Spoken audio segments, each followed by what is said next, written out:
On July 28, 1977, Travis Victor Alexander was born in Riverside, California, the son of Gary and Pamela Alexander. Travis's early years were marred by tragedy. At age 11, an unstable and ultimately toxic home life forced him to live with his paternal grandparents after his father's tragic death in mid-1997.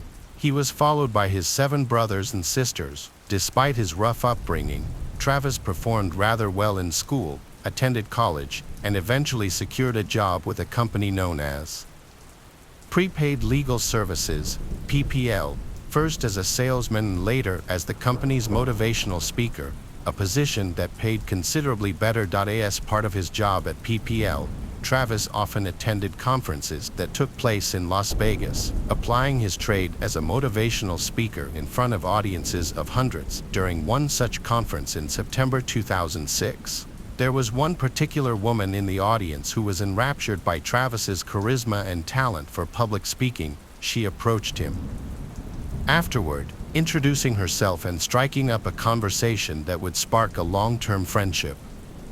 This woman's name was Jodi Arias. Jodi and Arias was born on July 9, 1980, in Salinas, California, to a mother of European ancestry and a father of Mexican ancestry. After she met Travis at the PPL conference, the pair grew increasingly close, leading Jodi to convert to Mormonism just 2 months later, actually being baptized by Travis himself at a ceremony that took place in Southern California. Despite the distance between them, the couple began dating a few months later, and Jodi even took steps to move to Mesa and then Yreka, California, living in her grandparents' place to be closer to Travis. Travis and Jodi had a tumultuous on-again, off-again relationship for almost a year and a half, often forced to maintain a long-distance relationship due to the fact that one lived in Arizona while the other remained in California for work. Such distance would put a strain on any relationship, but there appeared to be additional factors that made Jodi and Travis's relationship less than healthy. From the very first time Travis introduced Jodi to his close friends, they seemed to take an instant dislike to her. Jodi didn't seem keen to impress or ingratiate herself with them, appearing generally disinterested in anyone but Travis. His friends detected a kind of jealousy in her, noting that she acted overly possessive of Travis while failing to show him much affection. From the start, they found Jodi's behavior worrying, even frightening. Shortly after Jodi moved into her grandparents' home in Yreka, she and Travis arranged to accompany one another on a week-long work-related trip to Cancun, Mexico.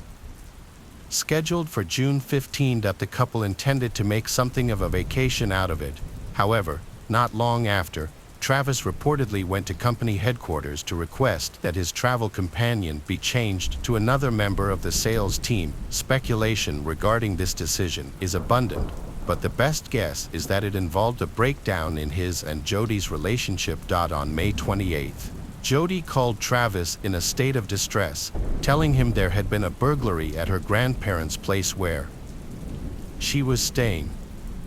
Feeling unsafe, she begged to come and stay with him for a while. The burglars had stolen a number of valuable items during the break-in, but the most significant was a .25 caliber Colt pistol that belonged to her grandfather. The police had no luck finding the perpetrators and eventually gave up searching altogether, as they couldn't seem to find any evidence to identify those involved. In response to Jodi's plea to stay with him, Travis straight up refused. This might be the best evidence we have that the two had broken up by that point. If Travis loved her or had any feelings for her at all, surely he would have offered her a place to stay, but he didn't. Alternatively, it's possible that Travis did love her but was stopped from inviting her over by something else. It's plausible that there were other women in Travis's life, but it is also possible he didn't invite Jodi over because he was afraid of her. On June 2nd, Jodi called Travis yet again, repeatedly attempting to reach him between the hours of 1 a.m. and 3 a.m. However, her cell phone records show that the longest call was a mere 17 seconds, indicating he likely didn't pick up the phone. Just after 3 in the morning, Travis called Jodi back, and the pair engaged in a lengthy conversation that we have no idea what was said during that call. but we do know that at around 5:30 that same morning, Jody drove over to a car rental place in Redding, California, entering the business shortly after it opened at 8 a.m.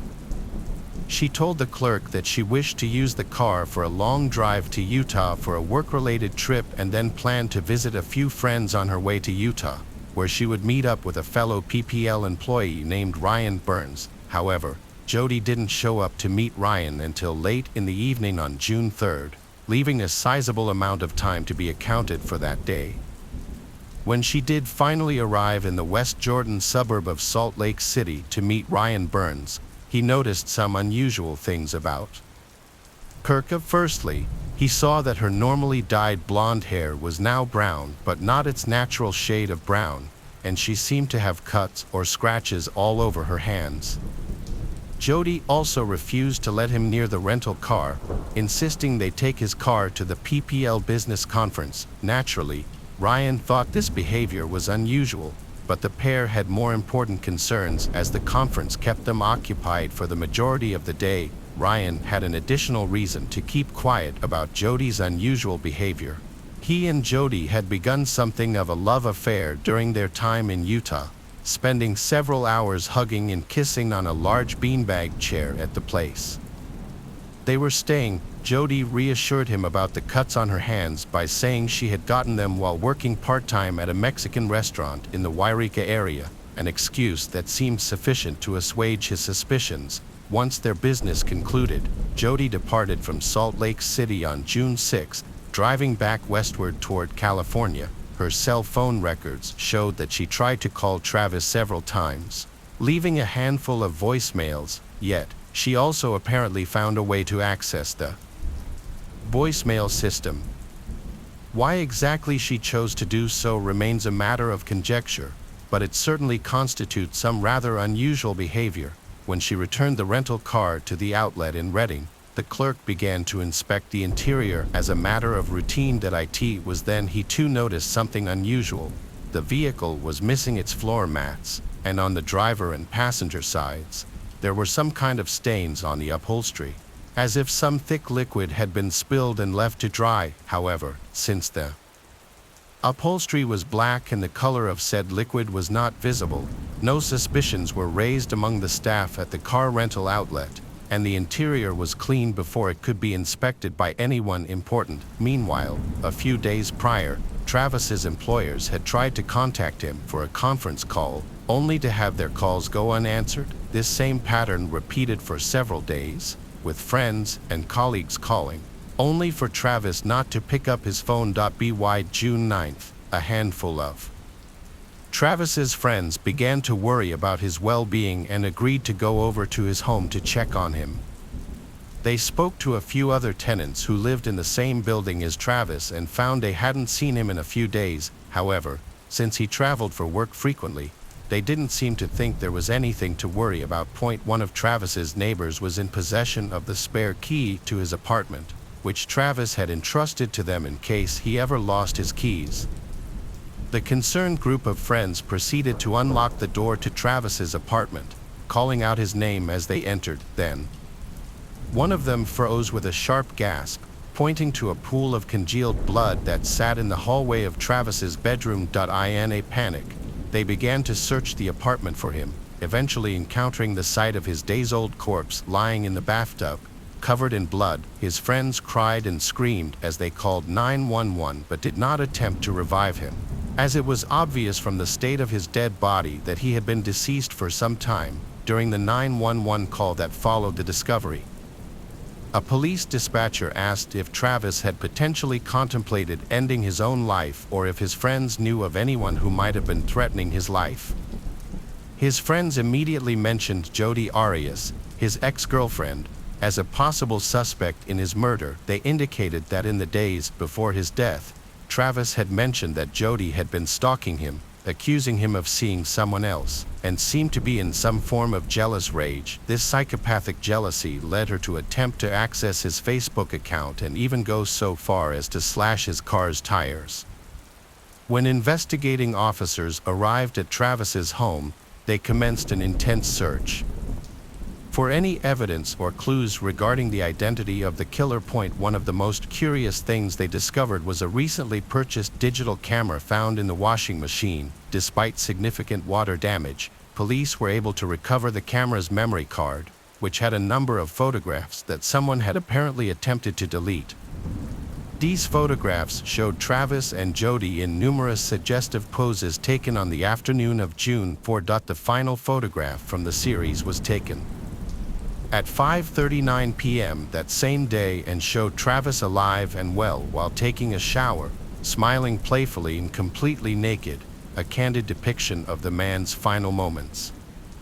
Another photograph taken just minutes later depicted Travis bleeding profusely while lying on the bathroom floor. DNA samples were collected from bloody handprints found in the bathroom, which provided police with solid evidence to arrest a suspect, as they contained not only Travis's DNA but also Jody Arias's.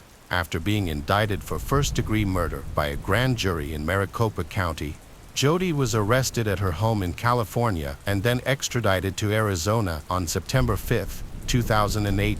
Less than a week later, she pled not guilty, providing several different accounts of her alleged involvement in Travis's death. Initially, she told investigating officers that she was nowhere near Arizona on the day her ex-boyfriend was murdered, but after pressure from the cops, she admitted she had been present at the time of his death but claimed it involved a home invasion where two individuals broke into Travis's residence, killing him and attacking her in turn.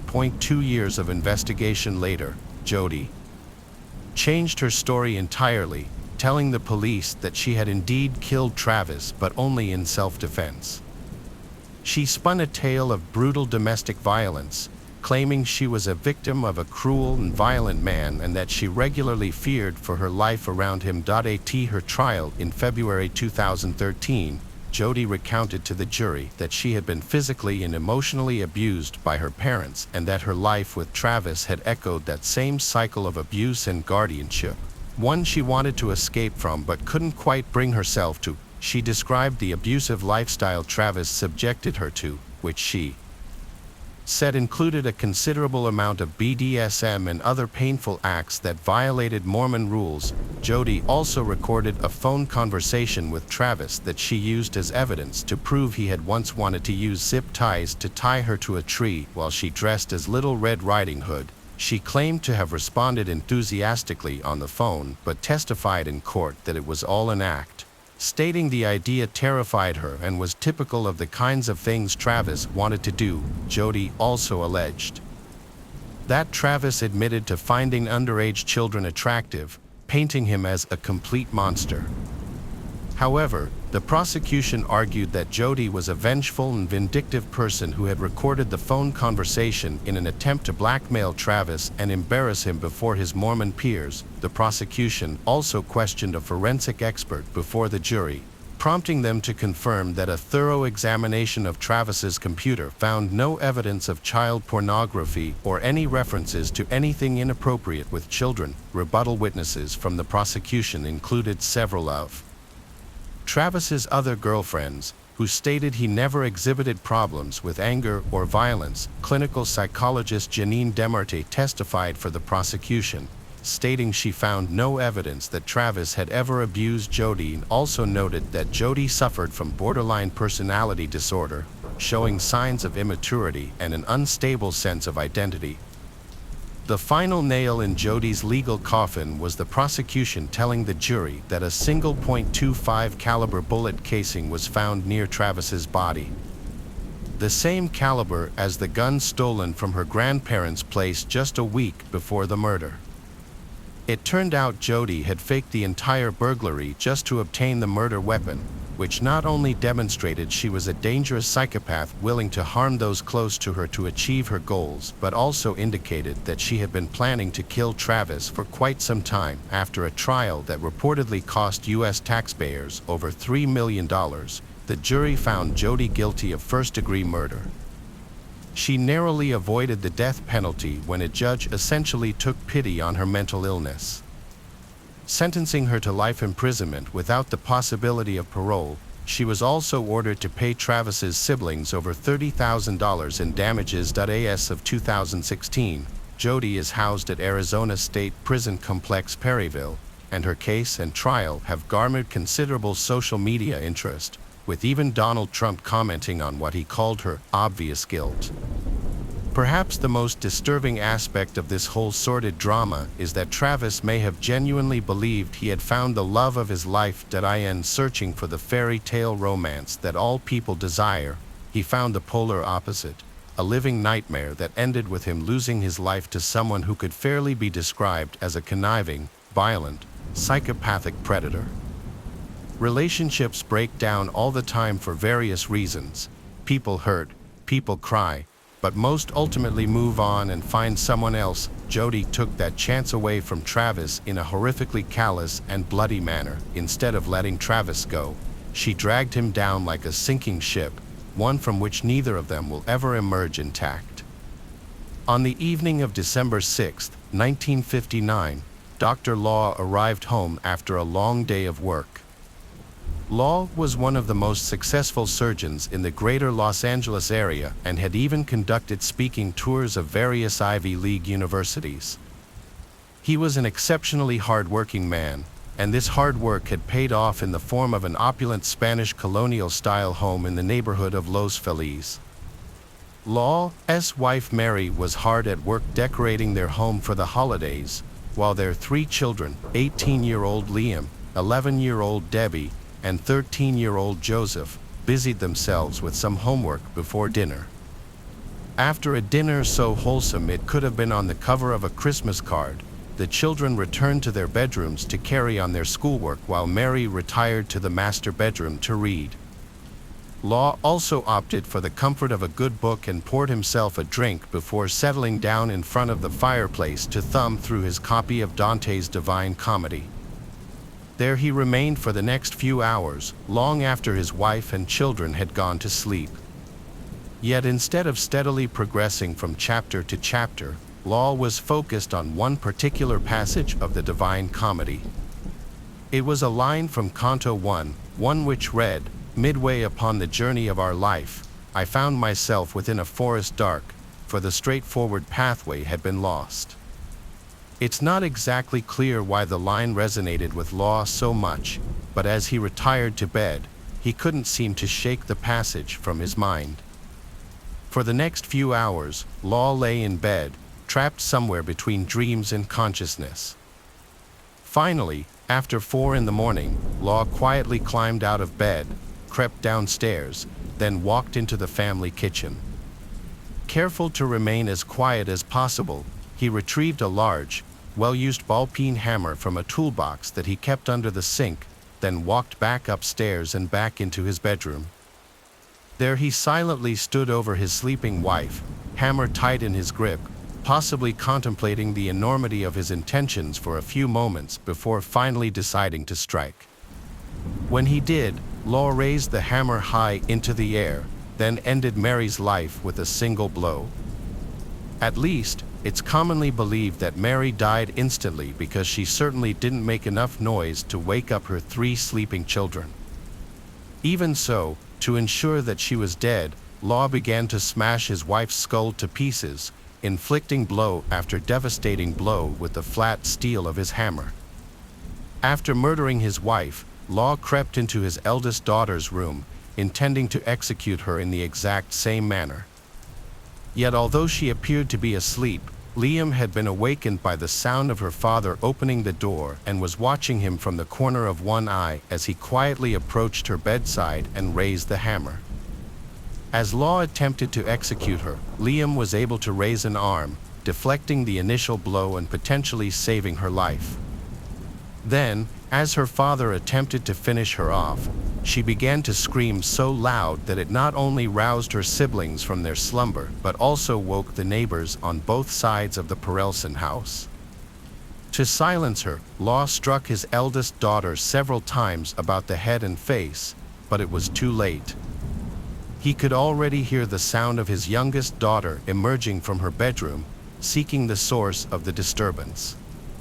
Law intercepted 11-year-old Debbie before she could enter her sister's room, then guided her back to bed under the pretense that she simply had a nightmare. He'd assumed that he'd beaten Liam unconscious and that he'd be able to simply creep back in and finish her off once he dealt with young Debbie. However, reassuring his younger daughter had taken much longer than he had initially anticipated, and after walking back into Liam's room, Law found it completely empty. Liam had escaped out of an open window, carefully sliding down a section of roof before jumping to the hard concrete below. Despite a nasty sprain, adrenaline propelled Liam to the door of a horrified neighbor who was quick to respond after having already heard her screams. This neighbor then alerted emergency services, and before long, the streets of Los Feliz were awash with the red and blue lights of ambulances and police cruisers. 11-year-old Debbie had not been fooled by her father's explanations, and while he stormed about the house trying to locate her older sister, Debbie had gathered up her brother before the pair of them fled the property. Having realized his home was quickly being surrounded by police and that his children had all managed to escape, Law prepared to defend himself with deadly force. As the teams of EMTs rushed the children to a nearby hospital, the cops closed in on their home and forced their way inside. They carefully advanced from room to room, calling out to Law, terrified he was waiting to ambush them from some unseen vantage point. After gaining access to the family bedroom, the police officers found Law lying on the floor of his ensuite bathroom, having ingested a fatal dose of prescription drugs. The crime scene alone told a grisly story of inexplicable and violent madness, yet the most important question remained unanswered. Why in the world had Law done something so utterly horrifying? During the initial phase of the investigation, the police questioned the Perelson neighbors but were told that the family were close-knit, loving, and showed no visible signs of discord.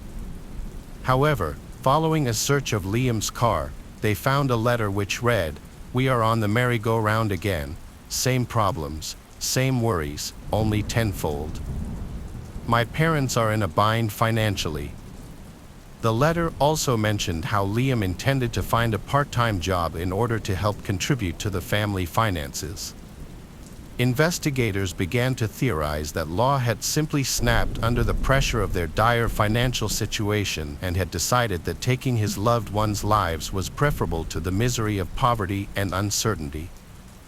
Yet the fact remained that Law neglected to leave any kind of note, and with Liam stating that her father made no attempt to explain his actions, his motivations were likely to remain a chilling mystery.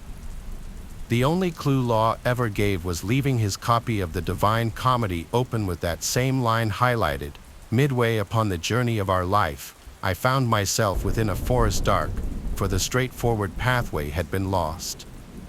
Once they were well enough, the three Perelson children were reunited, then sent out east to live with relatives.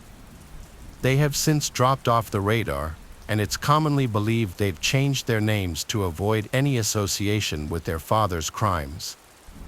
Many years later, once the media firestorm had died down, the mansion was sold off at auction, with the proceeds going to settle the estate's debts and the remainder going to the children.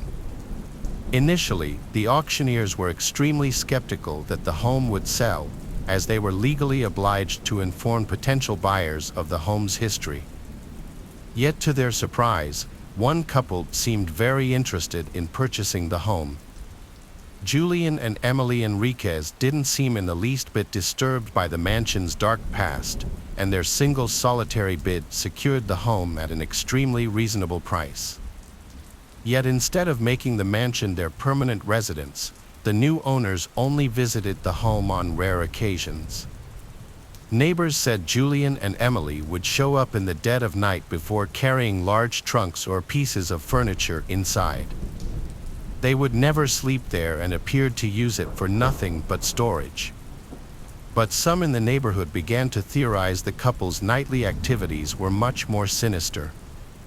After all, why would they be so interested in purchasing a home so many believed to be haunted? When Julian and Emily Enriquez passed away in 1994, ownership of the mansion passed to their son Rudy. Neighbors had long since grown sick of how the mansion's rotting carcass dragged down nearby property values and hoped that Rudy would quickly renovate and sell the place. Yet after a few months, it appeared that Rudy was doing exactly the same thing as his parents, showing up in the dead of night, then dragging a variety of unusual-looking items up the driveway and into the house. Rudy also appeared to have enlisted the aid of a variety of unsavory-looking people, although what exactly he needed their help with remained a mystery. One neighbor claimed that after questioning a group of shady-looking visitors to the home, the group claimed that they were ghost hunters and camped in the mansion's backyard for several days while they conducted a series of paranormal surveys. The presence of the ghost hunters briefly reignited the media firestorm surrounding the Law murders, and Rudy Enriquez was forced to publicly deny that he believed the house was haunted. Yet he certainly seemed okay with granting access to those that did, which in turn was judged as being in very poor taste. To keep the old mansion rotting and abandoned was one thing, but to use it to profit from a horrifying murder was beyond the pale. The move forced Rudy to admit the opposite was true and that it was him paying for ghost hunter services, although frustratingly he refused to elaborate further. The presence of ghost hunters and the subsequent media interest seemed to solidify the home's reputation as being haunted by the spirits of Law and Mary. It became known as the Los Feliz Murder Mansion, a tourist attraction for the more macabre-minded visitors to LA. Many famous paranormal investigators have also visited the murder mansion, with some boasting of discoveries and evidence either real or imagined, often in the form of hearing voices and whispers while roaming the outside of the house. One such investigator told the press that he felt the presence of extreme energy inside the home and that a number of so-called orbs had been photographed in the mansion's upstairs bedrooms. To the skeptics among us, the presence of so-called orbs is explained by a heavy amount of dust or other such debris in the air. Naturally, being such an old derelict home, the Los Feliz mansion would have been a veritable dust trap. But there's just one problem with this explanation. In order for orbs to appear, dust needs to be thick in the air, and the only two things that can stir it up in such a way are strong exterior winds causing drafts or the physical presence of something inside the house. The paranormal investigators have claimed that they photographed the exterior of the house before they ever entered and that orbs appeared in these photographs, meaning that either strong winds had stirred up dust in the home that day or that someone or something had been moving around in the house shortly before their arrival. Whether you believe in such phenomenon or not, the reports certainly make for chilling listening, but it still seems redundant considering the abject horror of the original crime. Dr. Law's reasons for wanting to murder his wife and children remain a complete and utter mystery. It's easy to blame the family's financial problems, but such self-destructive behavior seems completely out of character for a man who so dearly cherished his hard-won success. As cryptic as it may be, I believe the best clue to Harold's mindset lies in his choice of literature during his final few hours. Dante's Divine Comedy tells the story of a single dead soul which travels through hell and purgatory before eventually reaching heaven. The soul witnesses God's divine rewards for just souls, but they also witness the horrific punishments meted out to the hordes of mortal sinners who find themselves condemned to hell. Some have suggested that Dr. Law was seeking reassurance for his actions, reasoning if it was a sin to murder them if the goal was to save them from a life of misery. But there are others who report that the passage from Canto 1, the one which seemed to hold Harold captive, was in reference to his own sanity. Midway upon the journey of our life, I found myself within a forest dark, for the straightforward path had been lost. Harold hadn't lost his way in life. What he mourned that night was the loss of his mind. I started waiting tables when I was 18 to supplement my hourly income at a popular fast food chain. Soon enough, I became well acquainted with an older man named Tom. He was probably in his mid-60s and very obese. He'd regularly come into the little diner where I worked, and he was a regular prior to my employment there. The other younger females who worked in the restaurant didn't like to wait on him because he was kind of weird and had a very creepy, overly excited, animated type of vibe, but I didn't mind because it was a guaranteed $5 to $10 tip every day. I was also good at talking to people and good at putting up with, so I happily entertained him in a family-friendly way. The first thing he would do was make cartoons on the computer and then excitedly give them to me and other servers. The other servers were uncomfortable with it even though, at this point, it was very innocent. It was generic clip art that maybe had everyone's names written by each character, but still, some servers were uncomfortable enough that management had asked him to stop bringing them in. He once asked me if I liked them almost in an unexplainable childlike way, seeking approval, so I told him that they were cute and fun because they seemed harmless enough, and I could tell making them and gifting them made him happy. I figured it was his pastime during the later part of his life since he was unmarried and had no kids, and his daily hobby was visiting different women at different restaurants, some of them older and some younger like I was. He would regularly talk about the lives of the other waitresses that he would visit, and though I hadn't met any of them, I kind of felt like I knew them. Genuinely, I just figured this guy was lonely, and there's nothing wrong with that. He would call me sunshine and try to offer advice where it wasn't warranted or solicited. I wasn't afraid to respectfully yet aggressively put him in his place. I remember one specific occasion that he tried to criticize my relationship with my boyfriend. It was like what you'd think a super conservative grandparent might say, expressed to me as if he was my father and providing me life-changing insight to put me on the right path, though I felt I wasn't on the wrong path at all. I was a full-time student, full-time employee, and I fully supported myself and had a good outlook and attitude on life. Anyway, I put him in his place so hard and so fast that he turned sheepish and childlike, kind of like he transitioned from trying to be a father to acting like a child who needed mom's or my approval. The next time he visited, he had a hand-carved woodworking thing that he made with my boyfriend's initials on it as an apology.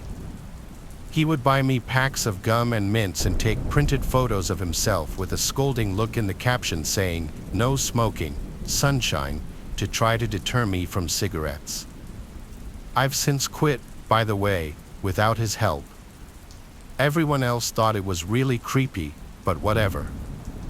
The first year of me being his waitress, his gifts and actions got progressively more expressive. He started writing poems and short stories that had bad grammar and were so elementary they were almost painful.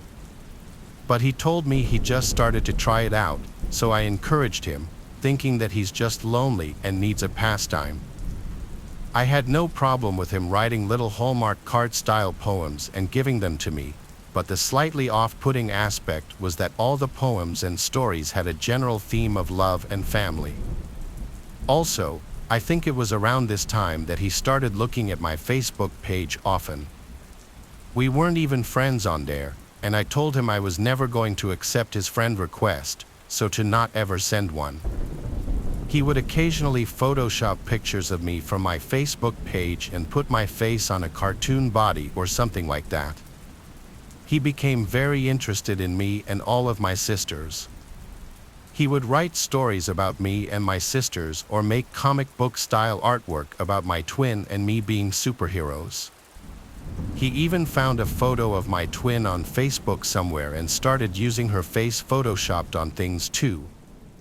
When I did some traveling, I took some RC-style pictures with a few in the background. And he once edited and photoshopped other tourists out of the background and then lightened the sky and printed lined pictures with fancy borders for me to have. Thinking about it now, he probably kept these photos for himself too. After a year at my first serving job, I left for another serving job where I'd be working weird third shift hours. I kind of thought that would be the end of Tom, but boy was I wrong. He went out of his way to come at weird hours and to the new place at least twice a week, and never once did I tell him my schedule. He would just drive by and see my car. The stories he would write became progressively sexual and longer. I guess he finally felt comfortable to share these things with me and would always preface me for anything that was more erotic. It was like he wanted a friend, wanted to be my father, and wanted me to be his mother, all in this weird, childish, overly animated type of way. A few times, he made me the subject of his stories, though he never went super explicit with those. The one that sticks out was me being a super sexy badass cowgirl sheriff, and all the men at the saloon wanted me. He would include strange details like how someone had an STD, and if I remember correctly, he made my sister the character that got an STD, and I had a huge issue with that.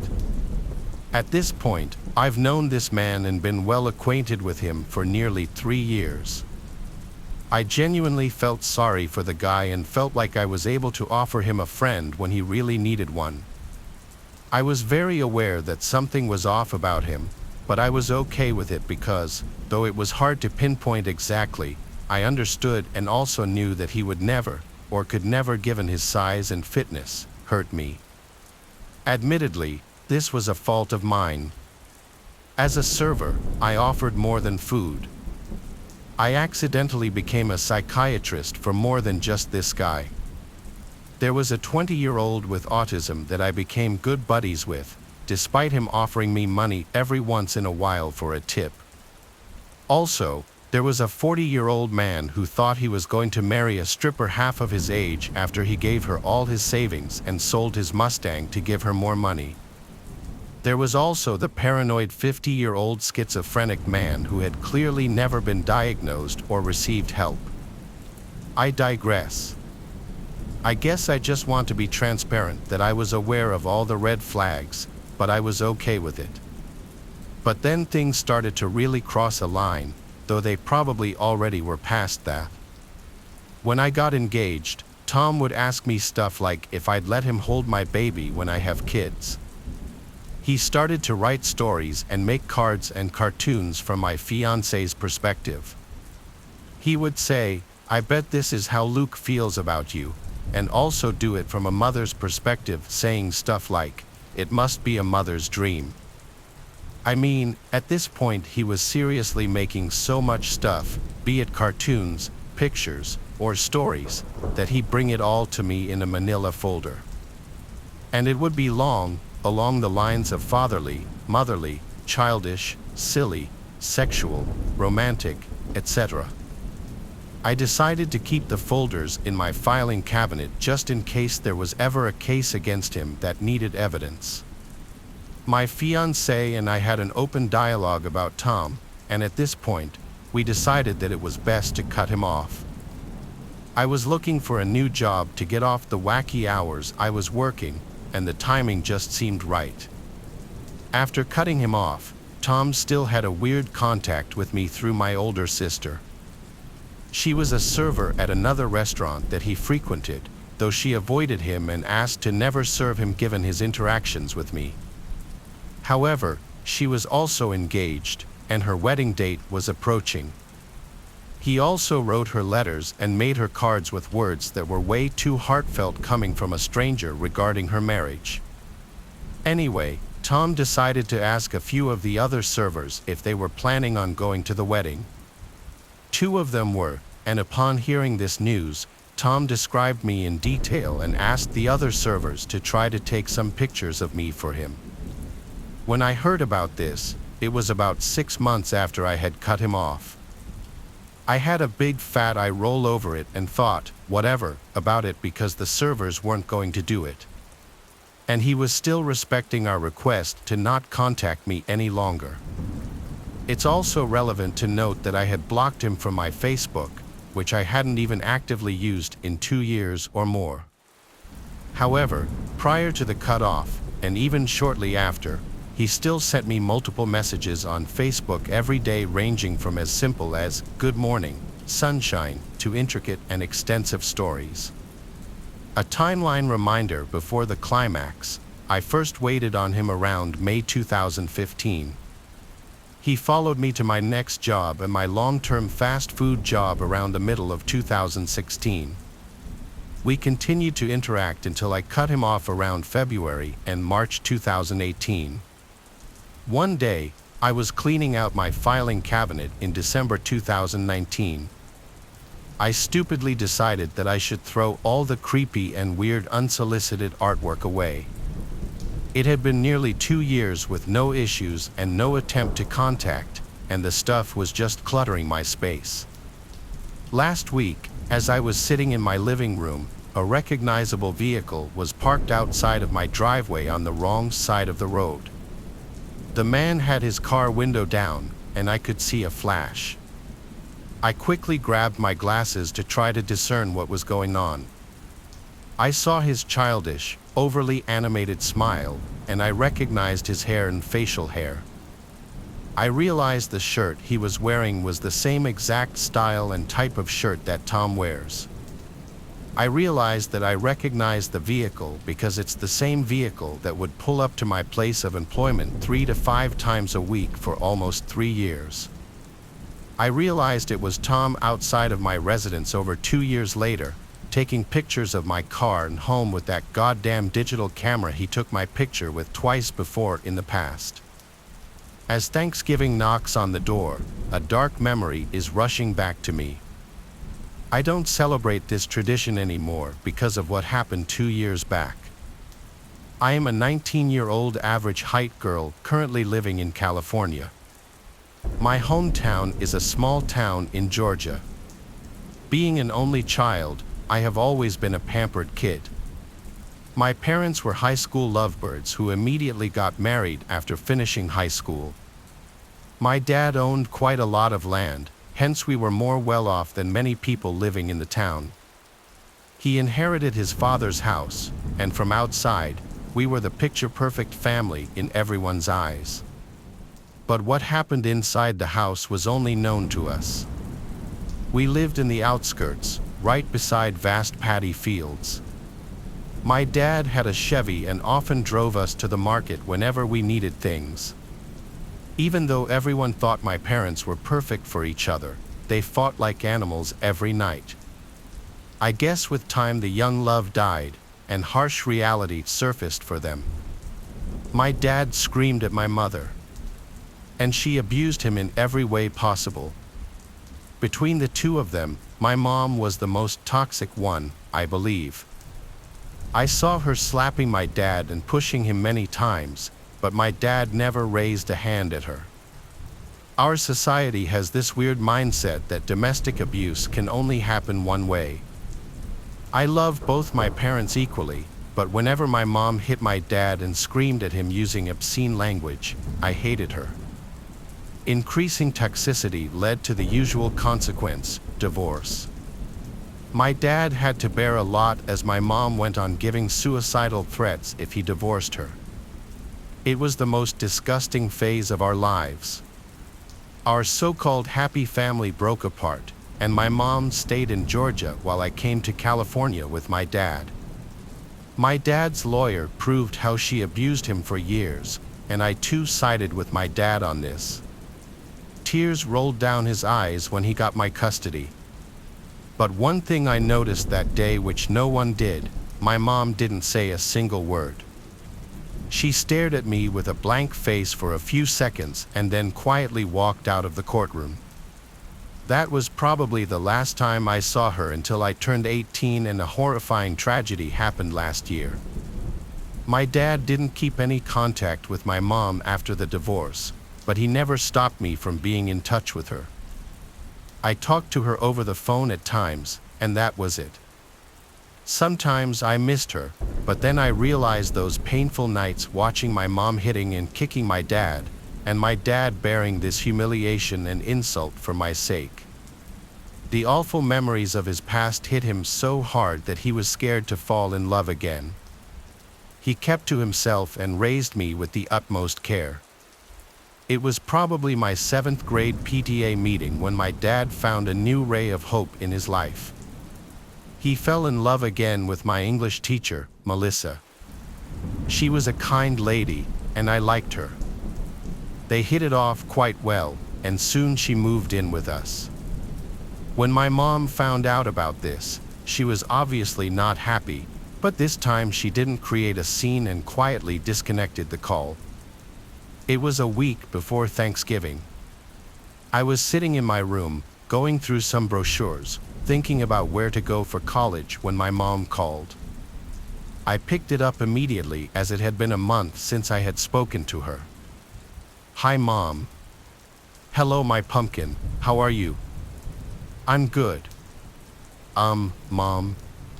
"Yes, my dear. Are you all right? I know the time has been hard for you, and trust me, none of us want to hurt you. It's just Dad is happy, and maybe we should all be happy for him." "Oh, you are going to be such a lovely lady, I know, pumpkin, and you're right. Can you please put me on speaker and call your dad?" All these years, my parents never spoke after the divorce. My mom never asked for my dad. Hearing her say this, my heartbeat grew faster. I called my dad, and he entered the room along with Melissa. "Hello, Daisy." "Hi, James. Hope you're in good health. What was it you wanted to talk about?" I know I have done you wrong and never apologized for that. Honestly, I was so ashamed that I couldn't. So here I am, asking for one last thing from you and my daughter this Thanksgiving. Will you guys visit me? You can also bring Melissa. I would love to meet her. Just give me one more chance to have a good time with my family. I saw my father's face turn cold, and he looked at me, then at Melissa. He was going to say no when Melissa grabbed his hand and said in a low voice, "She's Courtney's mom, James. She too deserves to spend Thanksgiving with her daughter, and it has been 10 years now, just for a few days." My respect for Melissa grew more that day as I witnessed her kind heart. My dad agreed, and my mom said from the other side of the phone, "See you all at Thanksgiving then." We decided to reach there the day before Thanksgiving. Stepping into my hometown, I couldn't help but recall all the childhood memories I made here. The green paddy field still stood there, making our house the only shelter on the outskirts. But due to poor maintenance, I could see the house losing its usual luster. We knocked on the door, and my mom opened it in one go like she was waiting right on the other side. She hugged me tightly and then looked at my dad. "Hi, James. Please come in." We stepped in, and I introduced her to Melissa. Surprisingly, my mom went close to her and hugged her as well. My dad and I were both shocked to see her react so calmly. We all sat down and started to talk.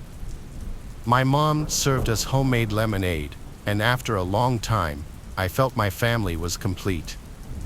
But this feeling didn't last long as I realized my mom hasn't changed entirely.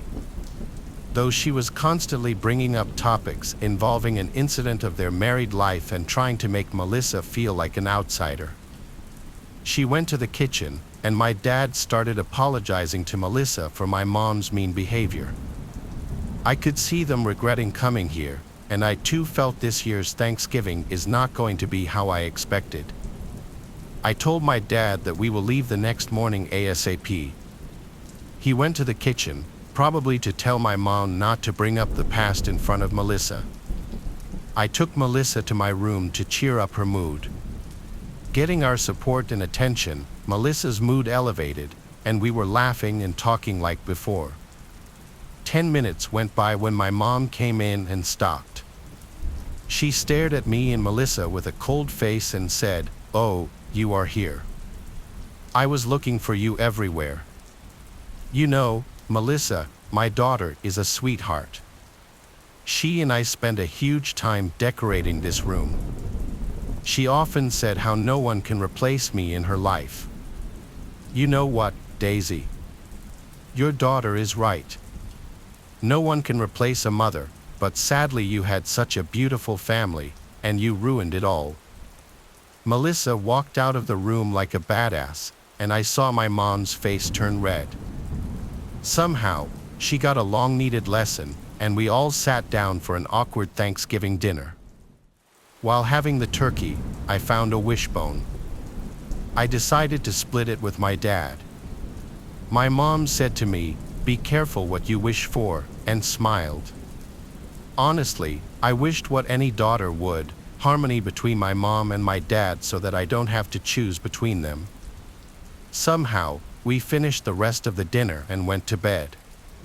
It was around 3 a.m. when I heard heavy breathing falling on my face. I opened my eyes and saw my mom standing near my bed in the dark. What are you doing here?" I shouted in fear. She gave a very bizarre smile, and her one eye twisted, making her look creepy. Then she said in a calm voice, "I know you wished for our family to be happy again, didn't you, pumpkin?" Before I could reply to her question, my eyes went to her hands, and I saw she was holding something in both her hands, and water was dripping from those things. I jumped through the switchboard on the other side and turned on the light. "What have you done? You don't have to choose anymore, pumpkin. Now you will have me by your side forever. What is Thanksgiving without thanking our loved ones for their sacrifice? I am thankful to your father and this expletive for sacrificing their life to reunite a mother to her daughter."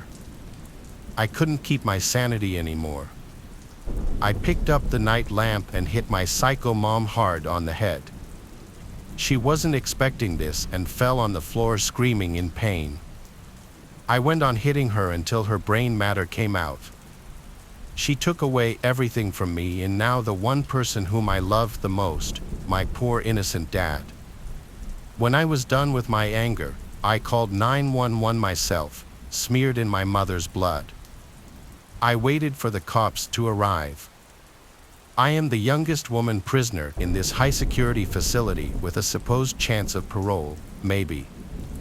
But I am not going to ask for it. I am going to spend my entire life in this dark cell because I have no one to call family now. The outside world is way scarier than the world inside this prison, and I have had enough. No more family, no more Thanksgiving for me, that goes without saying. Before I get started telling you about the worst night of my life, which was actually supposed to be the best night of my life, I have to give you a little bit of backstory to make it make sense. You see, the man I ended up marrying is the exact opposite of the men I dated in my younger years. I'm not ashamed to say that I'm a recovered drug addict, but that should also tell you something about the people I used to hang around and, at some points, date.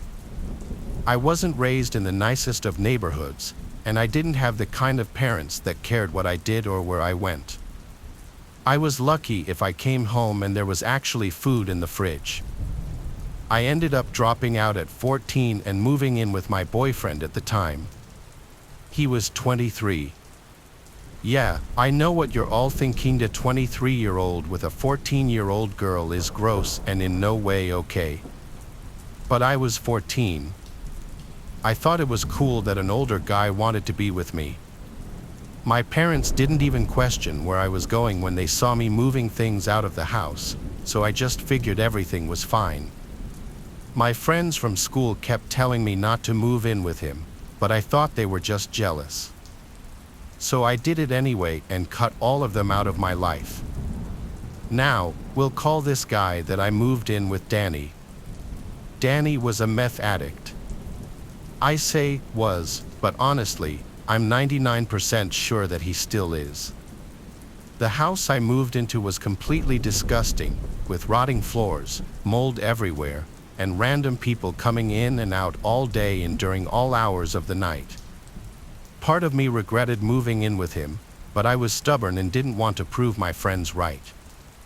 Besides, life with Danny was fun, or so my 14-year-old self thought. We would smoke all the time. He got me whatever I wanted, by shoplifting, of course, and he was nice to me. Well, not actually nice to me. He would compliment me and tell me how amazing I was and that he loved me, but at the same time, he would hit me whenever he got high. He always apologized after, and I always forgave him. After all, I had nowhere to go, and he always reminded me that no one would ever love me as much as he did. Well, I bet you can guess what happened next. I eventually got hooked on meth. I was 15 when he first asked me if I wanted to try it.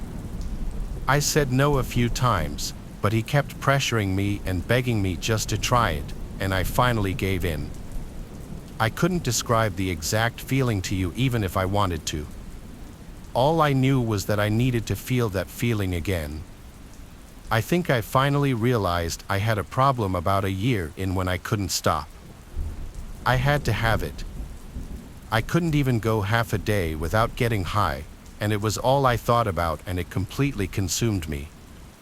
One day, I ran into one of my childhood friends who was a few years older than me at the store when I was about 18 years old. She just gasped when she saw me. Her mouth was wide open as she stared at me, and I knew why. I looked horrible. My teeth were rotting, my hair was disgusting, the clothes I wore were ratty. I was gross, and I have no problem admitting that. It is what it is. When she finally managed to speak, all she said was, "What happened to you?" At that moment, all I felt was shame. I wanted to shrivel up in a little ball and disappear. We actually ended up talking for a few hours that day, and for some reason, I told her everything that had happened in the few years since we last talked. She listened to me, hugged me, and told me that she wanted to help me. Her husband worked at a rehabilitation center, and she was sure that she could get me in if I was willing. I honestly didn't think that I was ready for that, but I also knew that I probably would never be ready. I had this opportunity right in front of me to get help, and I knew so many people didn't have that, so I took it. I agreed to go to rehab. I left Danny that night, and when he found out where I was going, anger didn't even begin to cover how he felt. He beat me, threw all my stuff on the grass outside the house, lit it on fire, and told me dying was the only way I would ever be rid of him. I said nothing. I called my friend, and she and her husband were at the house in just under 10 minutes. Danny screamed and yelled as I got in the car. As we were driving away, he told me my life would be nothing without him. I left and I never looked back. I got through rehab and have been clean for the past 10 years. I won't lie to you and tell you that it's been easy, it hasn't. I was instructed by one of my therapists in rehab to move out of state so I wouldn't be surrounded by the same people and places that influenced me in the first place. So, I did as she said and moved to Montana. I went back to school, got my GED, and eventually went to college and graduated with a teaching degree. I got a job at the local elementary school teaching history and met the man I now call my husband. I never knew that I could be so happy, that a man could treat me so well, but there I was, the happiest I'd ever been in my life, with a stable job and in a serious, incredible relationship. When he asked me to marry him, I was overjoyed. I was so excited. I began planning immediately, and of course, the guest list would be on the small side, but that wasn't important. I was just happy to be getting married to the man of my dreams. The day the wedding rolled around, I was nervous, not cold feet nervous, just nervous and excited for the day and hoping that it would be as amazing as I thought it would be. I was wrong, and I'll tell you why. The ceremony went perfectly. We said our vows, everyone cried, including me, and it was amazing. It was everything I had dreamed of and more. Then came the reception. We booked a fairly small outdoor venue and paid to have those big party tents set up in case it started to rain and we would still be covered. People began making their toasts, and when the time came, my husband and I began our first dance together as husband and wife. As I held on to my husband's arm while we swayed to the music, I swore I was going crazy when I saw him. I knew it had to be a dumb joke my mind was playing on me, but it was no joke. He was really there, and I froze, terrified, as I watched him make his way toward me carrying something that was covered by a blood-soaked towel. I couldn't speak. I don't know why I couldn't, but no words would come out no matter how much I tried. Maybe it was a panic attack, but either way, I was desperately looking around at other people, hoping they noticed what was scaring me so bad. My husband was whispering something in my ear, but I couldn't even hear him. Everything was being tuned out, and the only thing I could focus on was Danny getting closer and closer to me with every step he took. Finally, someone noticed, and I was relieved when I saw my husband's brother get out of his seat and physically stop Danny from getting any closer to me. And that's when he did it. He uncovered what he was carrying and threw it right in my face. It hit me hard. Whatever it was heavy and wet and hit me with so much force I was on the ground in seconds. I couldn't believe what was happening. I looked down and noticed that I was covered in blood. The room started spinning, and I started hyperventilating. I could hear Danny screaming, but at that point, I couldn't focus enough on anything to tell what he was saying, and finally, I just passed out. When I woke up, I was in the back of an ambulance, getting my dress cut off so they could look for wounds. They weren't exactly sure if the blood was mine or if it all came from the pig's head. Yes, you read that right. Danny had actually thrown a severed pig's head directly at my face. I had a few cuts on my face from where the head hit me and had unfortunately swallowed some of the blood that had forced its way into my mouth on impact. My husband apparently insisted I be taken to the hospital to test for any diseases I may have gotten from it. After I passed out, a bunch of men in my husband's family tackled Danny to the ground and beat him severely until he was bloody and unconscious. When the police got there, they also just ended up taking him to the hospital as well, where he was treated for internal injuries from the beating. I was fine apart from the mental trauma and a couple of scrapes and bruises from where I was hit.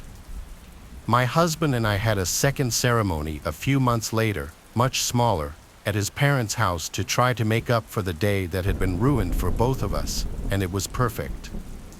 It's just how I wanted my wedding day to be remembered. Now, Danny was sentenced to 5 years in prison with 5 years probation after his eventual release. I was relieved when I heard how long his sentence was.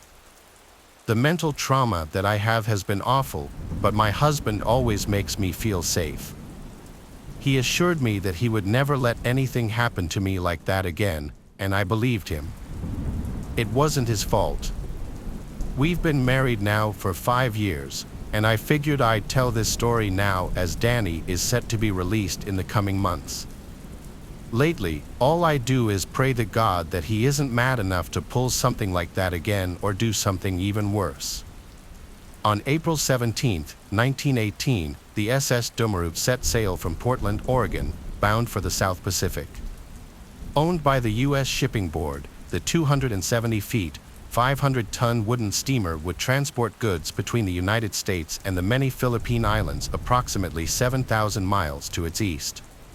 Its manufacturers, the Grant Smith Porter Ship Company, had high hopes for their creation, but right away, ill omens prompted hushed concern. When the ship launched in Portland during the spring of 1918, it tumbled into the water and smashed into several houseboats on the Willamette River. The ship's captain, a hardy Scandinavian named Ola Berenson, dismissed the apprehensions of his anxious crew members, and they set sail for San Francisco during the finer climes of the late summer. The Dummerut departed the United States in September of 1918, made a stop in Hawaii, and then sailed on to Guam. Finally, on October 16th, the ship sailed out of Guam's Opera Harbor destined for the Philippine capital of Manila.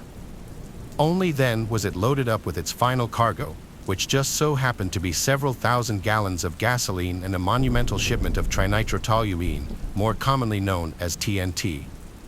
As the Dumuru pulled out of Opera Harbor, heavy storm clouds gathered on the horizon. Then, before long, the storm broke in earnest. The Dumuru crashed through the roaring waves of the Philippine Sea, its crew battling the elements to keep her afloat. Then suddenly, disaster struck. A bolt of lightning streaked through the sky, striking the Dumuru's wooden deck and setting off a chain reaction that ignited both the shipment of gasoline and the crates full of dynamite. In the years that followed, survivor Theron Bean stated that the forwardmost portion of the ship simply erupted into flame following the bright white flash. Soon after, the call went out to abandon ship.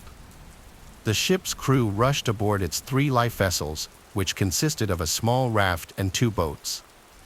But in their panic, the men failed to evenly distribute themselves between the 3 vessels. This meant that while one of the lifeboats departed with just 9 people aboard and 11 empty seats, the other became dangerously overloaded with over 30 terrified sailors hanging on for dear life. Soon after, the 3 vessels were separated by rough seas. On October 26, 1918, the Sunday Oregonian reported that Captain Berenson, his second mate, and 3 crew members had been found alive and well. They had been picked up by a transport ship just 9 days after the Dumuru exploded. Their quest for survival was over. Their shipmates, on the other hand, were not so fortunate. Theon Bean, who found himself crammed aboard the boat of 32, stated that they rode through the night until finally, the rising sun revealed Guam on the horizon. Yet, the Dumuru's survivors were horrified when a sudden change of wind and currents sent their boat off course, floating aimlessly in the Philippine Sea. The men's hopes were reignited by the sudden appearance of a passing steamer. They began frantically rowing in its direction, waving and shouting as they went, but frustratingly, they remained unspotted as it sailed past them and into the distance. For the next few days, the sailors hoped and prayed for favorable winds. But as time passed, the situation grew critical. Their daily rations allowed for only 2 tablespoons of water and 1 piece of hardtack. Then, after 7 days of drifting, they found themselves too weak to row.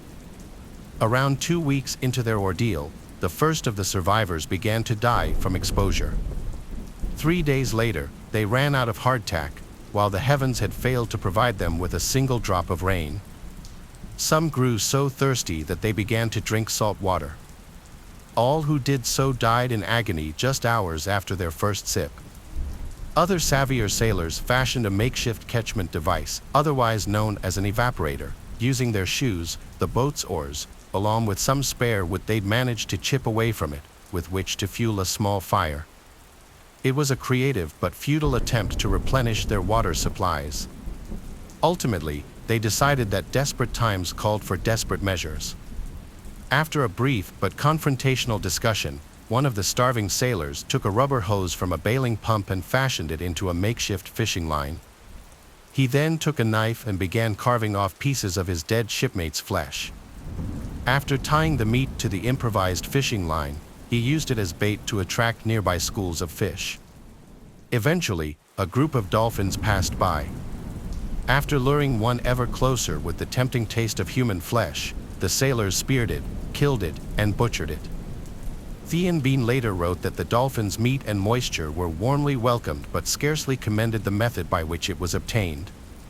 Finally, on the 24th day of their ordeal, the survivors of the SS Dumuru began to drift towards land. There had been weak celebration upon its sighting, and for the first time in weeks, the men felt some semblance of hope return. Little did they know, the worst was yet to come. As their lifeboat approached white tropical sands, choppy waves caused it to capsize. The surviving sailors were tossed among a seabed strewn with jagged skeletal coral, inflicting terrible gashes and scrapes to their tender sunburned skin. Some men were simply too weak to swim to shore and drowned among the coral, failing at the final hurdle. In a tragic turn of events, of the 32 men who climbed into the Dumuru lifeboat on the day it exploded, only 14 of them lived to tell the tale. Those that returned were treated as minor celebrities and, like Theon Bean, were venerated by a sympathetic media that was already buzzing with excitement over the Great War in Europe. They were treated as men of grit, will, and determination, while those who died were revered as great Americans, men who braved wild frontiers not just for their own enrichment but for the benefit of their families and their nation. Thean Bean claimed that upon their passing, his fallen comrades were given respectful burial at sea. But the truth was deeply and disturbingly different. Almost 12 years later, on January 1st of the year 1930, a man named Eliel Thomas published a book which stunned the American maritime community. It was entitled The Wreck of the Doomoroo, A Story of Cannibalism. In his book, Mr. Thomas claimed that after extensive interviews with one of the ship's survivors, who wished to remain anonymous, it was quite certain that the shipwrecked sailors of the SS Doomoroo had resorted to cannibalism in order to survive. The book caused outrage and indignation among vast swaths of the American public, so much so that a reporter from the New York Times was tasked with verifying Mr. Thomas's account. This reporter subsequently discovered that not only was Mr. Thomas's source a reliable one, being the Doomoroo's assistant engineer Fred Harmon, but his narrative was identical to the U.S. Navy's own official version of the incident. According to the report taken from a U.S. naval base in the Philippine Islands, 4 of the Doomoroo survivors passed away on the 18th day of their ordeal. One of these men, the ship's first engineer, had supposedly permitted his fellow sailors to consume his flesh upon his passing, and so they did. After carving off pieces of the dead man's flesh, the surviving sailors boiled the meat in a kerosene can. It tasted good, the assistant engineer reportedly stated. Everyone seemed to feel a little better after eating. The next day, the survivors ate a little more, but this time Harmon reported that the amount of salt in the meat made everyone sick and crazy. Harmon also stated that the proposal to cannibalize the dead was the suggestion of a Greek sailor he referred to as George. Wielding a hatchet, George was alleged to have demanded that they consume the flesh of the fallen. "We're all dying," he reported. George yelled, "Cook the chief or I'll do it myself." Finally, on the orders of the Domo first mate, George the Greek prepared the flesh of the dead men for consumption and did so under the watchful eye of a lieutenant named E.V. Holmes. The lieutenant went ahead and ordered the Greek to place small parts of flesh on the wooden boat bailer that was shaped like a large sugar scoop and then wash them in the sea. Harmon said afterward, the wooden bailer was passed around to all. Harmon went on to state that George the Greek ate first and then, I quote, offered the flesh to Holmes, who took it and ate it, thereby showing the rest of us that he desired us to do likewise. We ourselves had come around to George's way of thinking, and we decided to go right on with what the Greek started. Though the men had initially been horrified at the idea of eating their crewmates, they eventually agreed that it was, and I quote, the only possible means of saving our lives, and for our comrades, it was a fate not much worse than to be eaten by sharks. After eating the head engineer, they allegedly also ate a Hawaiian mess boy who had grown so weak that he couldn't move. Following the publication of Eliel Thomas's highly controversial account, the Domo survivors admitted that the reports of cannibalism were true. However, the Connecticut Examiner went on to report that, quote, speculation still persisted about several disappearances, speculating that some men jumped overboard and became shark food rather than risk being eaten by their comrades, and grisly unsubstantiated rumors of casting lots before an unlucky chief engineer and Hawaiian mess boy were killed, cooked, and eaten. Reports of cannibalism and the allegations of voluntary deaths include details that are beyond horrifying. But perhaps one of the more subtly chilling aspects of this case is that had it not been for a shift in the wind or had the passing steamer noticed the small lifeboat and come to its rescue, this grisly and terrifying episode might well have been averted entirely. Ask anyone working in fast food if it's something they enjoy, and the answer will always be no. Their reasons might not be as concerning as mine, but the opinion is usually the same. I was 20 years old and had just gotten a job at a local fast food place that wasn't one of those chain restaurants, so that also meant that it wasn't run very well. Only on my third day, I was left alone after 8 p.m. to close the restaurant by myself. I didn't like the feeling of being there alone, but it was a pretty small town, and there were only 3 hours left on my shift. I was waiting at the counter for someone to come in and order something, but no one came in for at least an hour. After being there alone, I heard the door open, and the bell that was hanging on the handle started to ding. I looked up from my phone, and my heart dropped just a little. Standing only a few feet away from me was a very large, very disheveled, seemingly homeless man. Now, don't judge me for being scared. Most young women are scared of the presence of really any guy, let alone one who looks like he's been living on the streets for half a decade. I was, of course, still very polite to him. He walked up to the counter, and I had to hold off from gagging at the smell radiating off his body. He was very soft-spoken, which eased my nerves a little, but I still felt uneasy about the situation. He ordered a burger and fries, and I got to making it right away. As I walked the couple of steps back into the kitchen, he must have noticed that I didn't call the order out for anyone else to make it. "Are you here alone tonight, sweetie?" And my whole body lit up with chills. I told him of course I wasn't there alone and that my coworkers were just having a smoke break out back, but he didn't buy it. Though really, because I was just back there, and I saw nobody back there. Don't lie to me, darling. I started to get extremely uncomfortable and wanted nothing more than for this man to just get out of the restaurant and leave me alone, but I already knew that that wasn't going to be happening anytime soon. Thankfully, just as the homeless man began approaching the counter again, a woman and her 2 kids walked in. When he saw them, he stepped back and sat down at the table that had a direct line of sight into the kitchen.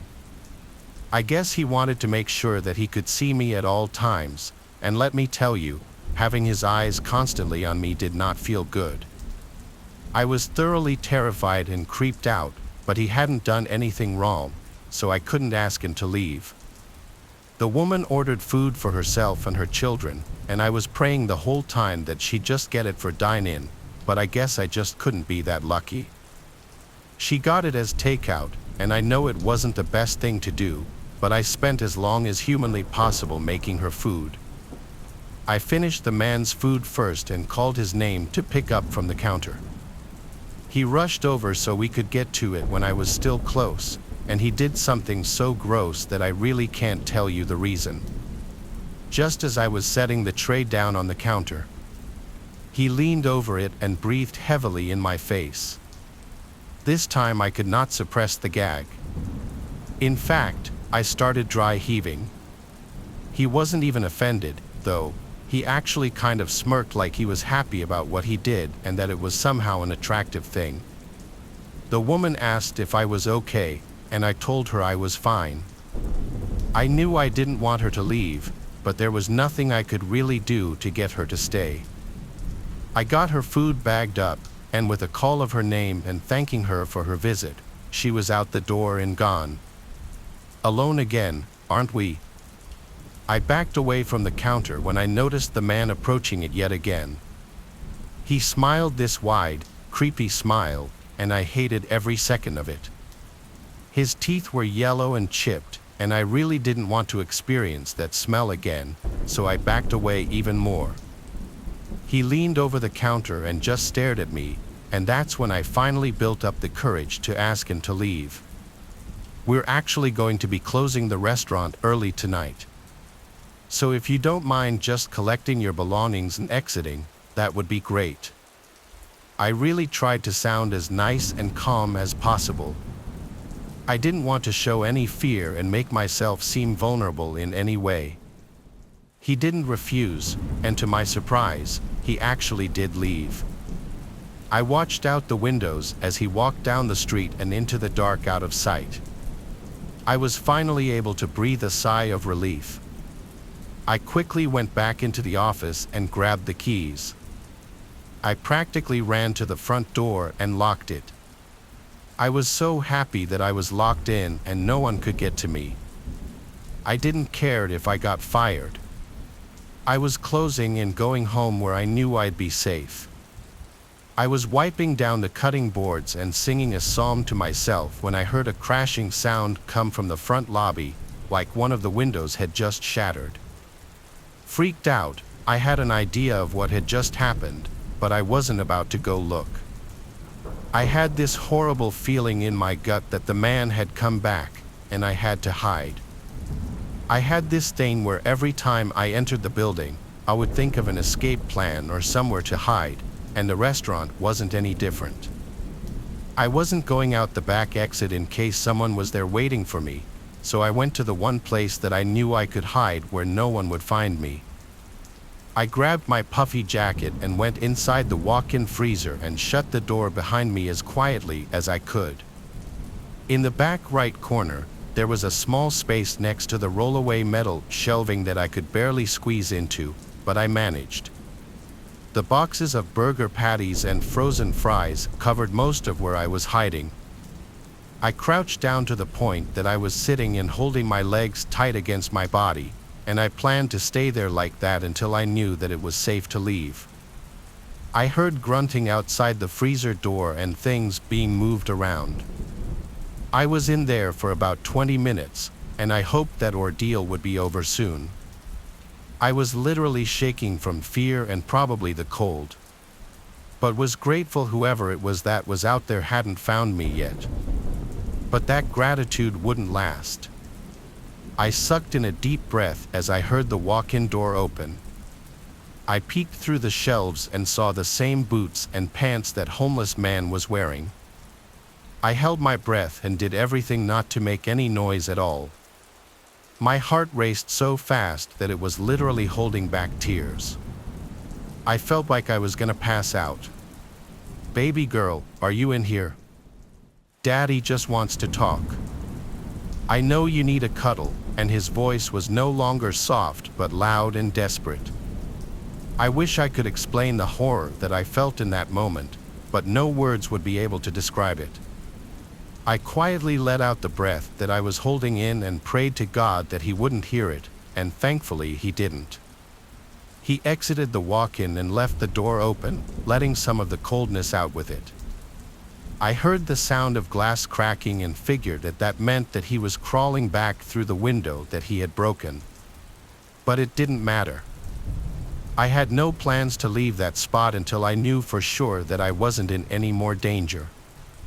And before anyone asked why I didn't call the police, this was a time before cell phones, and I wasn't about to just get up and use the landline and possibly be seen in that moment.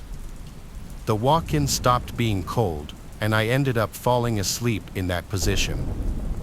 I woke up to the sound of people talking only feet from where I was still hiding. I looked through the shelves and was so happy to see my manager and a police officer standing there over me. By that time, my legs had actually gone completely numb from the position that I was sitting in, and all I could do was kind of call out for help. They were shocked to see me back there, and they did help me out. The officer sat me down in the lobby, and I told him everything, and he promised me that they'd keep an eye out for the man that I described, but he couldn't make any promises on catching him. I quit that job right then and there and hadn't stepped foot in that building since. Thank Christ I never saw that man again, which I was grateful for, but I was also disappointed the police never really even seemed to make an attempt to find him. I eventually ended up going to therapy for a while because I stopped sleeping and eating from this kind of trauma. I can easily say now that I have moved on. I don't like thinking about it, but telling others the story has given me some sort of weird sense of closure. My one piece of advice to others is to always have an exit strategy wherever you go, or at least a really good place to hide. I work in risk management for a big bank in Manhattan. I've met a lot of cool people through this job. I go out to happy hour all the time with my coworkers. In 2019, a new guy named Anthony was transferred to our office. I met him on his first day in the office. He seemed very sociable and talkative, and he'd always be laughing and smiling. He went out to happy hour with us that Friday, and he truly was the life of the party, always talking about all his experiences, all the places he's been, and things he's done. There was not a dull moment with him. Eventually, Anthony and I became friendly, and we went out together once in a while on weekends. I came to realize that the more I got to know him, a lot of what he said may have been fabrications. His stories about all these beautiful women he allegedly got with, all these stories of hanging with celebrities, I started to just take everything that he said with a grain of salt. But I kept hanging with him because he was just easy to hang out with and kind of funny. Anthony one day invited me to go with him and his sister to their condo in St. Pete Beach, Florida. His mom is very wealthy, owning a place in Beverly Hills, Colorado, and St. Pete. She would be at the condo this particular weekend, so Anthony said it would be fun. I invited my little brother to come along too. We all took the same flight. I met Anthony's sister at the airport. She seemed pretty interesting, hard to explain, but she was a bit quirky. The condo was actually decently nice. It had 3 bedrooms. I'd never been in a condo with 3 bedrooms before. Anthony and his sister took a room each, so my brother Tyler and I shared a room. I told him if we meet any girls, he's sleeping on the couch, though. Since we landed late, it was past beach hour, so we went out to some beach bars, which were pretty cool. It was a bit of an older crowd. Anthony was getting really drunk really fast, though, for some reason. It was a chill vibe. I wasn't sure why he was downing shots. I had to tell him to slow down when he started getting aggressive with people. This was the first time I'd seen him like this.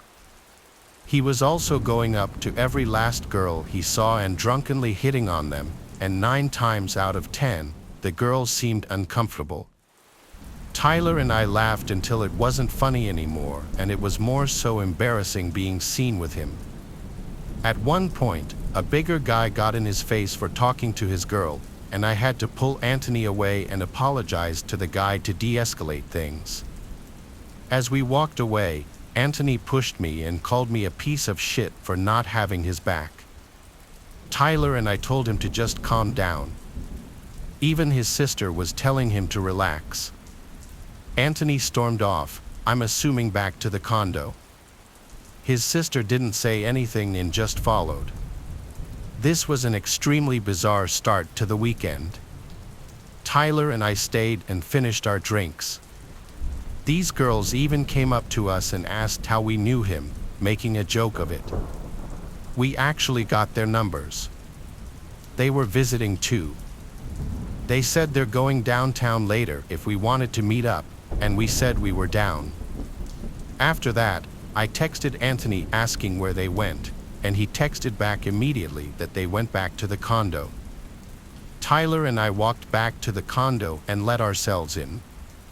We expected Anthony to be angry, but instead, the second we walked in, he jumped off the couch all excited, like with a big smile on his face, saying, "Are we going out tonight or what?"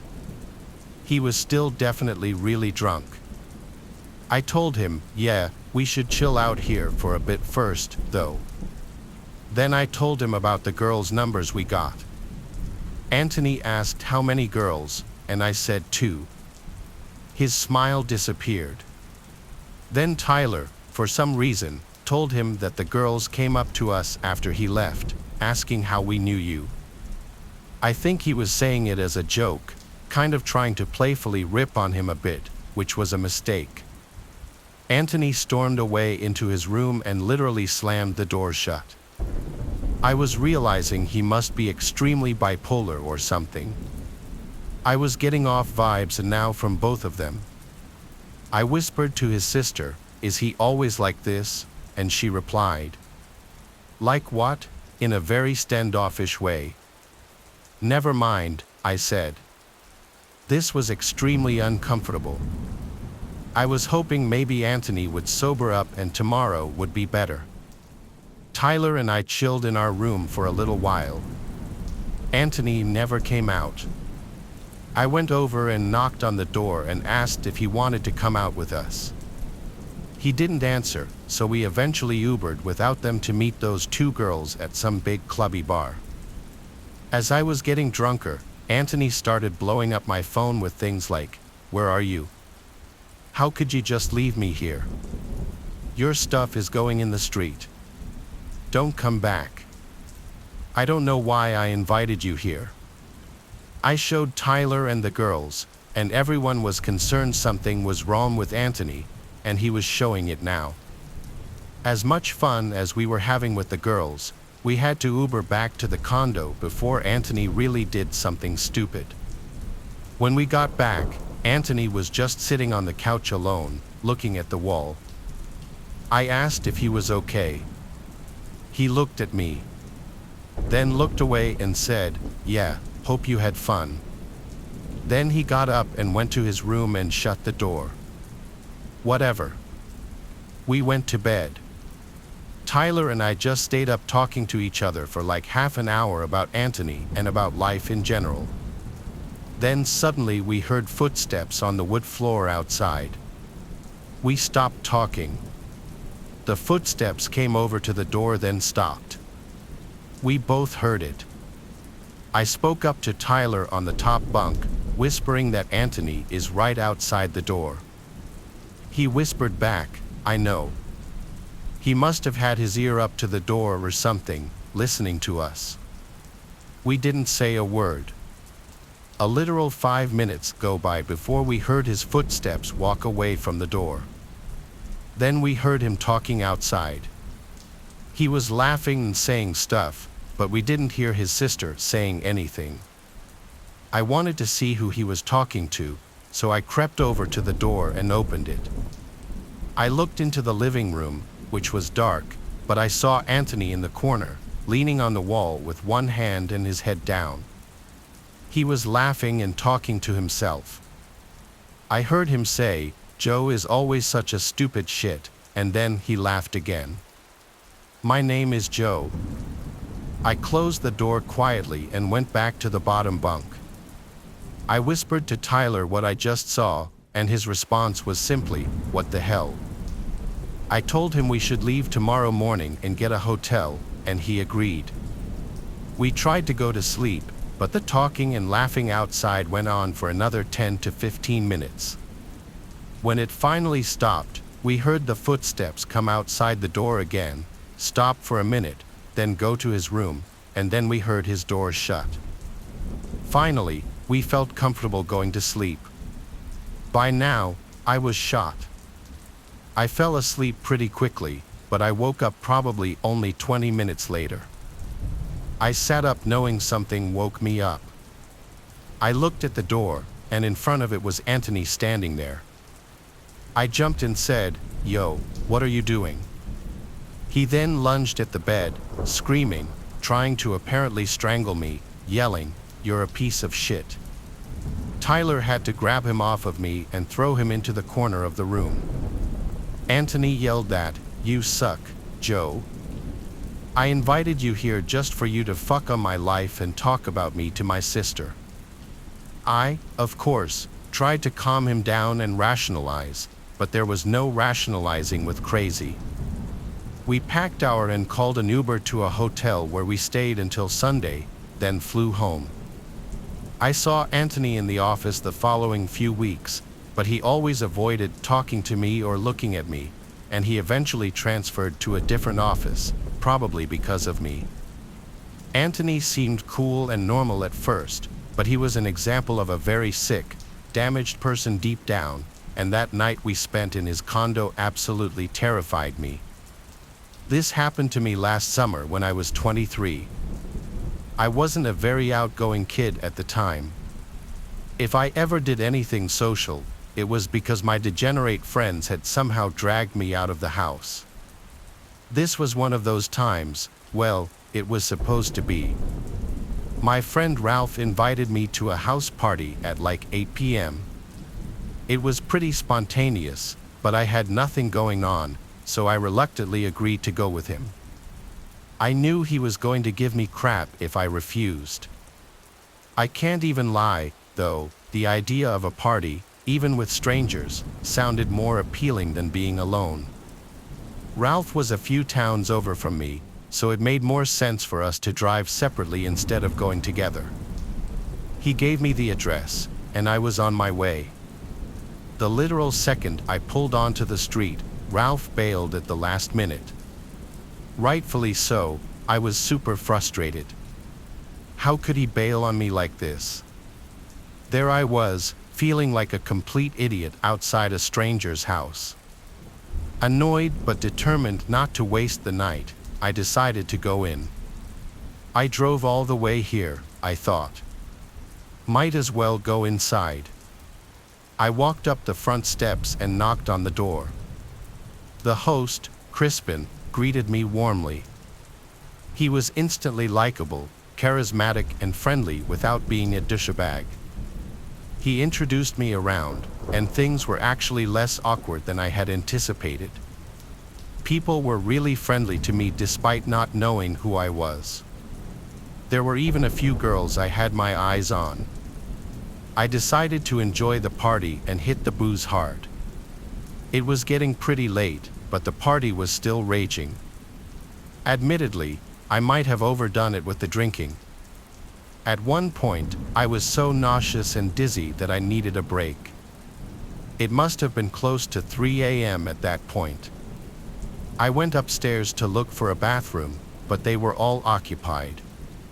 The house was deceptively big. Granted, it was probably the alcohol, but I was literally getting lost stumbling through the maze of hallways up there. After making it to the top floor, I found a door leading to what seemed like an attic or storage room. Desperate for privacy, I figured it was as good a place as any to pull myself together. I groped around blindly for the light switch, but there was none. This was definitely an attic or something, as there was also dust everywhere. There was a window in the far corner, which I opened, allowing the cool night breeze to wash over me. There was a solid minute there where I was seriously considering throwing up onto the roof. The breeze somewhat cured my nausea, though, so I just kept my head hung out of the window. It was dark outside, and the quiet was a refreshing contrast to the boisterous chaos downstairs. Sometimes all you need to restore your state of mind is a gentle breeze and some peace and quiet. Just as I was about to close the window and head back, I heard a faint noise, footsteps on the roof shingles. That didn't make any sense, though. Was I going crazy? Curious, I climbed out onto the roof. In all honesty, there was probably a 0% chance I would have done that if I had been sober. I slowly stood up and looked around. In the moonlight, I saw something terrifying. There were two masked figures with bags emerging from another window. It dawned on me, Crispin's house was being robbed. I started panicking. Should I shout? Confront them? Then a more pressing question hit me.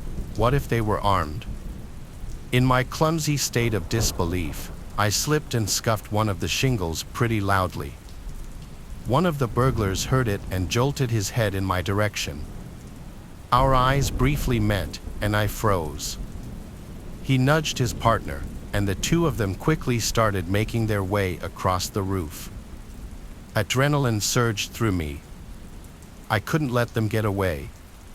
Crispin had been so welcoming, and I felt a surge of loyalty. I decided to act. I quietly followed the burglars across the roof, keeping a safe distance.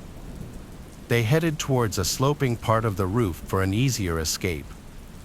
As they climbed down, I pulled out my phone to dial 911 but fumbled in my drunken state, dropping it. The phone clattered loudly, and the burglar turned sharply. "Who's there?" one of them hissed. Heart pounding, I ducked and scanned my surroundings, spotting a loose roof shingle. Without thinking, I grabbed it and hurled it towards them. It missed, but the noise startled them, causing one to lose his footing. He tumbled down the roof, crashing into the gutter before falling to the ground. The other burglar, now panicked, leaped to a neighboring tree and scrambled down. I rushed to the edge of the roof and saw the fallen burglar groaning on the ground. I needed to alert everyone. As I turned to head back, I heard sirens. Someone else must have called the cops. I stumbled back into the attic room and made my way downstairs, trying to appear calm. The party was still in full swing, oblivious to the drama outside. I found Crispin laughing and chatting with guests. "Crispin, you need to call the police. There's been a robbery." "I saw the burglar on the roof," I said. Crispin's face turned from amusement to shock. "Are you serious?" he said as he hurried to make the call. I explained what happened. The party mood shifted from celebration to concern. Apparently, one of Crispin's neighbors had coincidentally already called the police to file a noise complaint, which was an incredibly ironic turn of good fortune. When they arrived, I recounted my story, leading them to the injured burglar. The man was arrested, but his partner had fled. The party ended abruptly. People started scattering, and the lights got flipped on. I tried my best to act sober, but even after all that happened, I was still stumbling a bit. Crispin thanked me profusely, still in disbelief. As for me, I was just glad I could help despite the bizarre and terrifying circumstances. Looking back, I still can't really explain why the burglars would have chosen a house having a party to rob, but maybe they had prior knowledge of the house and knew no one would be upstairs. I figured that would be the end of the story, but fast forward a few months, and I've got quite the update. I was playing video games at Ralph's house one night when he got a call from Crispin, who invited us over for a few beers.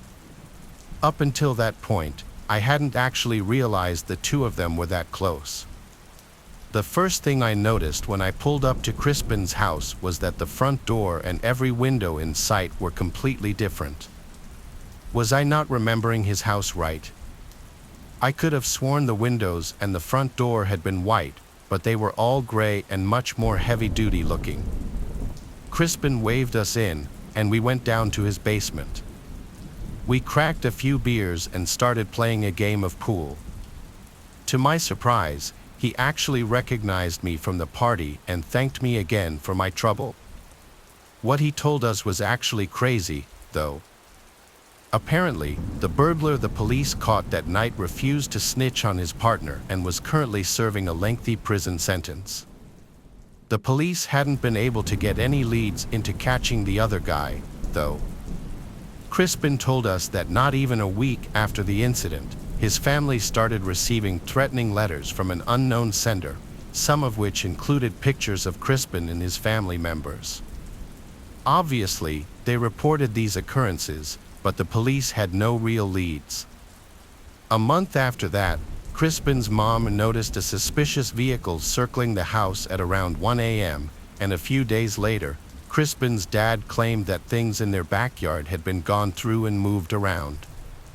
In response, Crispin's dad increased their home security and even went as far as to replace and reinforce all their doors and windows. I was shocked. This was still an ongoing issue for Crispin, and I had no idea how serious a situation like this could get. Summer's fast approaching, and I'm sure I'll have another update when I see Crispin again. This started when I was 14, female.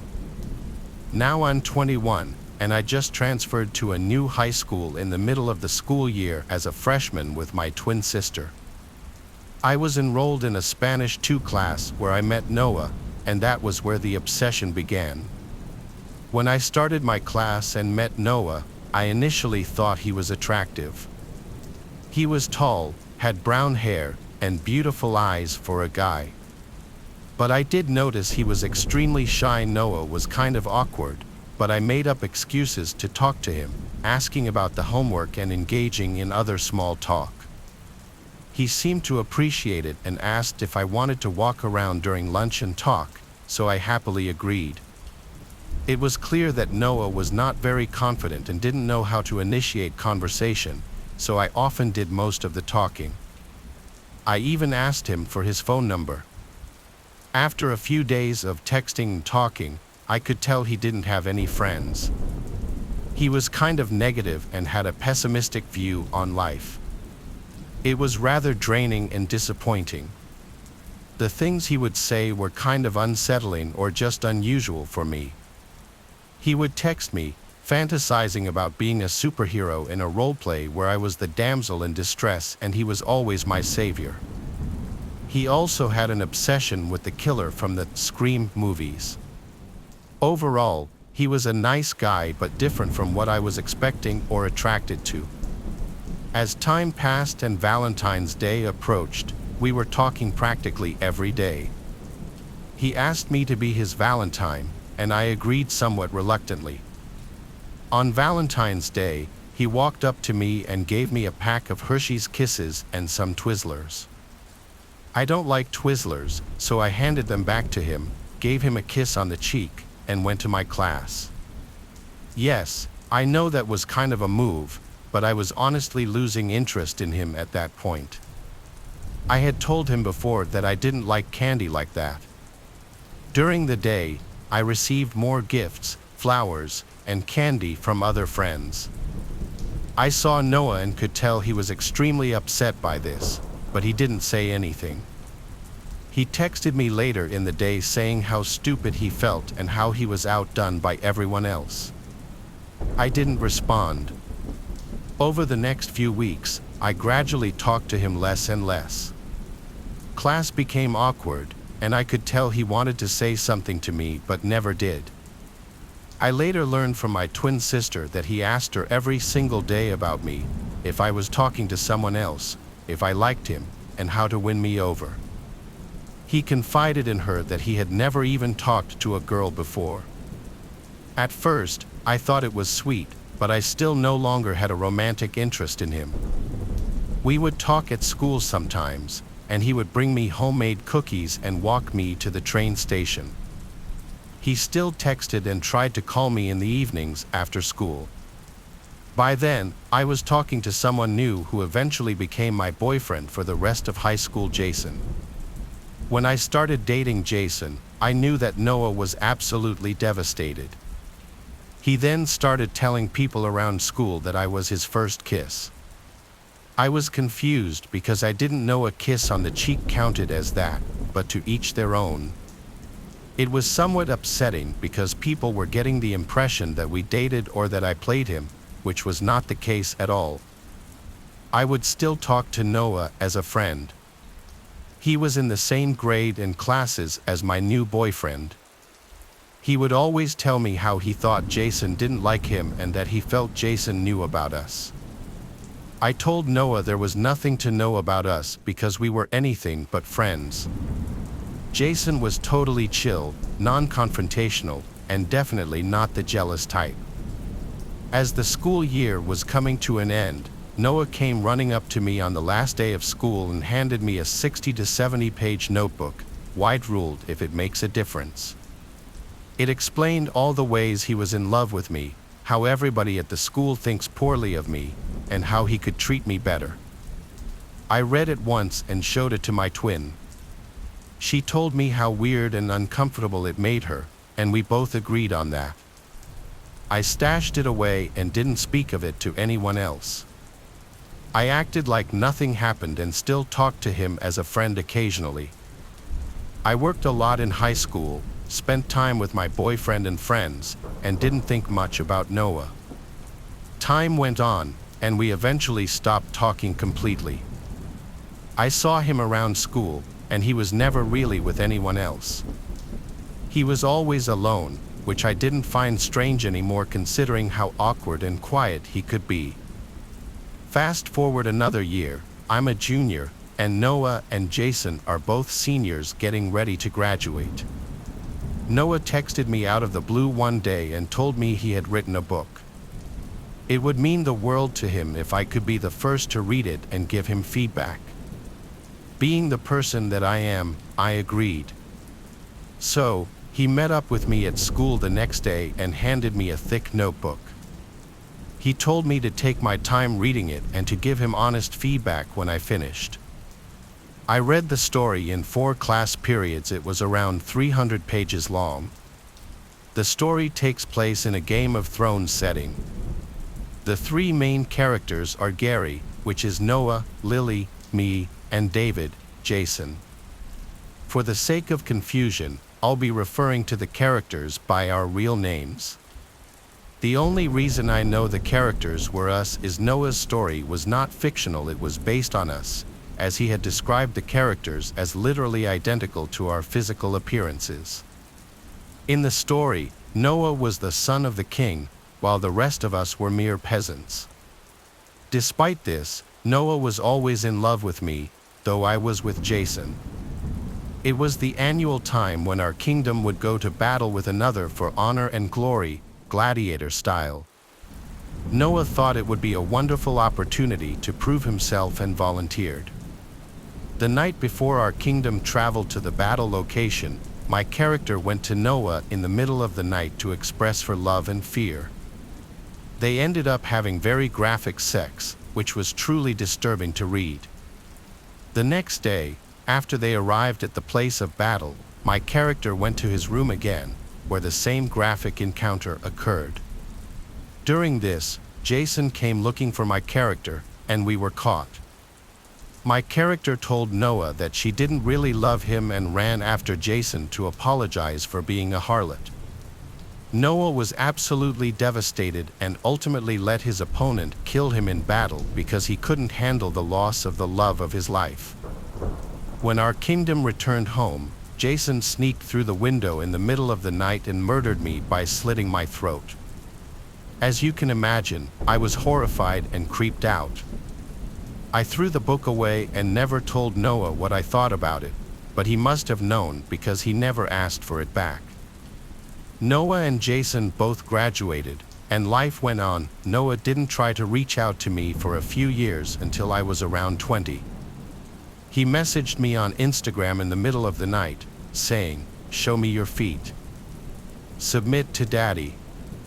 I always looked at your feet at school and would fantasize about them, along with links to a few foot fetish websites. I promptly blocked him.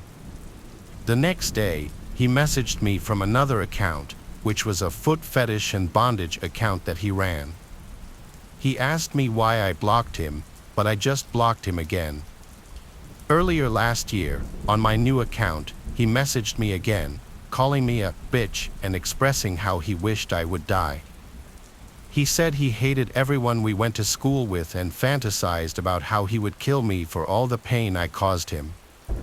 I was genuinely afraid but didn't know how to handle the situation. Was it really a death threat? I didn't know. I later learned that Noah worked at a diner down the street from my apartment, and I avoided it at all costs. I've since moved and haven't heard from Noah since. However, multiple girls I went to high school with told me that he was obsessed with me.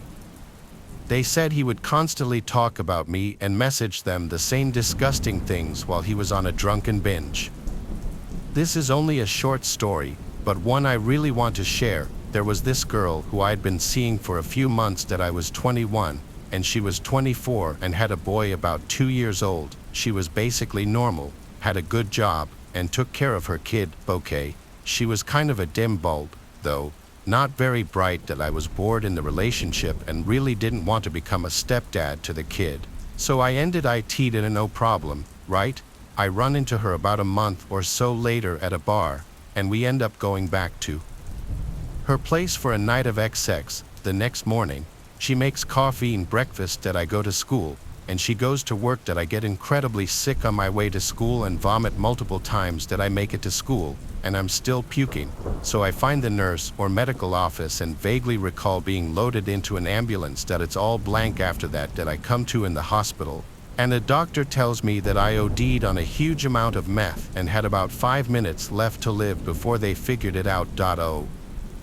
And by the way, he tells me there are some federal agents here to talk to you. It turns out she planned this whole thing and decided that if she couldn't have me, then no one could. She went to jail but got a reduced sentence for turning on the family member who was making and distributing the meth. I was about 13 to 14 years old at the time, and it was around the 4th of July. Every year around this time, the town I grew up in would have a 4th of July fair in the center of town. It was always a great place to get together with friends without parents, which at that age is a treat.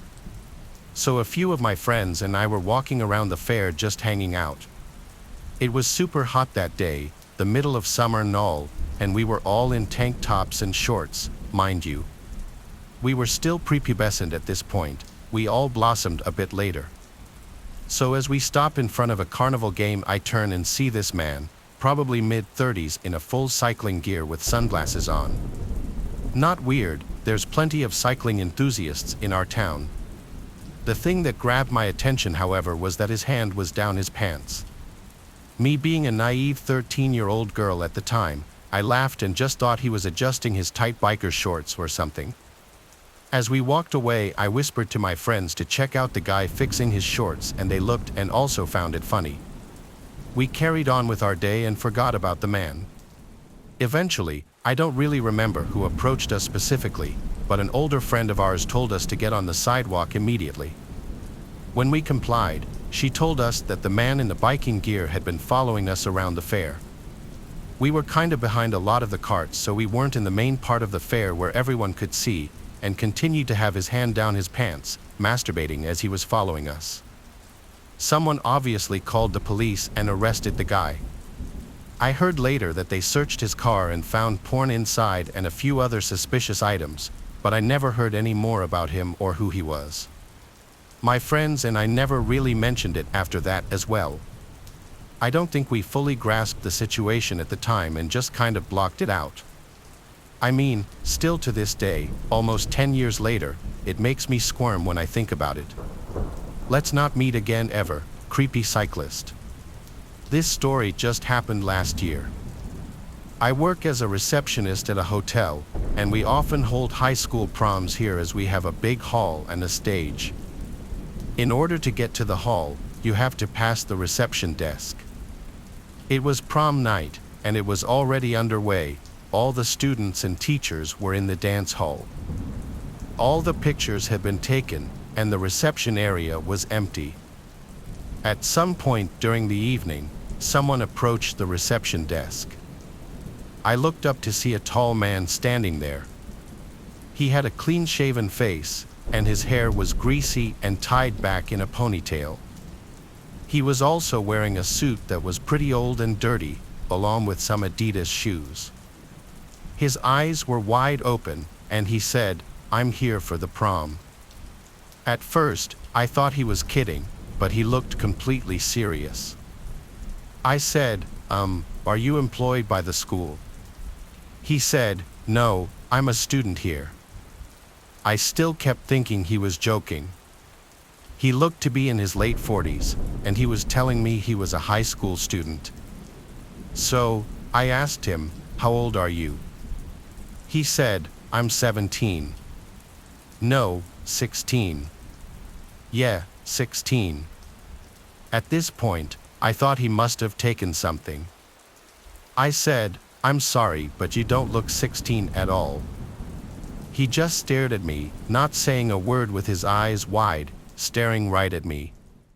He then leaned over to me and said, "I'll make you a deal. I have a big blade in my pocket. If I'm not 16, you can cut my finger off. If I am 16, I can cut your finger off." I didn't get the chance to say anything, 'cause he walked out right after he said that. I told my boss about what happened. He said if the guy came back, he'd deal with it. I finished my shift around midnight and then went to get in my car. There was an envelope under my windshield wiper. Written on it was, "The deal is a deal." I opened the envelope to see a human finger, and I had a feeling this wasn't his own finger due to it being a different color. I never saw that man again, and I've always wondered why he was trying to get into that prom. New York City trains are pretty crazy. I've been groped and harassed, and I've seen things that I don't ever want to see again. My best friend and I were neighbors living in Upper Manhattan. It was summertime, and it was pretty late. It was around 8:30-ish, and we wanted to go to the west side to get some milkshakes because we always liked to go out late for little adventures. Of course, my parents didn't want us to go out late, but we kept pushing it, and we ended up going. In order to get to where we wanted to go, we had to take the subway. As we're coming back, it was already 9:30-ish, so we expected to get back home around 10. The train arrived, and my best friend and I hopped in. The train car was empty, so we sat on the chairs with 2 seats. As we arrived at the next stop, a man came into the same car. We didn't think anything of it until the man sat right across from us. Keep in mind, the train car was nearly empty, and he could have picked literally any other seat but decided to sit across from us. Of course, my friend and I thought that was weird, so we texted each other saying we were going to move to the next car when we got to the next stop. As we were heading to the next stop, we quickly ran out of the train and ran to a different car. We just kind of laughed it off until our smiles slowly turned into worried faces when we saw the same man coming into the new car we had just moved to. Obviously, my friend and I felt completely uncomfortable. We moved all the way down to the opposite end of the car, and the man did the same exact thing. Keep in mind, the man himself didn't look creepy. He looked pretty average, which honestly made me really surprised. But my friend and I quickly moved to the next car once we got to the next stop. We were pretty scared because we were only 15 years old, and we were females on a subway. Train going back home alone around 10 o'clock. I don't really remember how we lost the man, but luckily we did. We quickly ran back home after we got off our stop, also making sure we weren't being followed. We didn't tell our parents because we knew they wouldn't let us out again, so we just kept it to ourselves. Nothing crazy like this ever happened again to us, but now we know to be more careful taking the subway home. For anyone that comes to New York and takes the subway, please be careful because you really never know who's gonna follow you. My partner and I recently bought our first home. On the day of closing, the selling realtor informed us that the seller hadn't given her the keys to the house.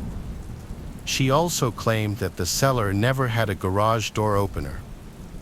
When we asked about when we could obtain the keys, the selling realtor explained that the seller works an hour away and has long hours, so we couldn't get the keys until 9 or 10 p.m. Instead, the realtor arranged and paid for new locks on the front door and even gave us money to buy garage door openers. We closed on the house, and everything else went smoothly. However, when I went to set up and turn on the electricity, the company told me they couldn't turn on our power until the next day, even though I had called in the morning. The house needed a good cleaning, as the seller didn't bother to clean before moving out. Let me first describe the house layout. When you walk through the front door, it opens to the living area, with the kitchen to the left. Part of the kitchen is hidden from the front door due to stairs leading to the basement, so you can't see the oven or the fridge. The neighborhood is one of the safest in my area. I had to use the front door to move things in since the locks were installed before I arrived, so I didn't bother locking the door. Moving on with the story, since I didn't have electricity, I decided to start by cleaning the fridge. I turned on a true crime horror podcast and got to work. The fridge doors were wide open, and I was just doing my thing when a shadow appeared behind me. I knew this wasn't my partner because he was teaching, so I turned around to see a man in a black hoodie and black shorts. He told me he was there to drop off a garage door opener. He placed the opener on the island without saying another word.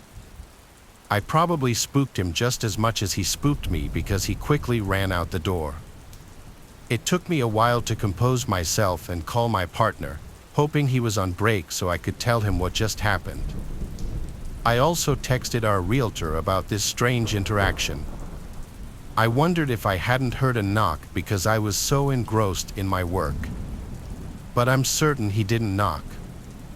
I know this because less than an hour later, another man knocked on the door, explaining he was there to drop off a key to the front door.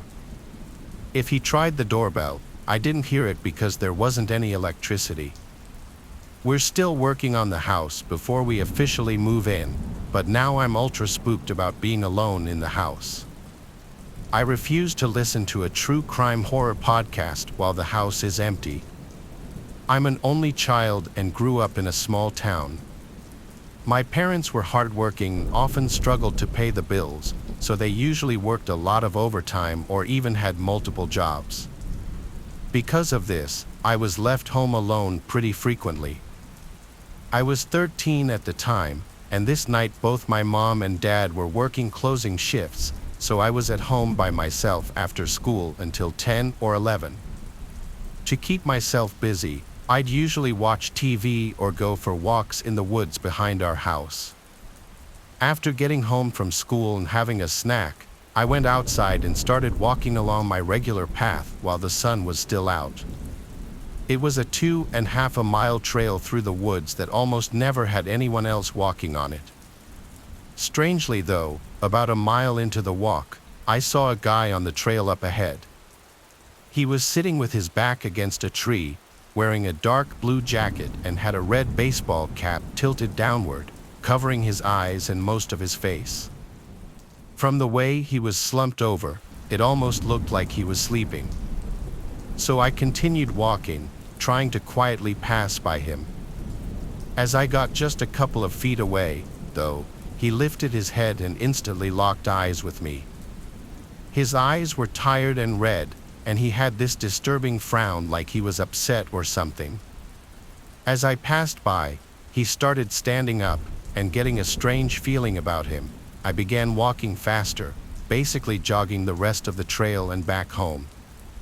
I didn't see him follow me, but I locked all the doors just in case. Again, I was only 13, and even though I was used to being home alone, I still got scared pretty easily. I stayed inside and checked the windows one last time before trying to distract myself by watching TV. Only a few minutes after turning it on, though, I heard a voice at the back door. I paused the TV and listened, hearing a man call out multiple times, repeating the word, "Hello." I stood up and looked down the main hallway. That same guy with the red cap and blue jacket was standing at the back door, almost pressing his face into it as he tried to look inside. I quickly went back around the corner, but he must have seen me because he immediately stopped calling out and instead started trying to force the door open. I just froze up in the middle of the living room, listening to the door jolt back and forth against the lock. After several attempts, though, he left. I called my parents, and they called the police, but he was never found. Having been followed home and them trying to break in, though, I can only imagine what they were trying to do to me. I should start off by saying my brother is not only a military man, but he's your basic hetero, never let them see you cry cliché of a military man. He's not afraid of anything, well, except for the entire country of Japan. This is his story. My brother joined the Marines when he was 18 and was stationed in Japan. He really enjoyed his time there for a while, the girls specifically. He made friends with some of the Japanese guys his age who worked around the base. On nights where he and his soldier friends had the night off, the local Japanese guys would show them around, bring them to bars, introduce them to girls, etc. One night, after a little drinking and no luck with girls, a guy invited my brother home to play video games. My brother accepted the invite, and they played video games for a few hours. During this time, The guy tells my brother the main reason he wanted to get home early was because his little sister had been suffering from night terrors, causing her to wake up screaming, crying, and sometimes vomiting. He was worried about her and wanted to be home in case she had an episode. At this point, the story should explain how this guy's house was shaped. The house was built in the shape of a horseshoe with the garden in the middle. His bedroom was at the very edge of one side of the U-shape, and his sister's was all the way on the other end. So they are essentially across the garden from each other. If he looks out of his window, he can see into hers and vice versa. So anyways, they decide to call it a night, and the Japanese guy walks over to the window to look across the garden into his sister's window to check on her. He lifts a blind and peers out for a fraction of a second before jumping back, screaming, and looking at my brother like he just saw something horrible. My brother then goes to look, and he stops him. He tells him that he saw a dark cloud with red eyes hovering over his sister's sleeping body. My brother naturally doesn't believe him and decides to look for himself. He creeps quietly over to the window and lifts the blind, but this time he finds himself eye to eye with what he describes as a dark black puff of smoke with a face. My brother and this other guy admit that they got under the covers and stayed there until it was light outside, too afraid to lift the blankets and see that the smoky figure had come a little closer and was in the room with them, just on the other side of the thin sheets. I don't know what to believe, or maybe they drank more than what they said they did that night and imagined it all, but I know my brother believes what he saw. He sticks to his story, and when he tells it, he looks like someone who saw something truly sinister. This happened 20 years ago. My name is Lisa, and when I was turning 14 years old, I had a birthday party with some friends. It was not a huge party, it was just me and my 4 closest friends from school. The 5 of us went to my house after school on Friday, and we were going to have a sleepover. We got pizza and just hung out and had a good time. We stayed up late in my room playing games and stuff. Finally, when it was pretty late, we got tired and were going to go to sleep. We were all sleeping in my bedroom because it was pretty large and nice. I was in my bed, and all my friends had sleeping bags and had plenty of space. I remembered that it was probably like 1 o'clock in the morning. I'm not sure if any of us were asleep yet. I know that I wasn't, however, I was laying in bed with my eyes closed trying to fall asleep. The next thing I knew, I heard a knock at my bedroom window from the outside. There was no mistaking it, and there were several somewhat loud knocks at the window. I sat up in bed and looked to the window. There were shades mostly covering it, so I couldn't really see anything. I whispered to the room, asking if anybody else had heard that. Several of my friends spoke up, saying that they had. The knocking was not going on anymore, so I decided to get up and look out of the window. I walked over to it and then lifted up the shades. When I did, I saw this man standing there. I instantly backed away from the window and told everybody that I saw a guy. A few of them had also briefly seen him. We all then ran out of the room. We headed towards the living room, and everybody else in the house was asleep by then. I remember that we looked out the living room window outside but didn't see the guy anymore. We talked amongst ourselves and then went around checking several different windows. After not seeing or hearing anything unusual or strange, we decided to go back into my bedroom. We figured whoever it was had left and would not be back and were then going to attempt to go to sleep again. But before doing so, I checked out of my bedroom window one last time. When I did, I saw the man coming out from behind a tree in the front yard. He instantly began walking in my direction. I moved away from the window, and we all left the room again. This time, we called the police. We waited away from windows towards the center of the house for them to come. I also woke everybody else up. When the police got there, the man was gone and nowhere in sight. Luckily, after that, he didn't return. This remains one of the scariest moments of my life. My friend Basil and I rent a house together. He's a pretty big partier, though, and often stays out really late or even sleeps over at others' places, so a lot of nights I have to myself. This was one of those nights where Basil was out at the club or something.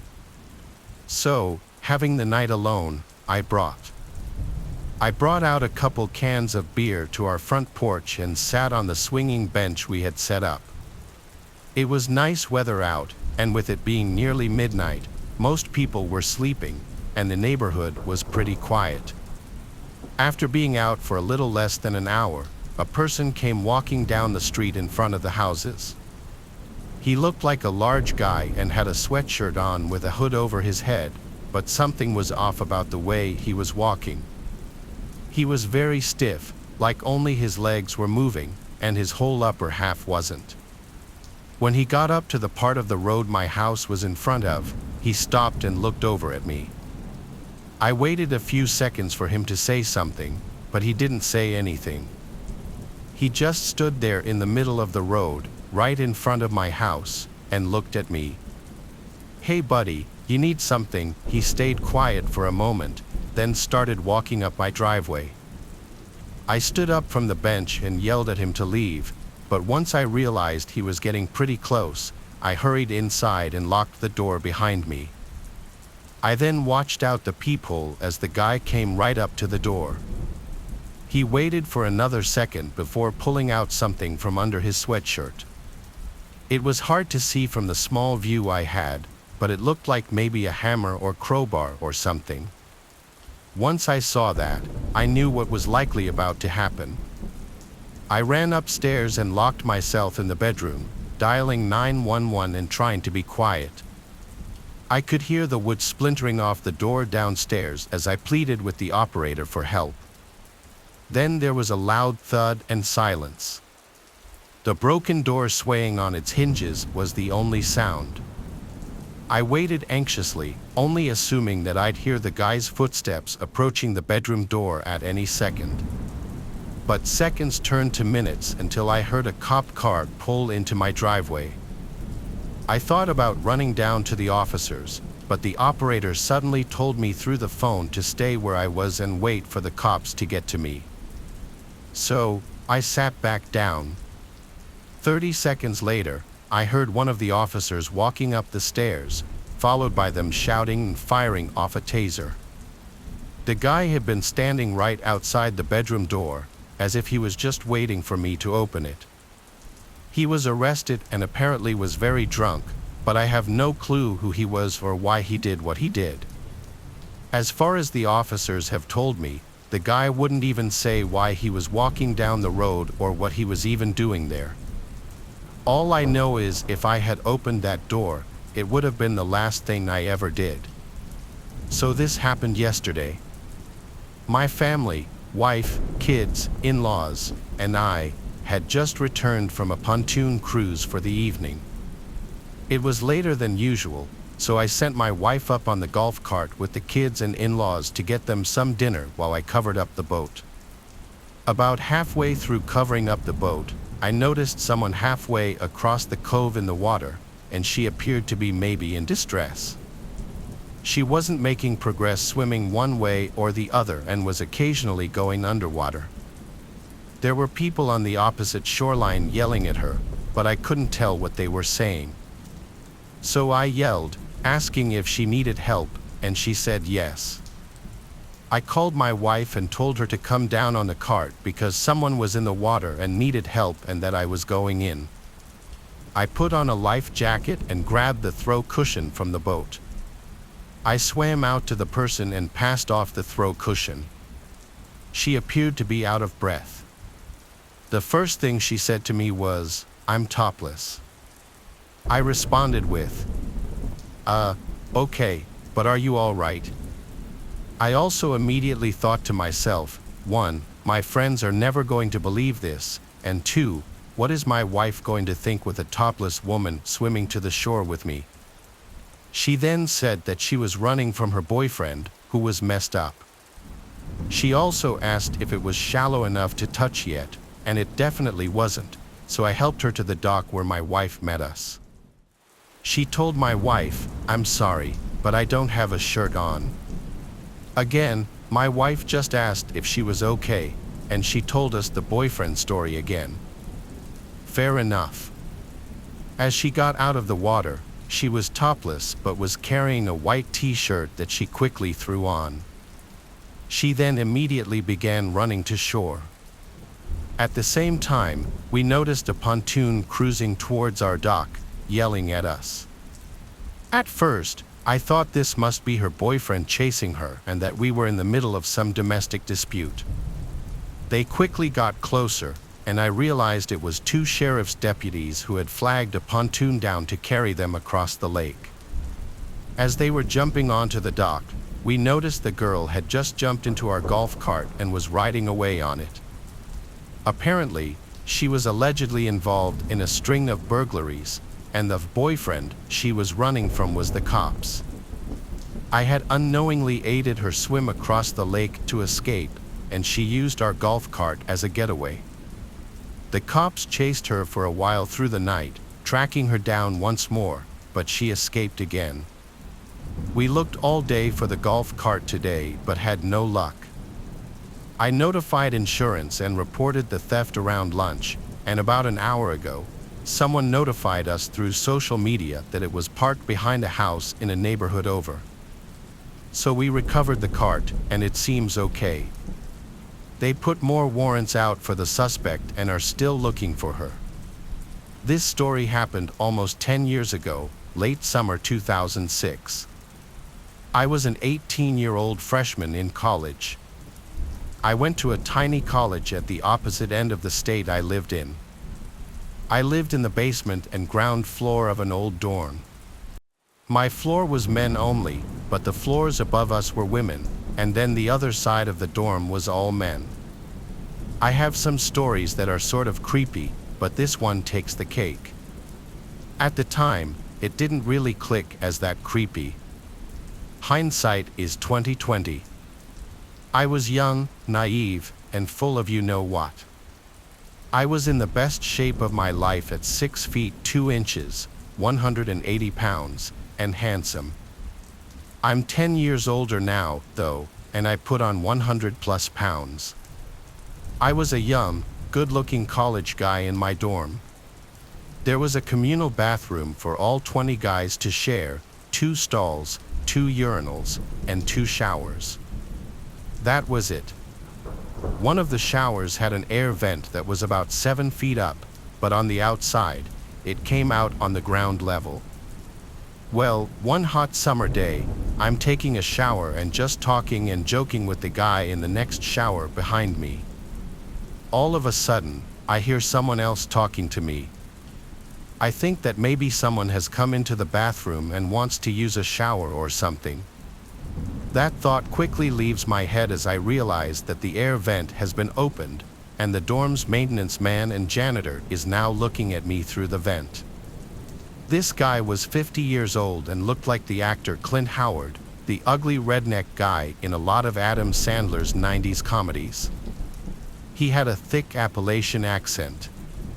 He somehow knew my name. I don't remember ever giving it to him, but I had said hello to him a few times.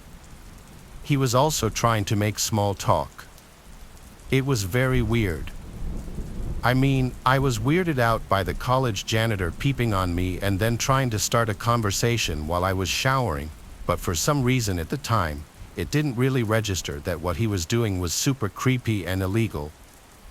I just thought he was being weird, and I politely asked him to close the vent. The guy in the shower next to me told me that the janitor did that all the time and he thought it was weird and creepy too, but harmless.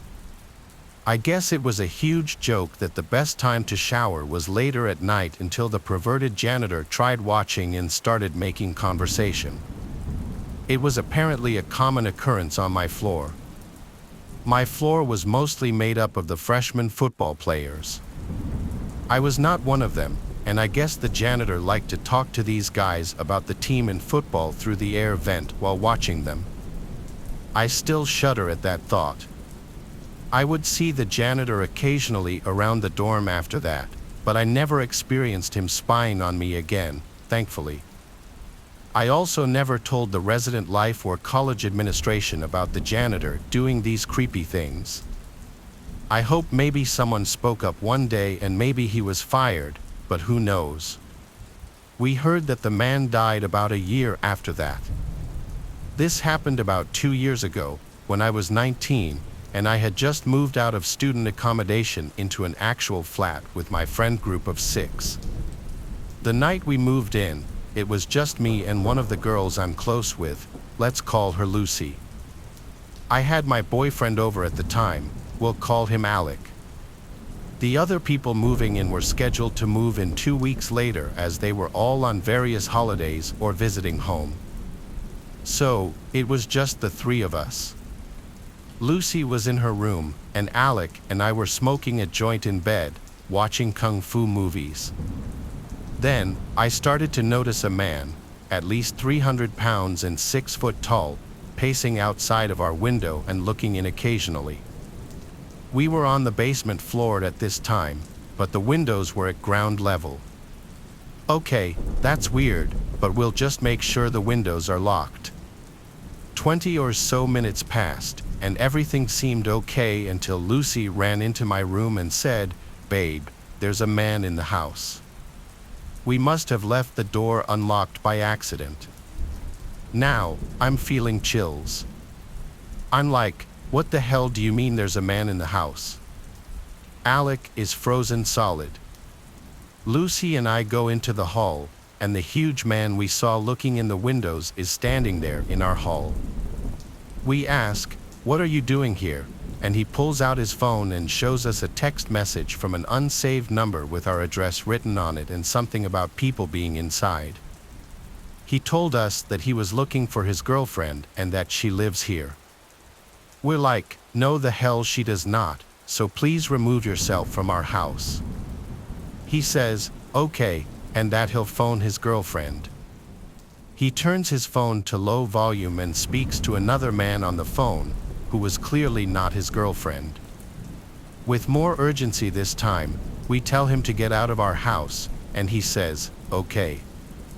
He finally leaves, and we lock the door.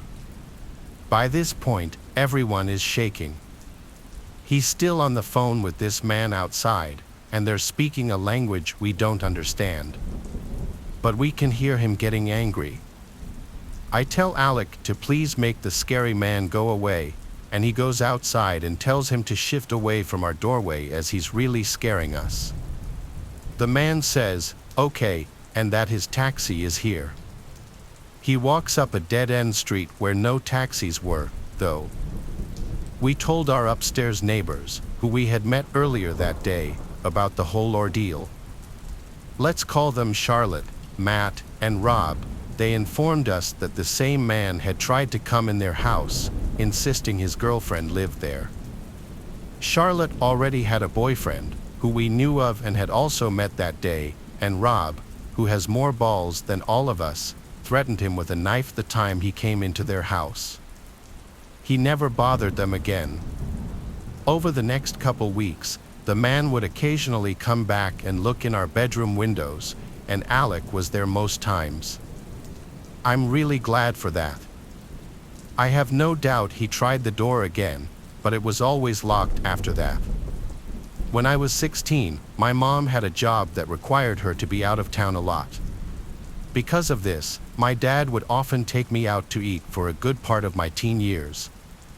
I remember one night we both decided to go to KFC for dinner. It was around 6 p.m., and my dad had just finished up his shift at work. Back then, my dad worked as a police officer and, at least at the time, would work pretty normal hours. Anyways, we went to KFC and got our usual. On our way back home, I remember we were pretty deep into a conversation, though I don't remember what it was about.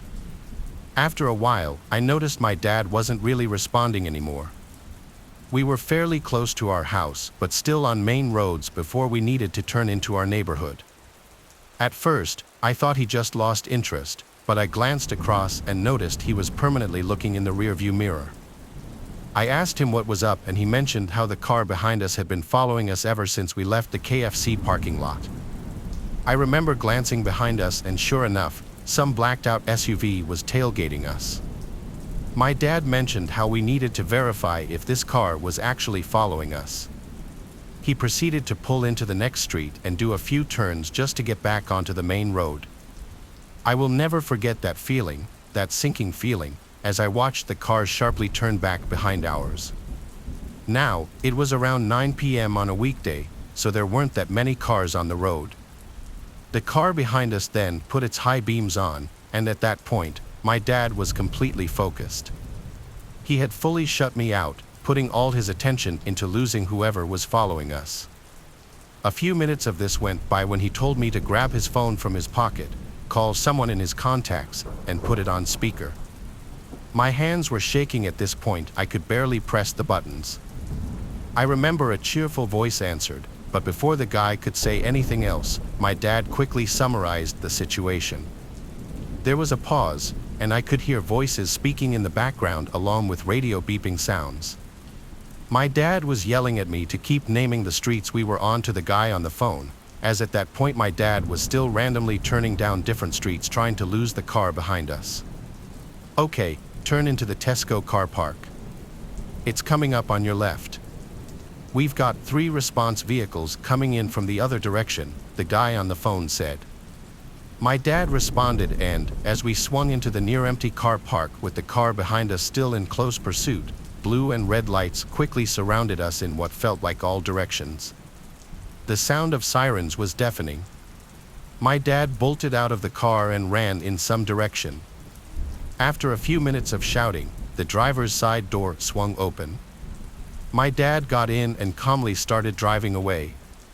As we turned around in the car park back towards the entrance, I could see the police surrounding the vehicle that had been following us, and 3 men in what looked like their late 20s were handcuffed, leaning over the car.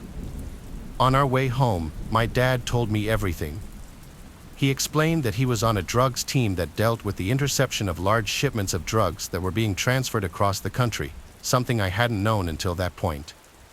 He continued by saying people would lose a lot of money when they were caught, and some didn't like that, which sometimes resulted in specific officers being targeted.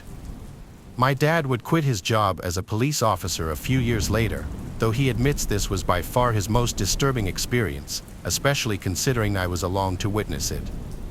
This happened when I was maybe 9 or 10 years old. I was invited to a friend's birthday party, and there were about 10 other kids there. It was a friend named Tom, and he was not my best friend, but I knew him pretty well. I also knew just about everybody else at his birthday party. The party itself was at Tom's house, which was maybe 5 minutes away from mine. It was a really populated neighborhood with lots of houses. I remember that the party was both inside and outside because this was during the summer.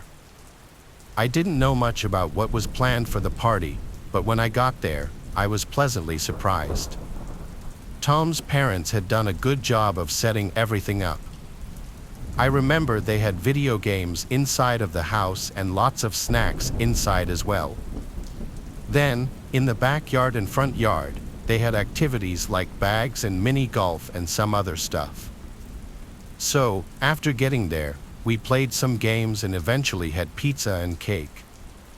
Then, when it got a little bit later, everyone kind of spread out.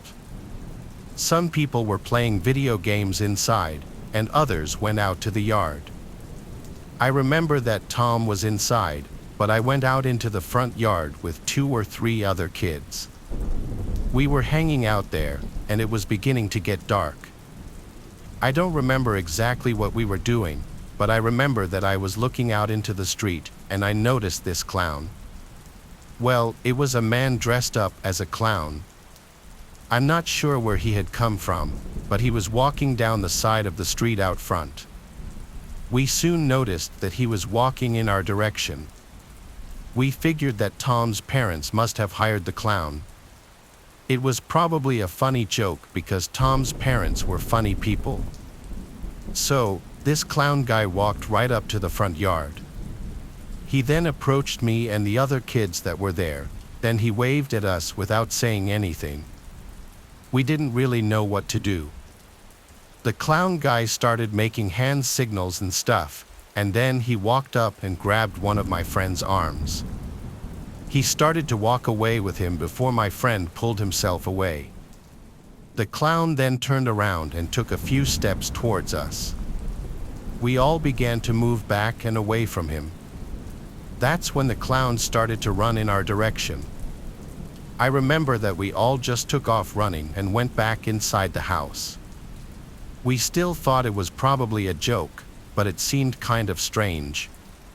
The clown did not follow us inside, but after getting in the house, we told Tom, who told his parents. Tom's parents said that they did not hire a clown, they were not expecting anybody in a clown costume. We got the creeps when we heard that, so some random guy dressed as a clown who just approached us and acted all weird. We all went outside to look, but did not see him. Tom's parents then called the police. They made everybody stay inside for the rest of the night. We all went to the windows and looked out of them.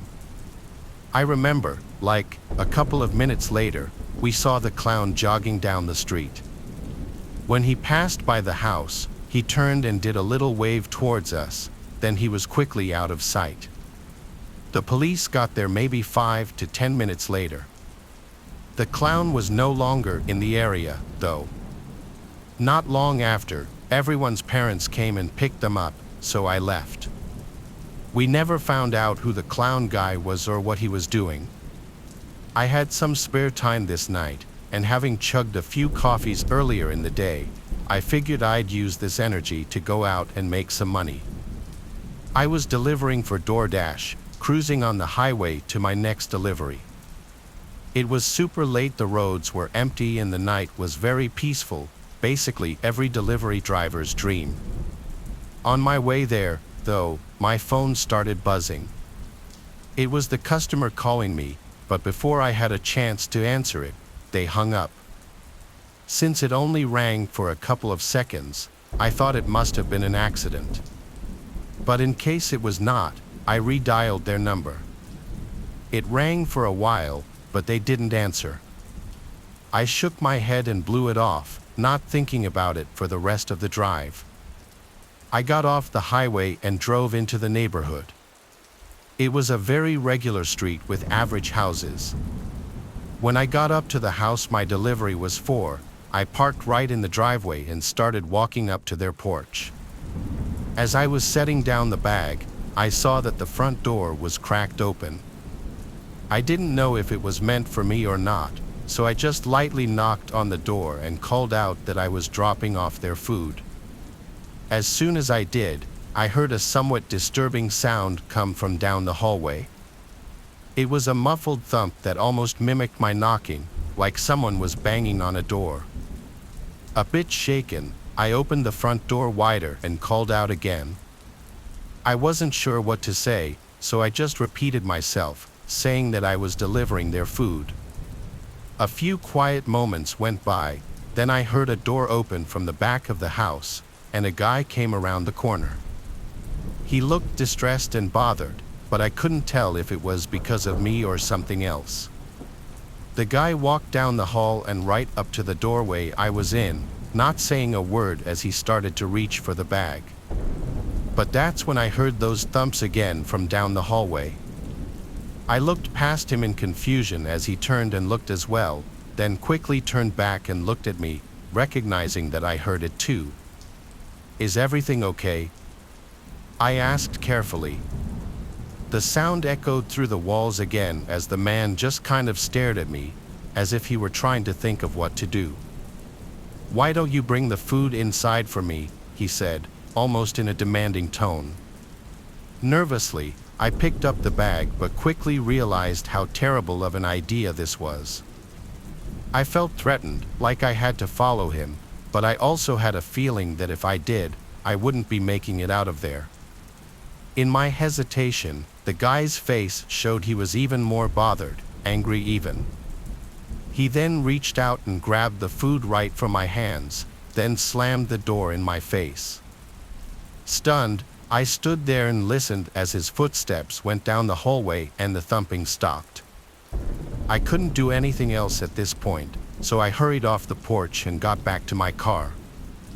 I ended my DoorDash shift after that one and ended up reporting the really disturbing scenario to the police. I think what ended up making me report it was that the man tried to get me to go inside his house. If not for that, I may have not felt there was enough evidence to do anything. Unfortunately, though, police informed me hours later that the man denied that anyone else was there and declined their request to search his home. At that point, there was nothing left to do other than speculate. I believe there was something truly horrible going on, and he was possibly ready to do the same to me, but I don't think we'll ever know for sure. Happened back in the year 1996. I was 13, and one night I was at home with my older sister, who was 16 at the time. I remember that our parents were gone for the night, so they gave us some money to order a pizza. After our parents left, I went into my room to play video games, and my sister was in her bedroom. When I got hungry, I left my room and told my sister that I wanted pizza then, so we ordered. I'm not sure what time it was, but it was dark out. While we waited for the pizza, we hung out in the living room. Then, I remembered that the pizza guy got there. After he rang the doorbell, my sister went over, answered, and paid the guy. She then brought the pizza into the kitchen. I was still in the living room watching TV, but was about to go into the kitchen. As I got up, I heard somebody suddenly trying to open the front door to our house. I stopped where I was and listened. They tried opening the door again. I wasn't sure if it was the pizza guy or what. I went over to the front window and looked out of it. I was just on time to barely see somebody moving away. They went out of sight within a second, though, and I really didn't see anything. It was just enough to know that somebody was there. The person had gone to the side towards the driveway, but also towards the side of our house. I kept watching but did not see them return. I figured they had left. So I then went into the kitchen, and I remembered that I told my sister about it. We looked out of a few windows but didn't see anything and figured that the guy had left. So we went into the living room and were having pizza and watching some TV. But not long into this, there was a knock at the front door. We carefully went over to a front window and looked out of it. When we did, we saw that there was this guy standing there on the front step. It was not the pizza delivery guy from earlier. Neither of us recognized him, and we figured that it was the same guy who had tried entering the house. We didn't know what we should do. I wanted to call our parents, but they didn't have cell phones at the time. So, we stayed in the living room and heard the guy knock once more, then he stopped. Things were very quiet for a short time. We looked out again, and the guy was now gone, and we couldn't see him. However, just moments later, we heard somebody try opening the back door to the house. Whoever this guy was, he seemed to be determined to get into our house for some reason. My sister said she was calling the police and then went over to the home phone. I stayed in the living room and hoped that the man would not try to break in while my sister was on the phone. I didn't hear anything more after she was told that the police were on their way. We looked out of a few more windows. We did not see the guy in the backyard or the front yard. Probably 10 minutes later, the police got there. We figured that the guy had left. I remember just hoping that he wouldn't return after the police had gone away. My sister mostly talked to the police and said what happened. I also talked to them a little bit too and gave my account. They said they would look around our property, and surprisingly, the police found a man hiding behind a tree in our backyard. It was the same guy. I really couldn't believe that he was still there. The police arrested the guy for trespassing. Neither my sister nor I had any idea who he was. I'm really glad that they found him. This happened just last year. It was New Year's Eve, and my wife and I were having friends over to our house. There were about 15 other people coming over, and we were going to have somewhat of a party. After everybody arrived, we had some food, and I talked with everyone. We played some games as well. My wife and I have a house that has about a 2-acre yard and is somewhat out in the country. At 12 o'clock, we all went outside and into the backyard behind the house to open champagne. Obviously, we didn't want to open it inside and have it spray all over the furniture, plus it wasn't that cold out. We stayed outside in the backyard for maybe a total of 10 minutes, then everybody went back in. All of our friends stayed until roughly 1 a.m. and then started leaving. By 1:30, everyone was gone. My wife and I cleaned up a bit and were very tired. I remember that my wife went upstairs to our bedroom, and I was finishing up loading the dishwasher downstairs in the kitchen. After I did so, I started to walk away, and I heard what I thought was my wife walking down the hallway. The hallway was out of my sight, it was kind of near the stairs, and I was around the corner from it. I called out my wife's name, wondering why she'd come back down, but she didn't answer me. I remember that I walked over there, which took me maybe 10 seconds. When I got there, I saw nothing. I was sort of confused, but I figured that my wife hadn't heard me calling for her and she just went back upstairs. I went upstairs and then got ready for bed. I didn't bother to ask her if she had just been downstairs or anything. So after I got ready, I turned out the lights and got in bed. Everything became silent, and that's when my wife asked me if I heard that. I hadn't heard anything. I sat up and asked her what she had heard, and she told me that it sounded like somebody was walking around downstairs. I listened closely, and then I sort of heard it. I walked over to the doorway and opened it up very quietly. Now I could hear much better, and somebody was definitely down there. They must have been who I had heard earlier. It really creeped me out, but then I heard the footsteps starting to walk up the stairs. I quickly closed the door back up and locked it. My wife already had her phone and was dialing 911. We then went into the bathroom connected to our bedroom, which also had a locking door on it. This would give us a little bit of extra space and safety. We were told that the police would be there within 10 minutes. As we were inside of the bathroom, we didn't really hear much. We were both trying to figure out who the person in the house was and how they had gotten in. Then out of nowhere, I heard somebody banging on our bedroom door. I did my best to try to ignore it. Hopefully, whoever was there would not be able to break through. This went on for quite some time though. At one point, it stopped, but then it picked back up again several minutes later. Finally, at last, the police arrived.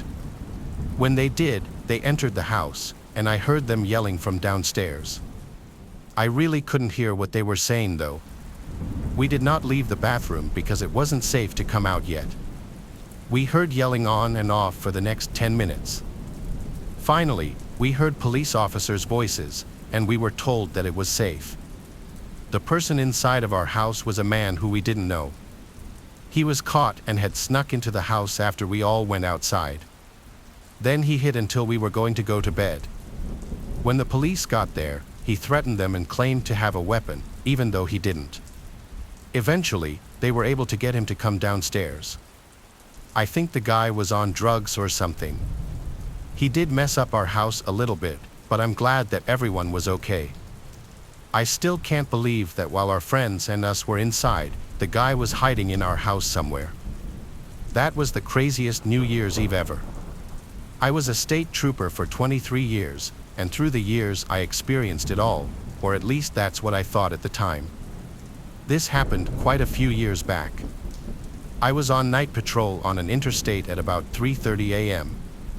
Now, I don't know if you guys know what the show Cops is, but basically, it's where cameramen would follow around real cops filming everything that goes down. The episodes would consist of a compilation of the most interesting clips. The show's insanely popular, but unfortunately, nowadays, new episodes are no longer made. Back then, however, I was lucky enough to actually be featured on the show. Even though I didn't show up in many episodes, I still thought it was really cool. This night was one of the nights I had a cameraman following me around for the show.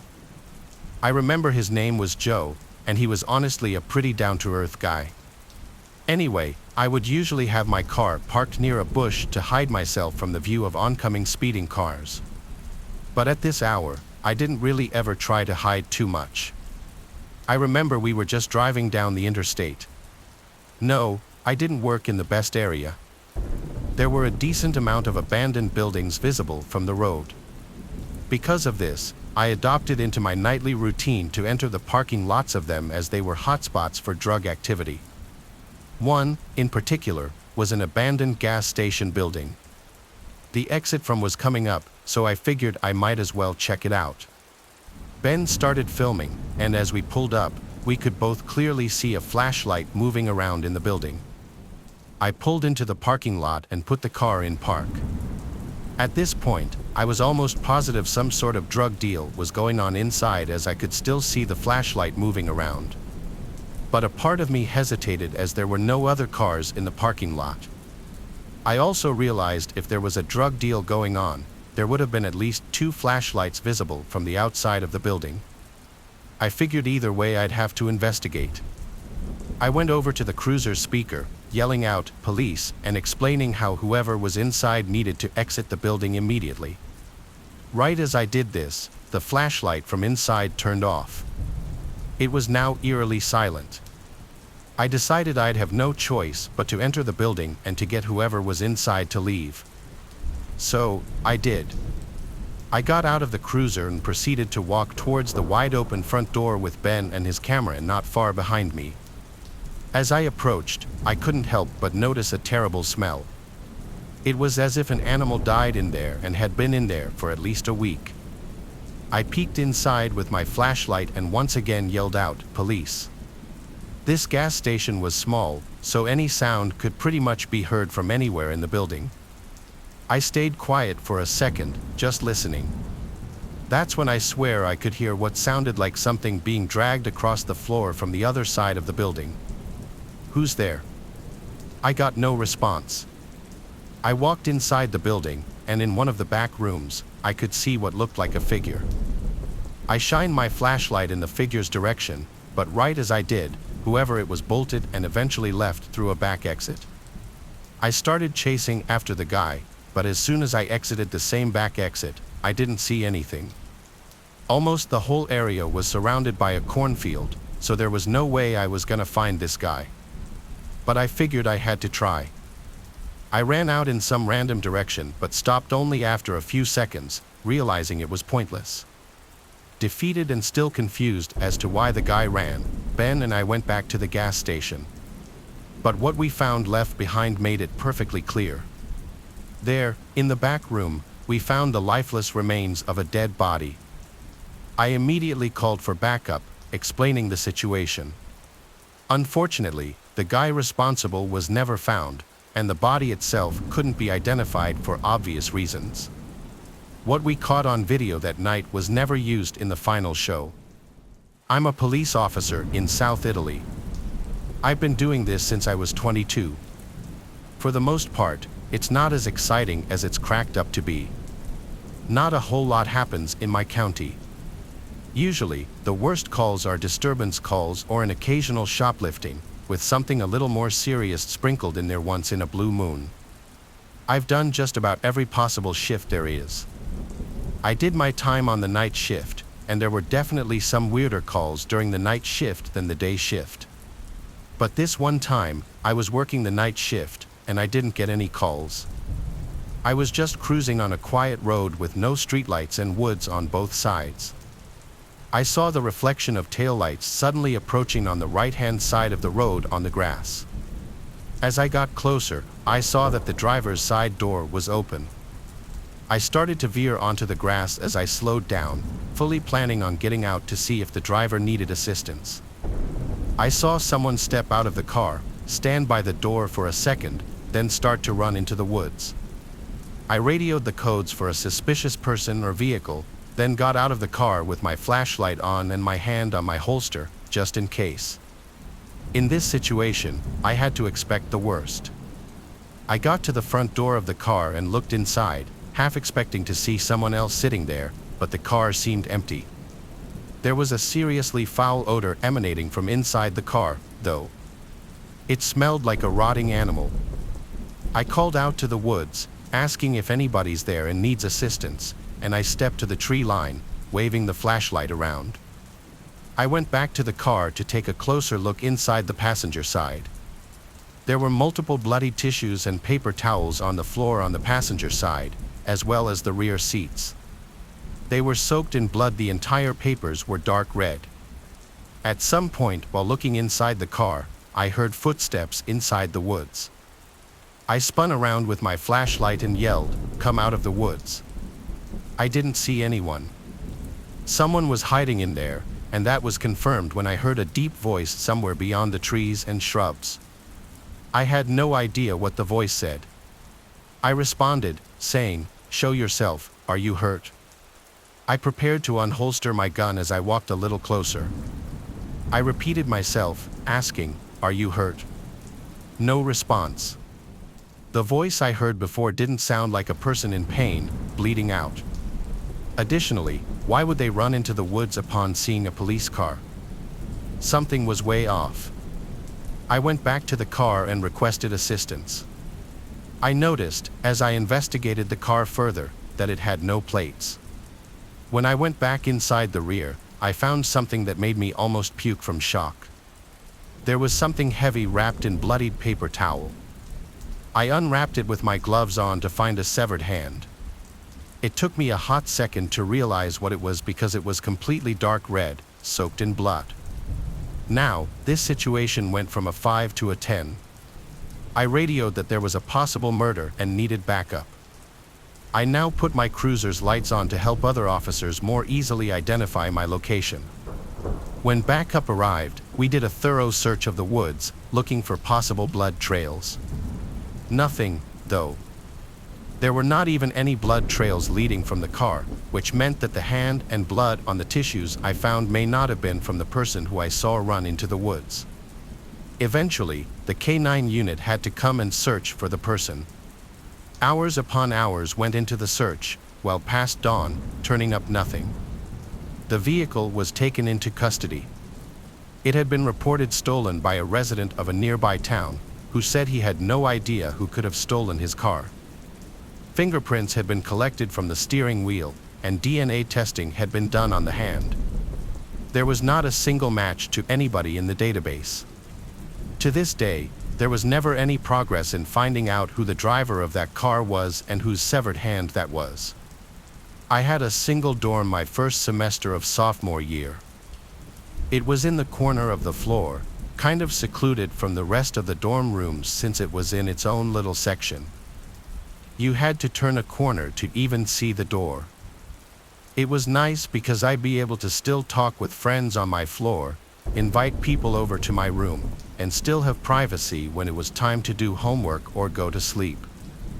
A few weeks into the semester, while studying for a bio exam, the silence was interrupted by a noise. It took me a bit to realize it was a light tapping on the door. It was so light that I almost didn't even hear it. I yelled, "Come in," but the door didn't open, so I got up to open it. Nobody was there. I walked around the corner to look down the hall. Nobody. Somebody was obviously messing with me. I went back to my bed and continued studying, this time leaving the door open. Nobody came back. The next night, a few minutes after shutting the lamp in my bedroom to go to bed, the tapping on the door returned. Only this time it was much louder, more of a knocking sound. I called out, "Who is it?" and again the knocking stopped, and nobody answered. I got out of my bed quickly and opened the door to see my small private corridor was void of any people. Again, I ran the 10 feet from my door to the corner to look down the main hallway of the floor. Nobody. The next morning, I asked some of the other kids in the dorm if they had been messing with me. Everyone said no. The next night, I woke up after having been asleep for 3 hours. Someone was knocking on my door again, this time louder than ever. I had trouble deciding whether to open the door or not. With a bout of courage, I hopped up and opened the door. Nobody was there, as I was expecting. But this time, I full-on sprinted down the tiny corridor isolating my room, and when I turned the corner, I saw the back of somebody disappearing behind the far corner on the opposite side of the hallway.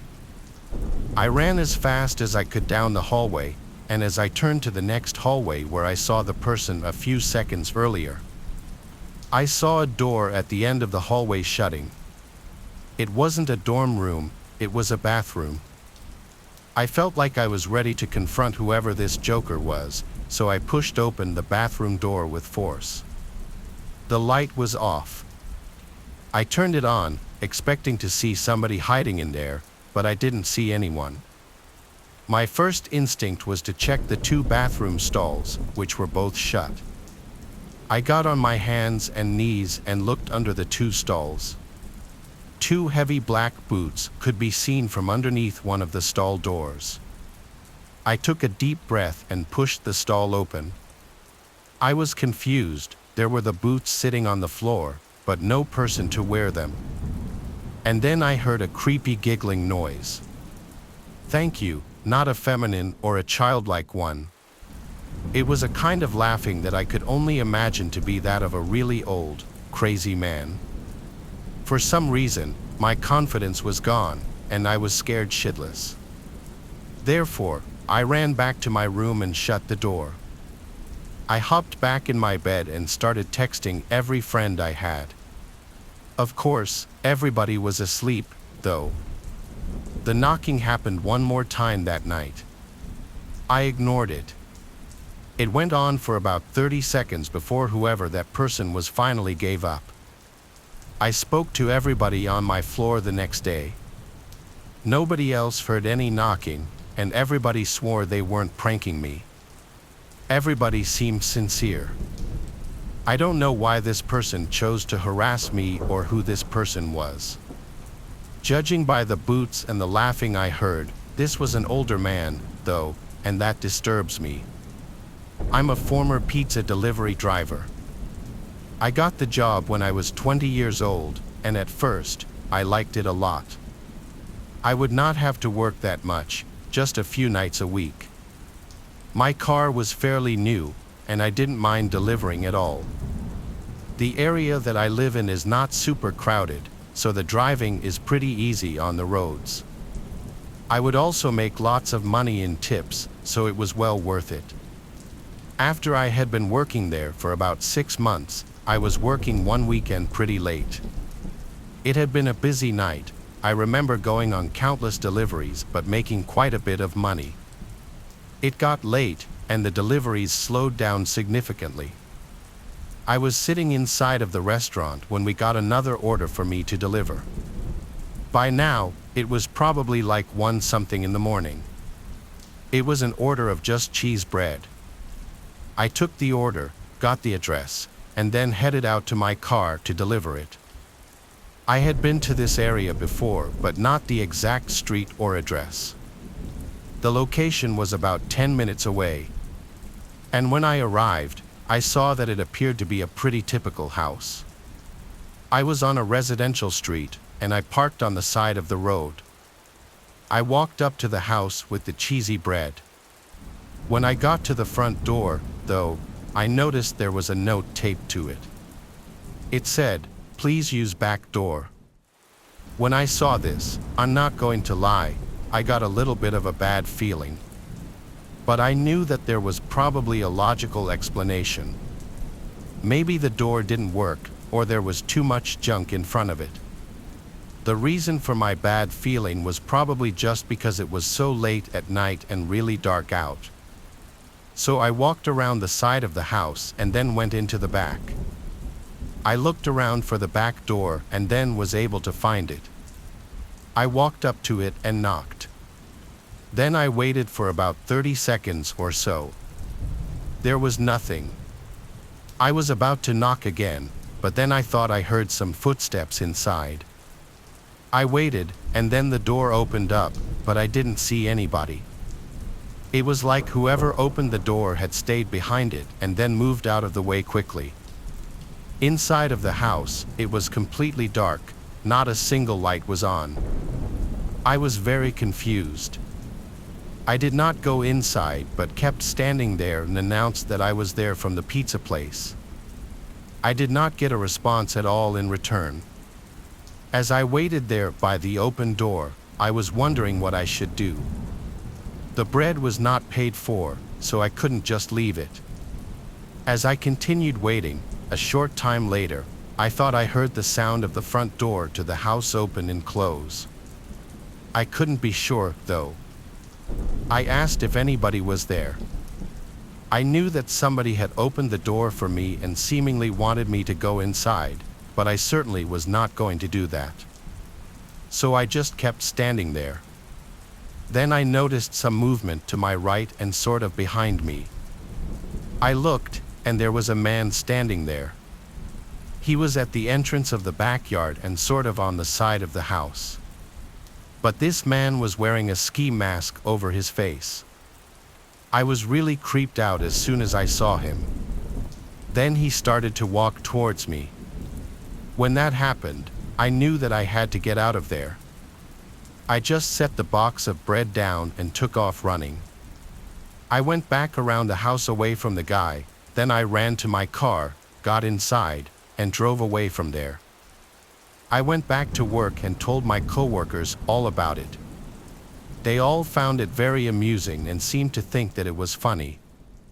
However, I was completely terrified, so much so that I only worked there for about another month. Then I quit, and I got another job. I still think about that from time to time. Was it some crazy prank, or did the man have bad intentions? I really don't know. It all went down last semester at Theta Chi, the so-called elite frat on campus. Let me tell you, elite is one way to put it, more like elitist and steeped in messed up traditions. Pledge week was a living nightmare, sleep deprivation, puke-inducing concoctions, the usual frat boy sadism. But the real kicker was the final night, the wall of FA's initiation. They blindfolded us, led us to a part of the house that always felt weirdly cold and damp, and told us to line up. One by one, we were shuffled forward, hands outstretched. Identify the brother, a voice boomed, laced with amusement.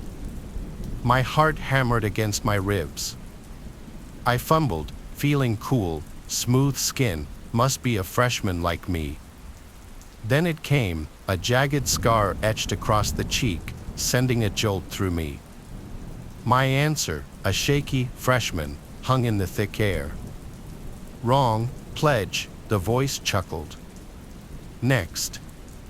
The next brother stumbled forward, encountering a face that felt wrong, bulbous, misshapen, like something out of a nightmare. He stammered, unable to identify it. Nervous laughter rippled from the unseen brothers. Panic nodded at me. Each touch brought a new wave of confusion, rough, leathery skin, a cold metallic surface, a face with a gaping hole where a nose should be. Each wrong answer was met with escalating derision. Who are these guys? I whispered to the brother in front of me, voice cracking. Silence. No response. By the time it was my turn again, a cold sweat plastered my hair to my forehead. My hand brushed against a face that sent shivers down my spine, soft, almost feathery, with something cold and hard underneath. I choked back a scream. This wasn't human. What is this? I stammered. A chilling silence followed, then slow, deliberate clapping from the shadows. "Congratulations, Pledge," a voice rasped, different from the others, older, laced with sickening satisfaction. "You've just felt the faces of those who failed the wall."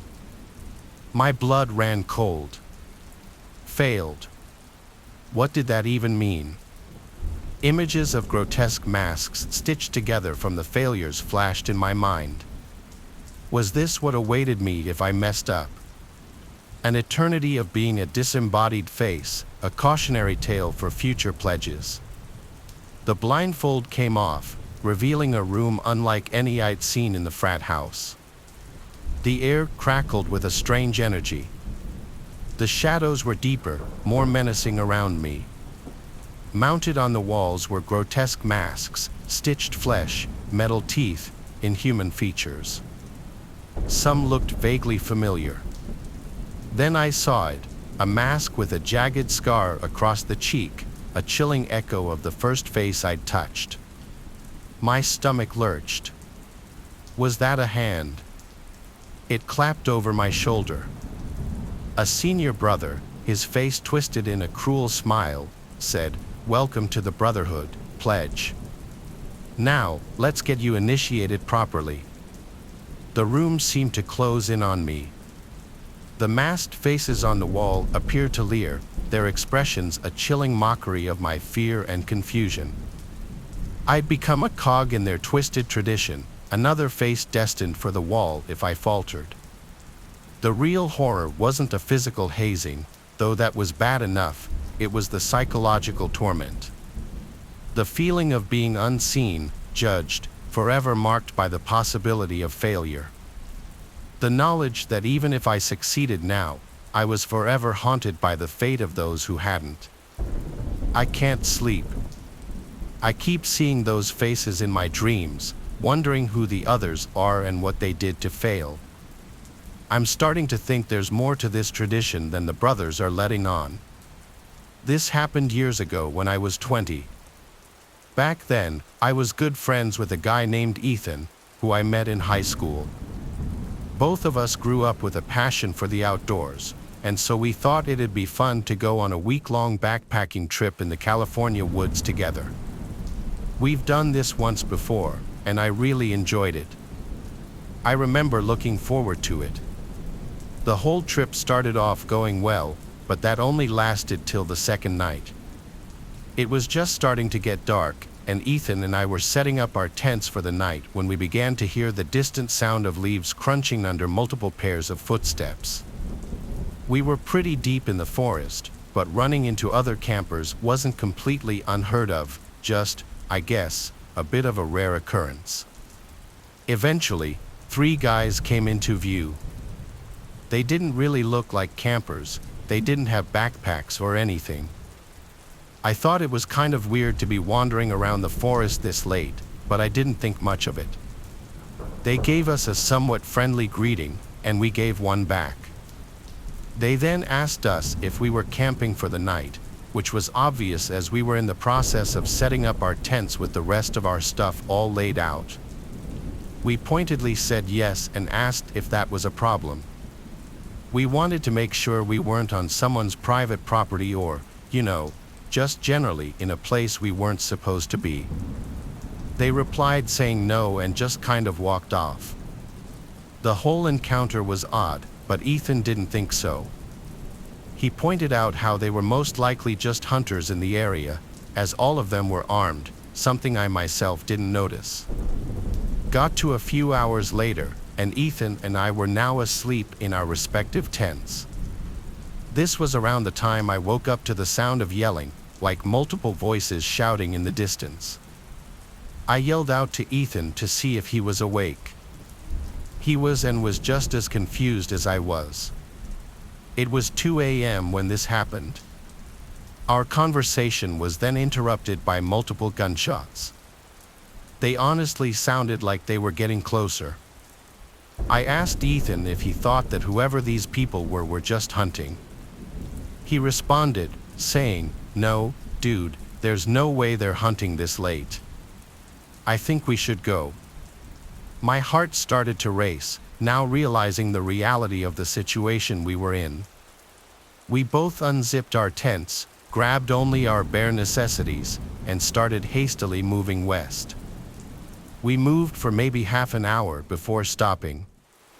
The yelling and gunshots were now barely audible, although they were persistent, continuing off and on up until sunrise.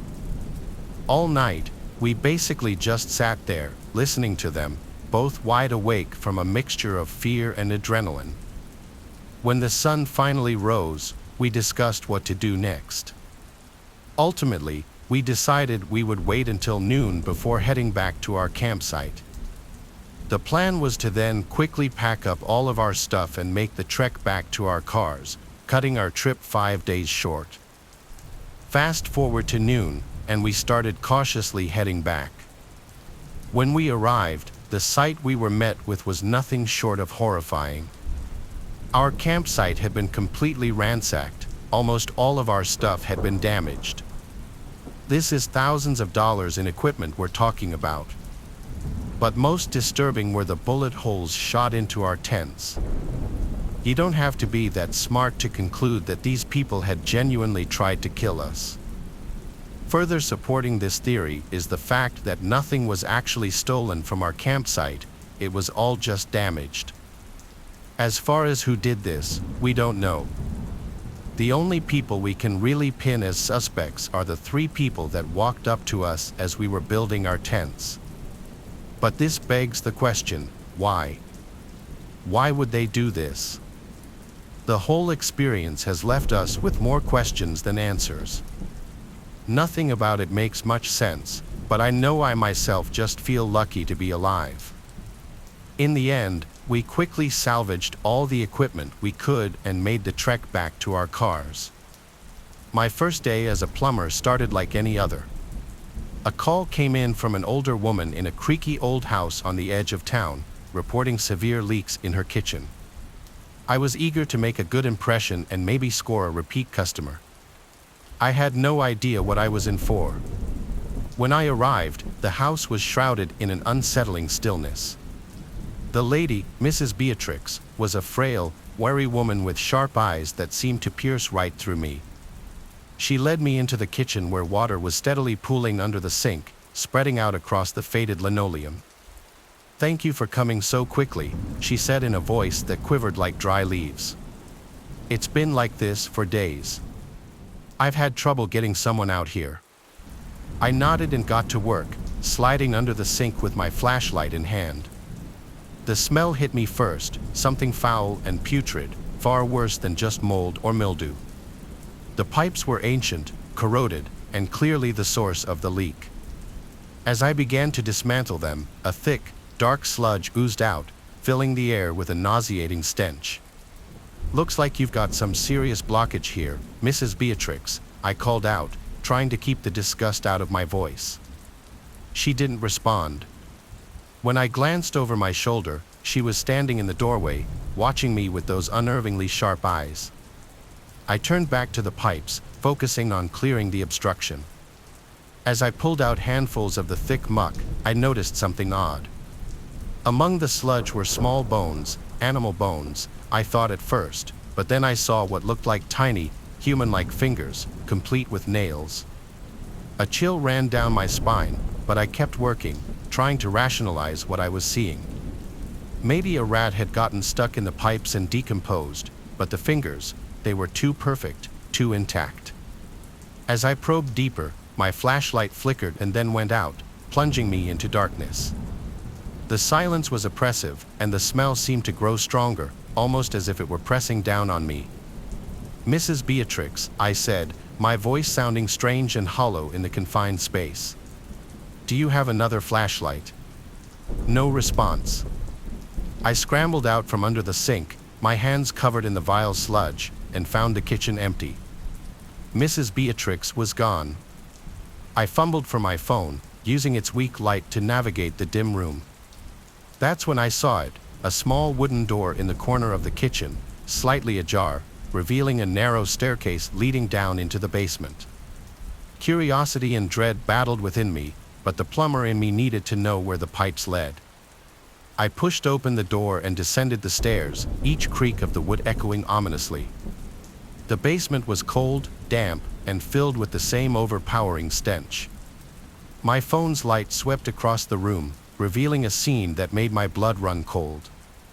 There were jars, dozens of them, lined up on shelves, filled with murky liquid and what looked like more of those tiny bones. In the center of the room was an old, rusted tub connected to the pipes that ran up into the kitchen.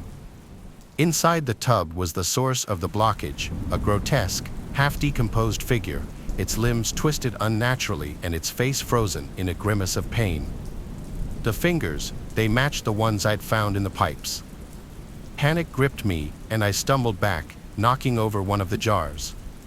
It shattered, spilling its foul contents across the floor. I turned to flee, but there, at the top of the stairs, stood Mrs. Beatrix. Her eyes glinted in the dim light, and a twisted smile played on her lips. "You weren't supposed to see this," she said softly, almost kindly. "But now that you have." I didn't wait to hear the rest. I bolted past her, adrenaline fueling my sprint through the house and out the door. I didn't stop until I was safely back in my van, my heart pounding and my mind racing. I reported what I'd seen to the authorities, but when they arrived, the house was empty. The jar, the body in the tub, everything was gone. Mrs. Beatrix had vanished without a trace. That was my first and last day as a plumber. The memory of those tiny fingers in the pipe still haunts me, and I can't shake the feeling that Mrs. Beatrix is still out there, watching, waiting for the next unsuspecting soul to stumble into her web. My childhood was normal and nothing out of the ordinary. Two middle-class, hard-working parents just getting by in a nice city, and then, of course, me and my little brother. He's 6 years younger than me, and he was at my grandma's house when this happened. My mom was at work, working a double shift, and my father was also working. He was a truck driver, so oftentimes he would spend weeks away from the house. My mom also worked a lot to cope with the fact that my father was always gone. I think it made us all a little bit sad sometimes, but really, our family was very close and we always had a great time together when we were able to finally hang out. Sometime during the night, it wasn't too late yet, but definitely starting to get dark. My mom wasn't going to be home for a few more hours, and I was getting pretty bored with nothing to do. I was pacing back and forth through the house, just trying to figure out how to cure my boredom. I sat down on the couch and began looking for something to watch on TV, but nothing was catching my eye. Shortly after, I went and grabbed my PS4 from my bedroom so I could play Madden football out in the living room since the TV was twice as big as mine. As I was hooking up my PlayStation, I felt something weird inside. As soon as I looked up, there was a face smothered in the window right in front of me, staring directly at me. I froze and screamed. Then the man also started screaming. He started yelling for help and to let him inside, just over and over. I had no idea who he was or what he was doing, but he was practically begging and screaming at the top of his lungs. I couldn't move a muscle because I was just so scared. Sounds weird, but I almost let him in despite me being that scared. I was just unsure of what to do. He was a big, scary man, but he appeared to be in danger. Thankfully, my mom pulled into the driveway as this was happening. I was so relieved to see her, but also terrified that the man might try to hurt her. He stopped like a deer in headlights, and my mom yelled at him to leave, and he did. Thankfully, my mom called the cops when she got inside. When they showed up, the man was sitting across the street on the curb in front of a foreclosed house. The cops found him there and asked him questions. He stuck with his story, though, and said that a group of men in ski masks tried to kidnap him and that they beat him senseless. For some reason, I just didn't believe that. The cop didn't really seem to either, to be honest, but there was nothing the officer could do technically. We later found out that the man was our new neighbor, and he had just bought that house that was foreclosed right across from us. It was a good thing that my mom showed up like an hour before I expected her to that night. That guy still lives next to my parents, and I lived there for a few more years after this incident. He never necessarily bothered us again after that, but man, he was a creeper. We had to live by his word and take what he said as the truth. Even though it seemed unlikely, we had no choice but to accept it. Nothing outlandish happened with him after this, but there were times I was very uncomfortable by his presence. He used to smile and wave at me whenever I walked past his house, and he always seemed to be outside watching when I got off the school bus. There were also times I heard him having full-on conversations with himself, and I swear I even saw him hitting himself in the head while doing so a few times. He liked to randomly scream in the middle of the night like bloody murder. There was definitely something wrong with him, so we always did our best to keep our distance.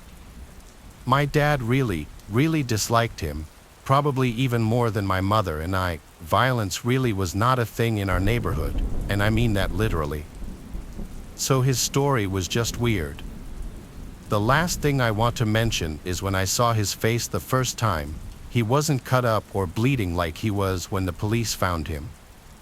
I genuinely believe he did that to himself to make himself look like a victim. It sounds crazy, but I know there are people out there crazy enough to do that. I went bowling last year with my friend Jethro. We both like bowling and always have a fun time, even though neither of us is really that good. I remember that we went to this one bowling alley that neither of us had been to before. We have a main one that we typically go to, but we also like to discover the other nearby places and compare.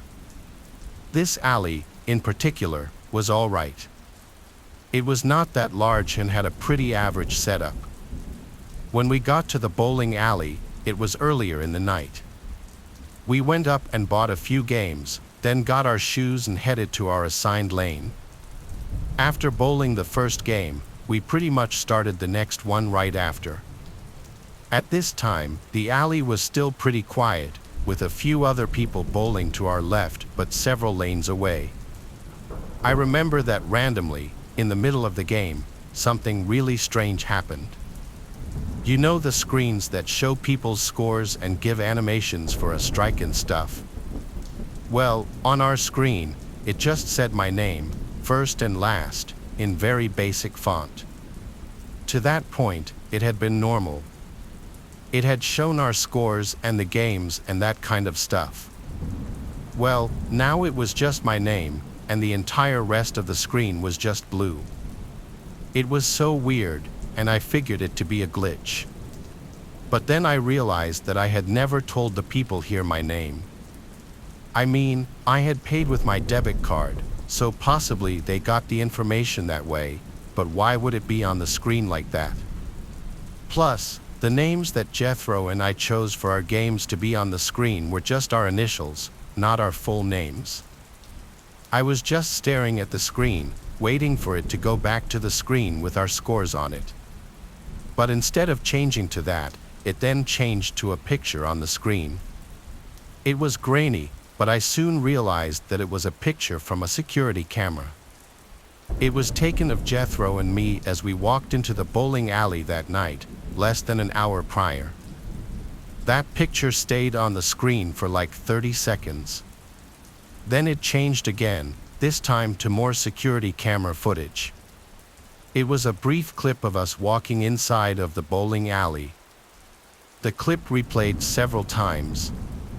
And after that, there was another security camera clip, this time of me actually bowling.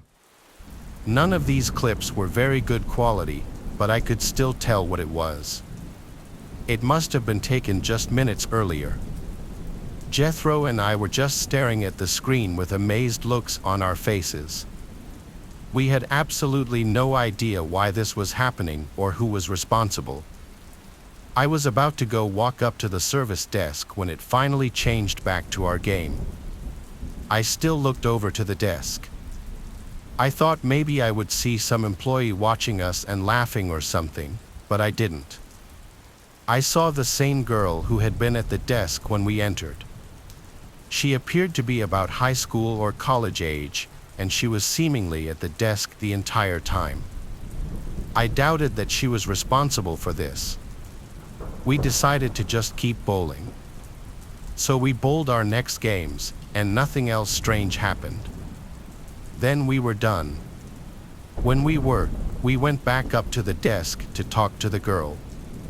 The same girl was still working when we were there. I decided to bring up the strange occurrence. I told her about what we saw on the screen and stuff. The girl seemed confused and said that she didn't deal with any of the TVs and didn't know why that would have happened. I asked her if somebody else working might have done that, and she said that she didn't think so. I wasn't really sure what else to do about it, so Jethro and I then just left. We were talking about it for the rest of the night, though. I'm confident that it was an employee who did it, but I don't know who or why. To me, it just creeps me out. I don't know anybody who works at that bowling alley. Possibly they were just bored from it being a slow night and are really good with computers. I'm not great with computer stuff, so maybe someone who hears this can tell me their thoughts on it. To this day, though, I get kind of freaked out thinking back to it. I've not been back to that bowling alley since either. I'm a 18-year-old girl living in Baltimore, Maryland.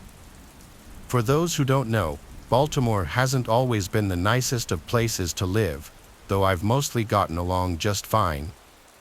And luckily, I no longer live in the city, just right outside of it. You can still expect, though, that I was raised to be hyper-aware of my surroundings and very wary of strangers. At this time, my school would just let me out for spring break and we got the announcement for an extended break. At that time, I didn't drive, and neither my sister nor my parents could pick me up. With all my friends now living near me, I really had no choice but to Uber home. I wasn't new to Ubering to and from school. I've actually always had pretty good experiences with Uber up until this point. Either I get the usual quiet, relaxing kind, or I get some really friendly people with interesting conversations. On the day when my driver picked me up, at first it was perfectly fine. We made some polite conversation and we actually were getting along just fine. Now keep in mind there were only 2 more common routes to take me back to my home. Both routes only took about 15 minutes and all included very few main roads and mostly back roads. I also have a habit of looking at my Uber driver's phone whenever it's in that little phone holder. As soon as this guy started going off the suggested route, I became immediately more alert. I continued to converse with this guy, acting like I didn't notice a thing, still glancing at the GPS on his phone the entire time he was off route. Then he pulled onto the highway. Then I got quiet. It wasn't like the conversation just died down naturally. He just stopped answering me. I immediately became nervous. The guy wasn't taking me anywhere near my home. He was actually going down freeways that would have taken me into a whole different state. I immediately texted my friend group chat with what was happening, showing them the guy's profile and everything, texting them that if I don't respond within an hour to any of them to call the police. I was way too scared to press the safety button on my phone because I knew it wasn't uncommon for Uber drivers to purposely take super long routes to get more money. Still, I gathered up all my courage and I spoke up to him, letting him know that I was suspicious of him. "Excuse me, I'm sorry, but is this the right way? All the times I've Ubered, I've never been taken on the highway before," I said to him. Pretty much immediately, he started to reassure me that I was safe and he was taking a quicker route. Yeah, right. As I mentioned before, a normal trip home would have only taken about 15 minutes, maybe even less. I was in the car for nearly half an hour now. Then I tried to call my dad. He didn't answer. So what I did instead was give an Oscar award-winning fake phone call. "Hey Dad, yeah, I'm on the highway right now. Yeah, my location is shared with you. Why? Okay, yep, I will. I'll talk to you when I get home. Bye, love you too." My Uber driver was staring at me for the duration of that entire fake phone call. I hoped if he thought my dad knew where I was and that he was expecting me to come home, he would hopefully not have any ill intentions with me. Right then, suddenly, my driver turned into a highway exit, and within another 20 minutes, I was on my main road home that I don't think I've ever gotten out of any car so fast in my life.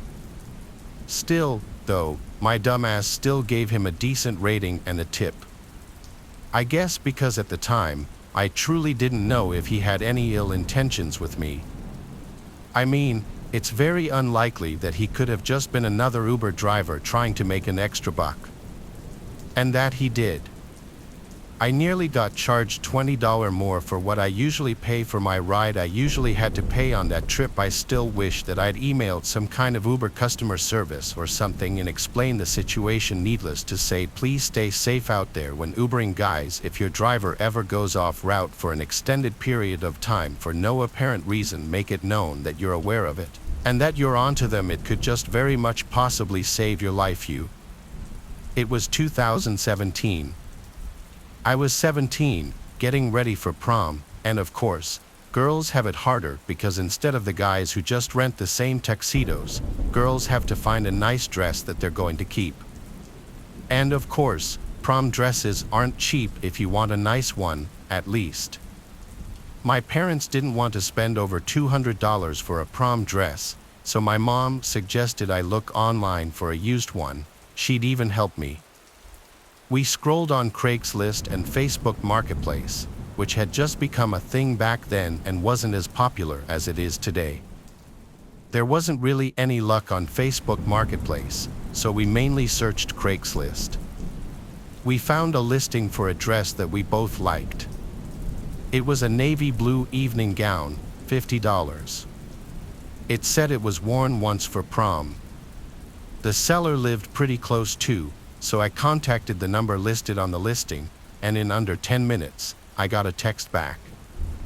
After expressing my interest and asking a couple of sizing questions, the person offered to come to our house to drop it off to us.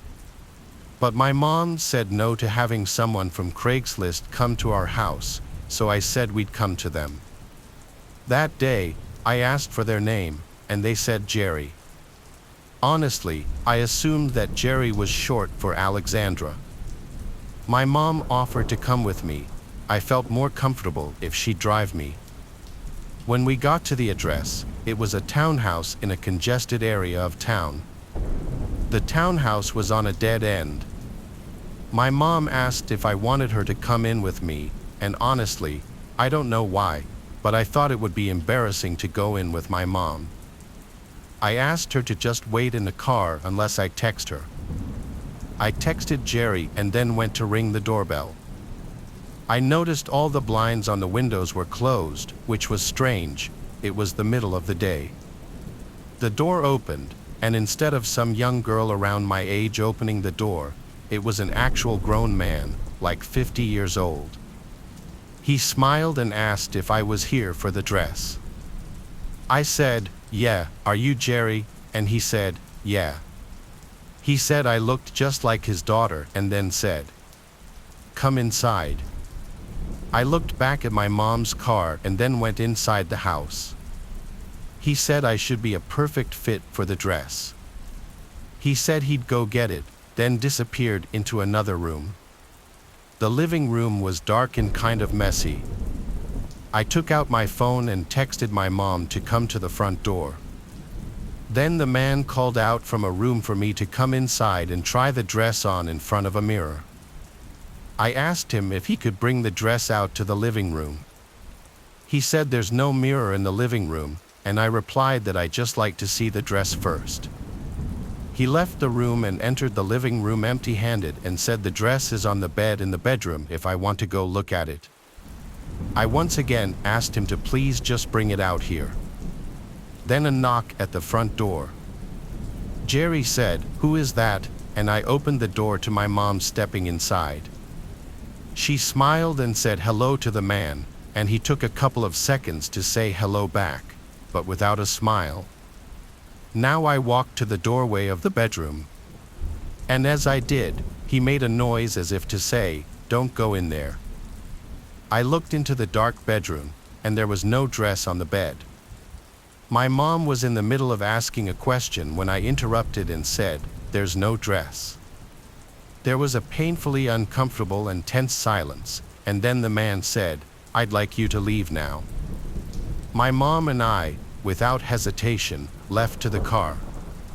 By the time we were in the car, the front door was already closed, and I saw the man peering through the blinds. We were both in shock. If my mom hadn't come in, I don't know what would have happened. I reported the Craigslist ad.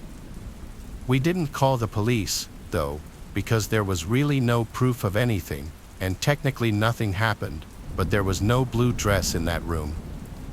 He was just trying to get me into that room, and when my mom came in, he couldn't exactly do that anymore. Thank God I listened to my mom and didn't give him our address. I ended up getting a used dress shipped to me. That prom night.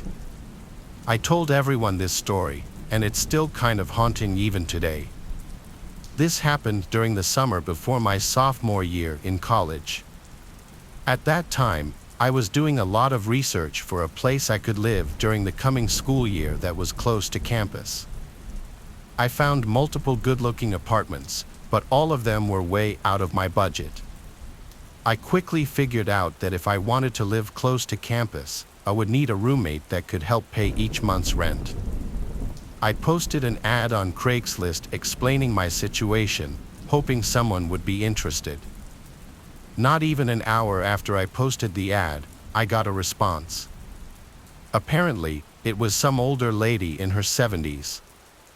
I was kind of expecting it to be another student from my university, but I figured it didn't really matter. As long as they were willing to pay half of the rent, I didn't really care. Plus, I didn't get any further responses in the next week, so I took the one opportunity one was given. Fast forward to the start of the school semester, and the two of us moved in. She introduced herself as Wilfred. She was short and had white hair. Although a little quiet, she seemed nice. I figured we'd get along fine, so I wasn't too worried about the coming months. A few weeks passed, and I never really saw her that much. We had the occasional small talk conversation when we were both in the kitchen, but that was about it. For the most part, she would spend all her time in her bedroom. Occasionally, while I was watching TV in the living room at night, I would hear this high-pitched giggling coming through the walls.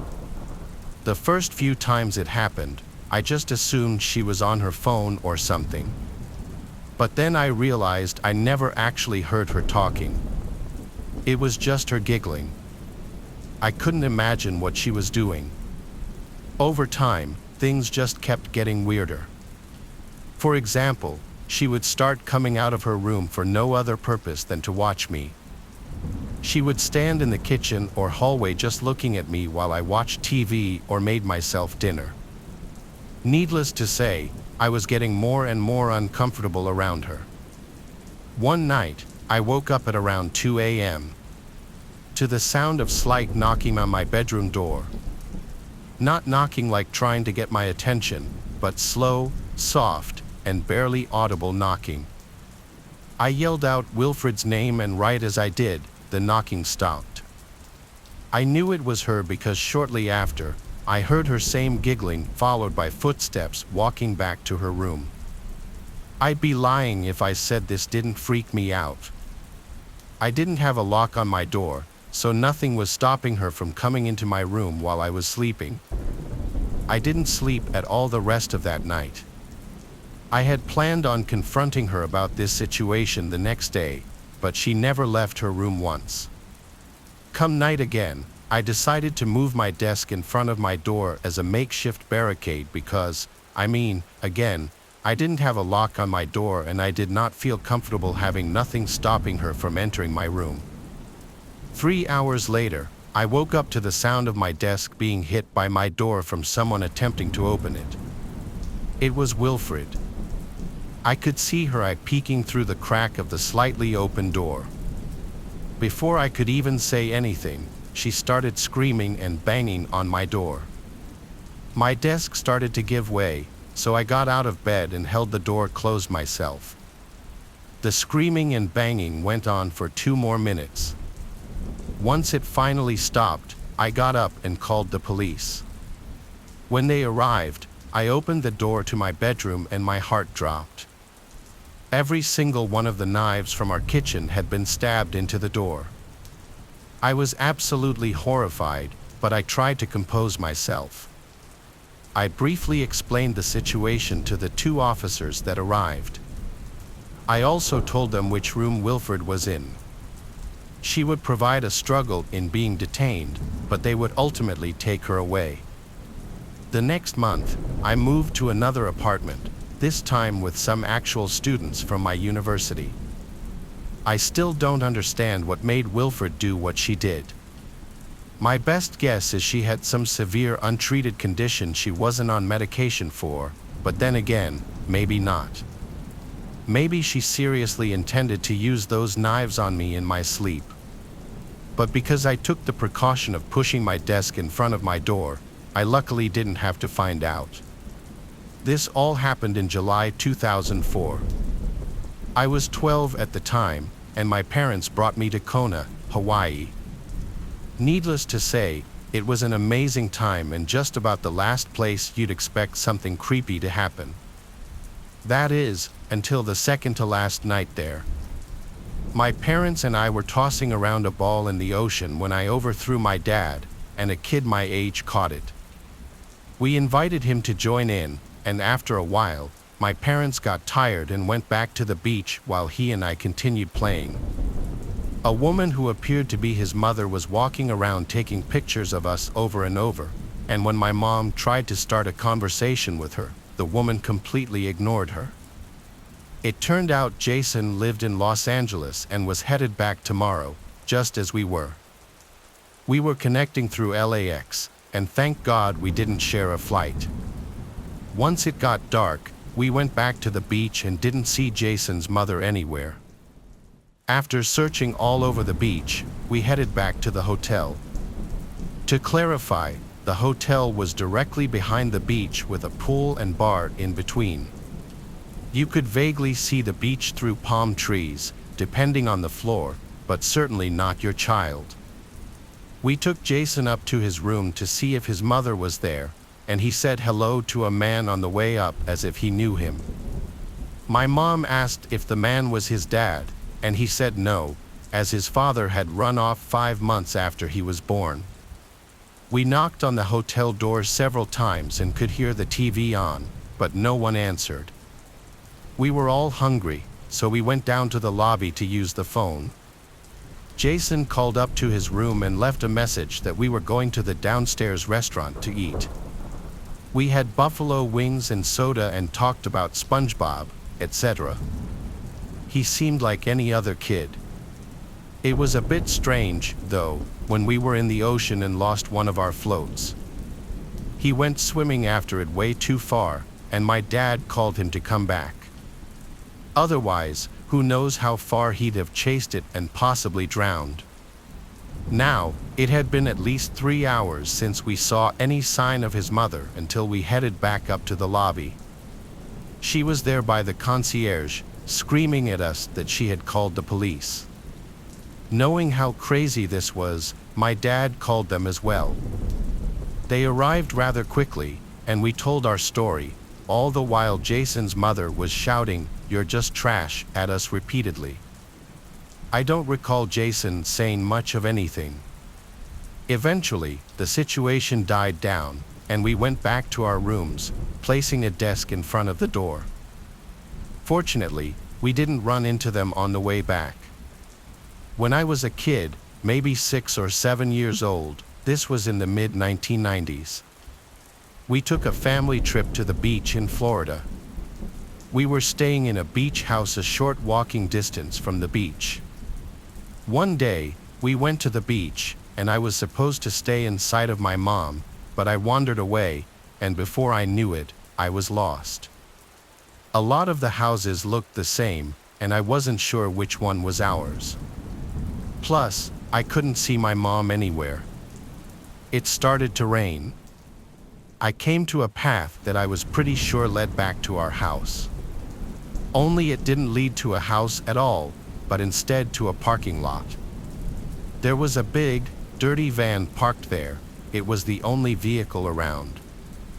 I was about to turn back when I noticed an overweight woman with brown hair, a hot pink tank top, and those big, clunky, thick glasses that were popular in the 80s waving and smiling at me from the passenger seat of the van. She said something like, "Oh my, it's raining. Where's your mommy? Let us take you to her. It's dangerous to be out here in the rain, you could get struck by lightning." She was very friendly, almost overly so. In the driver's seat was a very overweight man without a shirt on, a hairy gray chest, and some clunky-looking gold chain. He was wearing yellow-tinted Elvis shades and staring at me intently. He was also smoking a cigarette, which I knew was bad. The woman stepped out of the van and kneeled down to me. She asked how old I was. When I told her, she gleefully remarked, "Oh my, we have 2 boys your age at our house. You should come over and spend the night. We've got movies, Nintendo, and in the morning we've got all types." In the summer of 2019, my partner and I, both in our early 20s, decided to take a road trip to Vancouver, Canada, and stay at Golden Years Provincial Park. We enjoyed camping, had spring break, and wanted to do something different to make the most out of our vacation. My partner had never been out of the US, and it seemed like a crazy new experience. It was a 6-day trip with Airbnbs in each state, and the grand finale was a reserved campsite at Golden Years, which was close to the water of Wet Lake. We packed poorly, bringing a giant tent, a bunch of fruits and veggies to eat healthily, but we stored them in a cooler that was too small. We also brought a cutting board and knife to prepare snacks while driving. We started in California and switched off driving our bright red Ford Fiesta. We drove through Oregon and Washington, finally making it to Vancouver. We spent a day or 2 in each state, drank a little too much, and stayed out late. Canada was the best part, and Wet Lake felt like walking in a painting. We walked barefoot on the rocks with our toes in the freezing cold water and hiked around, where we saw a beautiful waterfall. There was a couple taking pictures of each other for an hour, and we started modeling the same poses from far away. Everything was perfect, and the campsite was mostly empty, except for the other couple who went to bed early that night, making it quiet. I woke up to crackling sounds outside the tent while my partner was still asleep and snoring. I didn't think much of it at first because it was pitch black, and it was probably an animal. However, the crackling continued, getting closer to the tent. I sat up, grabbed my phone, and turned on the brightness, almost blinding myself. In those 2 seconds, I could make out a person right outside our tent. I froze, trying to assess the situation. They weren't moving but were close enough to unzip the tent. I started poking my partner because I had no idea what to do. They woke up, and I whispered that someone was outside the tent. Then I heard quiet footsteps walking away from our campsite. My partner started to mumble, "What?" repeatedly, still in a sleepy haze. I noticed a car or truck parked right outside our camping area, and to my horror, it started up and drove off. They didn't turn their lights on until they rounded the corner, and we were out of view, so I couldn't make out much, but it looked like a truck. Now I was shaking, and my partner couldn't grasp what was happening. I wanted to leave, but golden years locked the gate until 6 o'clock or 7 a.m., and it was only 1 a.m., so we were stuck for now. We decided to move to the Ford Fiesta and slept in the tightly packed car. My partner fell asleep immediately, thinking I was being paranoid, but I wondered if it could have been a park ranger. However, it seemed too strange for a park ranger's behavior. I sat there wide awake for about 2 hours. The car was locked, and I wanted to sleep but couldn't. I was in the passenger seat, while my partner was in the driver's seat asleep. And it was 3 a.m. Suddenly, I heard a car slowly driving up the road with its lights off. As it rounded the corner, I realized it had to be the same truck. My fear escalated, but my adrenaline was pumping. It slowly rounded the corner and pulled up directly in front of our campsite again, in the same spot. I felt like I was going to throw up. With no weapon but the kitchen knife we brought for the fruits and veggies, I grabbed the knife. I tried to make myself look angry, big, and intimidating. Sitting straight up in the passenger seat with the kitchen knife held at eye level, I stared deadpan at the truck in the pitch blackness, just like the father in the American Gothic painting. The truck stopped and turned off, and a light shone directly into my face from inside the truck. Terrified, I stared back from my bright red Ford Fiesta, clutching the large kitchen knife without blinking. The truck then started up, turned on its lights, and blinded me, before pulling out and turning around to go back to where it came from. My heart was pounding as I woke up my partner and insisted that we needed to get out of there. We packed up by hastily throwing things into the car and sat awake until 6 a.m. We drove home without stopping, continuously rehashing and trying to make sense of the bizarre situation. Ultimately, we decided that we both needed some sleep. There was a house by me nicknamed the Ghost House because construction was never finished on it for the longest time, and it had been sitting vacant and unfinished for years. It was on an already kind of sketchy block with a lot of houses that appeared to be either vacant or the owners of the houses just didn't care about their properties because there was a lot of overgrown grass and weeds. My friends Rose, Louis, Eva, and I were bored, just driving around town late one night. We got some fast food, then Louis floated the idea of checking out the ghost house, like actually checking it out by going inside. The girls were on board, and so of course, so was I. Then we parked a few houses down. This street only had one street light, the rest of it was dark, and a lot of the houses didn't have any lights on, so it really was a dark and kind of creepy block. Like I said, the neighboring houses seemed abandoned too, even though they weren't, due to cars being in some of the driveways. We were all sure to be extra quiet getting out of the car and walking over to the ghost house. Seeing this unfinished two-story house in the dead of night gave off eerie vibes for sure. Next up, we had to figure out a way in. Of course, we tried the front door, and it was locked. We then walked around the house, trying every window until one of them slid right open. Rose was the smallest, so she climbed in through the window and then went to unlock the back door for us, only it was already unlocked, meaning anyone could have just walked right in. We entered the house that smelled like a mix of wood and some kind of rotten cat piss kind of smell. The first floor was a lot more finished than I was expecting, and it was pretty big with lots of rooms, but there was no furniture. We kind of all split up, going different ways. I went up the stairs to the second floor, and up here was a bit more unfinished, with a lot of the wall framing exposed. I heard rustling around from downstairs, the sounds of my friends being a bit too loud, so I went really loud down the stairs. Upstairs was pretty empty. So I went back down to run into Rose, who asked what's upstairs. I said it's a bit unfinished up there. She then proceeded to go upstairs and check it out anyway. I proceeded to look for the basement, and I found it beyond a brown door right under the stairs leading upstairs. As soon as I opened it, I got a whiff of that cat piss type smell I was talking about. I started walking down the steps, and as I got to the bottom, I could see the basement looked a little more decrepit than the rest of the house. The concrete floor was stained with some brownish rusty-looking material.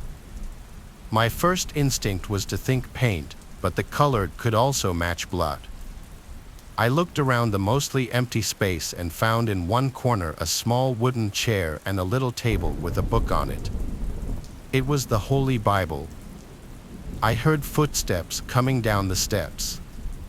I said in a volume slightly above a whisper, "Yo, come check this out." When I heard no response, I turned around but didn't see anyone by the stairs. I said, "Who's there?" Then I noticed a girl sitting down, leaning on the wall, only it took me a second to realize it wasn't Rose or Eva. It was some random woman with extremely long and messy hair looking right at me. Then I heard one of the girls upstairs screaming, followed by Louis calling my name, saying, "Let's get out of here." The only words I could muster up were, "Holy," and I ran out of the basement and up the stairs. I saw my friends running out through the back door. I had no idea what they had seen, but I was right behind them. We ran back out front towards the car and didn't stop until we were in. I asked them as we started to drive away what they saw because I saw some deranged-looking woman come down to the basement. Everyone was talking over each other, but one of the girls finally managed to explain that they saw two men standing in one of the empty rooms on the first floor. They saw some dark objects on the floor in that room, but they couldn't find out what they were in those brief seconds before running away. They didn't get a look at their faces, but they were men based on their statures. I don't know what the hell was going on in that house and if we ran into some satanic cult or if we just ran into some homeless people. You couldn't pay me to ever go back to that house again. I don't live in that town or state anymore, so I don't know what became of that house, but based on the most recent Google Maps picture from 2019, it still wasn't ever finished. When I was 29 years old, I'd saved enough money to buy my first house. It wasn't anything special, and honestly, all things considered, it wasn't in the best neighborhood either. But I was still proud of the accomplishment nonetheless. I'd met all the nearby neighbors within the first 2 weeks I moved in.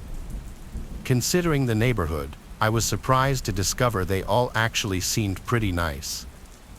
A couple of them even invited me over for dinner a few times, and having lived in different apartments all my life, this wasn't really something I was used to. Of course, they weren't all like this. However, 2 houses down from the house I moved into lived a man that was probably 50 years old. Upon moving in, every other night or so, the dude would knock at my front door at some absurd hour asking for stuff. For example, the first time it happened, he asked me to find any spare bread I wasn't going to eat. Another time, he asked me if I could fill up a bucket with water because his was turned off. It was just random but somewhat understandable things like that. But I drew the line when he started asking me for money. I figured I had no obligation to be constantly meeting this guy's needs. I mean, I had pretty much just met the dude. I started opening the door to his knocks less and less, but this didn't seem to have any effect on the number of times he would show up. Fast forward to a night a few weeks later, and again, another knock. I planned to ignore it like I'd grown accustomed to doing by that point, but as I looked through the peephole, I noticed the guy looked distressed. Seeing this, I decided the right thing to do would be to open up the door. So I did. I asked him what he needed, and what he responded with was not at all the type of response I was expecting. He asked me if I could come over and show him how to use his new grill. Now, this happened around midnight, which in my opinion was an extremely odd time to start grilling. But against my better judgment, I decided I would help him. I was pretty into cooking at that point in my life and figured taking 10 minutes to show the guy how a grill worked wouldn't be the end of the world. I told him that I'd be over in a second and that I just needed to put some shoes on. He thanked me and started walking back. A couple of minutes later, I made my way over to his house. I opened some gate and walked into his backyard. It was dark, so it was hard to see, but it was clear there was no grill. On top of that, the guy was nowhere in sight, although his back door was wide open. I stuck my head inside and yelled out for the guy. "Yeah, I'm down here. I need your help getting some meat from the freezer." The muffled response came from down a set of stairs just to the left of me. I was hesitant to go down. There were no lights on down there. In fact, there wasn't a single light on throughout the whole house. I yelled down the stairs, asking him if he could turn on a light so I could see. There was silence for a few seconds. Eventually, he responded, "No, they're broken. I can't do that." I knew something was off at that point. I yelled back something like, "I think I'm just gonna go, man."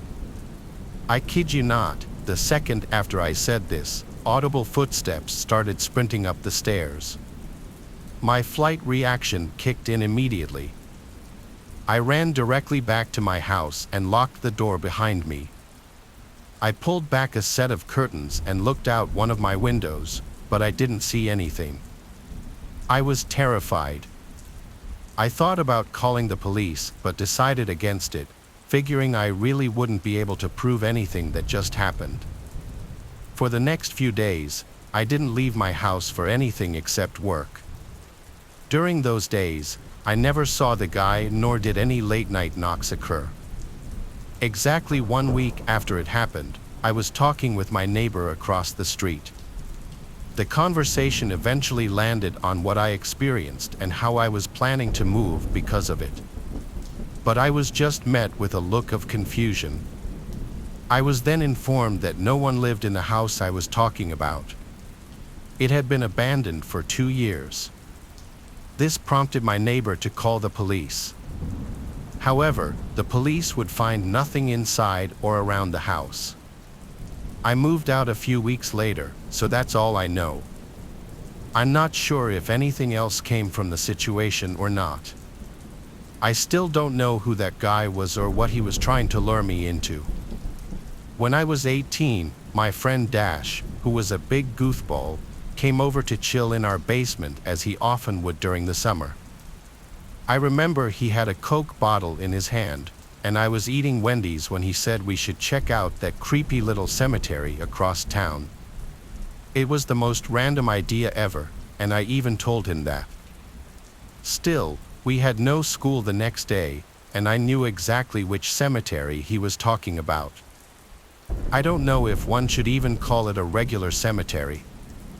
It's just a small plot of land with maybe 100 tombstones at most. The tombstones were very archaic looking, and any time we'd pass, there would be no signs of anyone having come to visit within the last decade.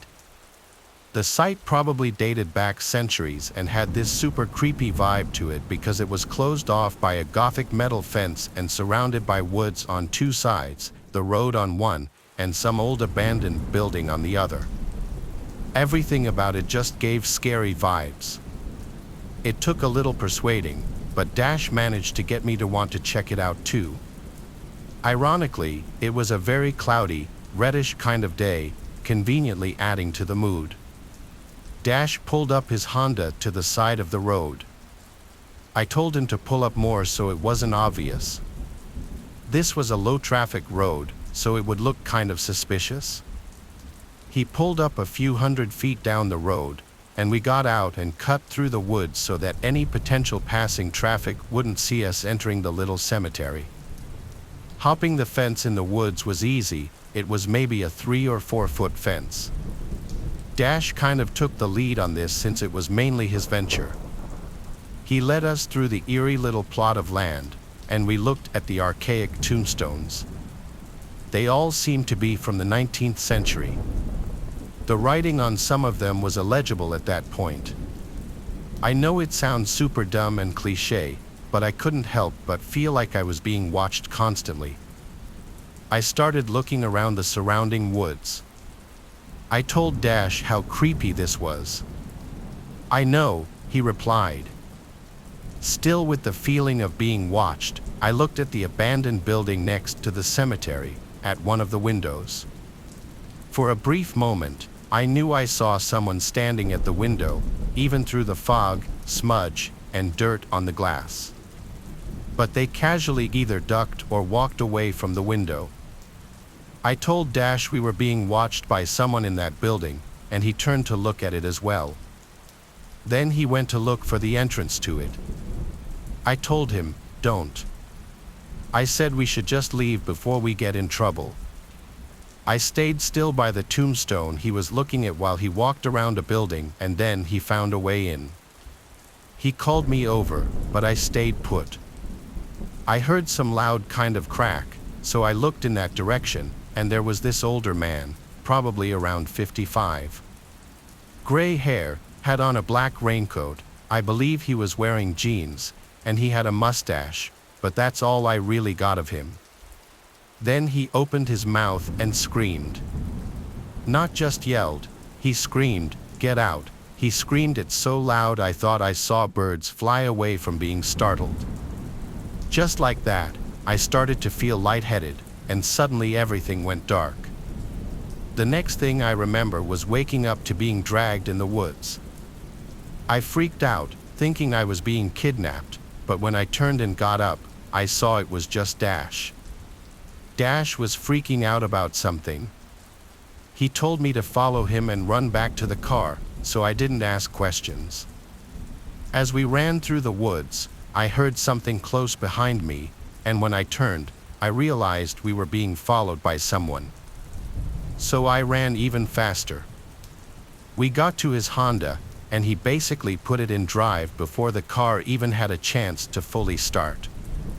When Dash was inside that abandoned building, he found a sigil of Baphomet painted on the wood floor, which is basically the sign of Satan.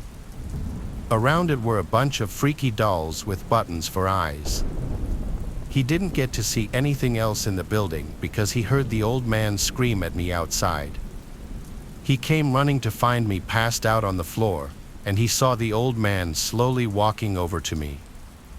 He started to drag me away from the old man and into the woods. He actually literally picked me up and threw me over the fence to get me out. I quickly came back to consciousness, and that's when we ran. I had only fainted one time in my life, and it was at that moment. I don't know why I fainted, but it happening at a graveyard with some kind of satanic ritual building right next to it makes it that much stranger. When my dad passed away, not only did he pass along his fishing boat, but he also passed along his love of fishing to me.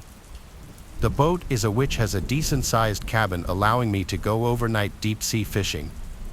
I usually fish off the coast and would sail for an hour out to sea, then stop and spend the rest of the day fishing. That's exactly what I did one Friday, taking my cousin Tony. We planned to spend the night and fish most of Friday before sailing back. So, after sailing out to sea for about an hour, I picked the spot for us to stop and cast our lines. We brought a radio and tons of beers to make the time more pleasant. The sun started to set, and seeing the sun setting on the horizon with no visual intrusions was a beautiful sight, perhaps the last pleasant thing that would happen that night. By the time the sky was completely dark, we had already packed our stuff for the night and were inside the cabin playing cards and eating burgers. Mid-conversation, Tony stopped me and told me to listen. There was the sound of a boat motor in the distance. We left the cabin to look into the horizon, but with no moon, it was just too dark to see more than maybe 50 feet in front of us. But over the calm waves, we did hear a boat motor. Whoever was out there didn't have their lights on. The lights in my cabin were on, which was definitely enough for anyone to see us and avoid hitting us. We were expecting the sound of the other boat to sail away into the night. However, it seemed to circle us for a bit, then abruptly stopped. The motor just cut. There was nothing but the sound of the calm water splashing against the boat. Tony started acting a little paranoid. He thought we were being stalked. He wanted me to use the spotlight to look for where this boat could be. I didn't want to do that because that would be a bit obnoxious and obvious. To make him happy, though, I started to drive the boat for a few minutes away from the last direction we heard that engine stop. Maybe I did it because I was a little suspicious about it as well. After a solid 5 minutes of driving the boat in the opposite direction, I killed the motor and we went back inside the cabin to resume playing cards. It felt like only seconds after we sat down, we heard it again. This time I heard it first, and it sounded like the motor was being given much less gas. We went outside again, and at that instant, the sound stopped. This time, I agreed with Tony, turning on the spotlight was a necessity. The spotlight only rotated 180 degrees, so I turned the boat a little to the right so that I could point the light out in the direction we heard the boat. The beam of light shot far into the horizon. I felt my heart racing as I slowly turned the light to point more to the right, and finally, I stopped when the light started to land on a boat floating not too far away from us. I turned the light off at once. I told Tony to turn the cabin lights off as well. I put the boat in full throttle and steered away from the area. I steered the boat for about 5 to 10 minutes before thinking it was enough. We hung out outside for a while to ensure we weren't followed again. When it seemed safe to do so, we went to sleep. However, I woke to a thumping coming from above my head, above the cabin. I looked over at Tony sleeping on the couch. I whispered his name a few times to wake him up, and I pointed up at the ceiling. He looked up, then back at me with a look on his face telling me he heard the thumps. I opened the door to the deck and ran outside and saw 2 men, one on the bow of my boat, the other on a boat floating directly next to mine. Tony came running out behind me. Both of the men slowly put their hands up in front of their faces and claimed they meant no harm. The one on my boat said they were simply almost out of gas and needed help. He said he was going to knock on my cabin door to ask for assistance, but in my head, I was thinking, why was he on the bow of my boat? Done very low-key, I flicked Tony's thigh to indicate to him that I was getting ready to do something rash. The guy stepped down from the front of the boat to the lower deck, right in front of Tony and me. He was significantly taller and bigger than us. He looked at me for a few moments and reached out his hand, expecting a handshake. Without saying anything, I knew something was about to go down with these guys, and for all I knew, that could start with my shaking his hand. Instead of shaking his hand, I pushed the guy overboard into the water with all my strength and ran up the stairs to turn the boat on while I yelled at Tony to make sure they didn't get back on the boat. We were able to lose them in the night for good this time. I didn't stop, though I kept going the full 2 hours straight back to the shore. We made it back to my dock and slept on my boat that night. The next morning, we packed up and drove home. Strange things can happen at sea in the dark, but I never anticipated anything like that. I don't know what those guys were planning on doing to us on my boat, but considering they had been making a point of stalking us, I know it was nothing good. I used to work for Domino's quite some years ago when I was 18. One night I was out making deliveries and I had finally stumbled to the last house of the night. I was ready to get the night over with as it was getting late and I had school the next morning. The house was only a few miles from town and maybe 6 or 7 miles from the Domino's that I worked at, but the property I was delivering to and the atmosphere around the area made me feel like I was in the boonies. When I pulled into the driveway, right away I felt a shiver fly up my spine. I got this dysphoric-like feeling in my chest too. I just remember feeling very unpleasant. The driveway was a very long and narrow gravel driveway that stretched for probably a quarter mile. It looked like nothing short of a black hole from the end of the driveway before I pulled in. There were tons and tons of trees on both sides of the driveway, and the tree line on each side sat no more than 5 feet from the driveway, making it all the more eerie and dark. I sat at the end of the driveway for a brief moment as I was trying to get myself in check because, if I'm being honest, it was downright creepy and I was spooked. It didn't help that it was almost 10 o'clock at night and I kept hearing something before me in the trees. I realized that it was probably just some sort of animal, but still, it was an uncomfortable situation to be in for me. I remember hearing an owl whistling as well. It's hard to explain the way I felt. I just had such a bad feeling about the whole situation that lay ahead of me. But I had to deliver the pizza. There was no question about it. If I went back to my boss with the pizza and he found out that I didn't deliver it because I was scared, there is no doubt in my mind that he would have fired me. So I reminded myself that I was just overthinking and that everything was going to be okay, that all I had to do was drop the pizza off on the porch as the customer already paid for it online along with the tip. As I crept my way down the driveway and got closer to the house, I saw a man sitting on the front porch smoking a cigarette.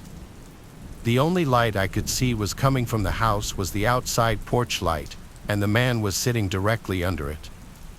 He hit his cigarette one last time and started walking over to me as I was gathering his food and drinks.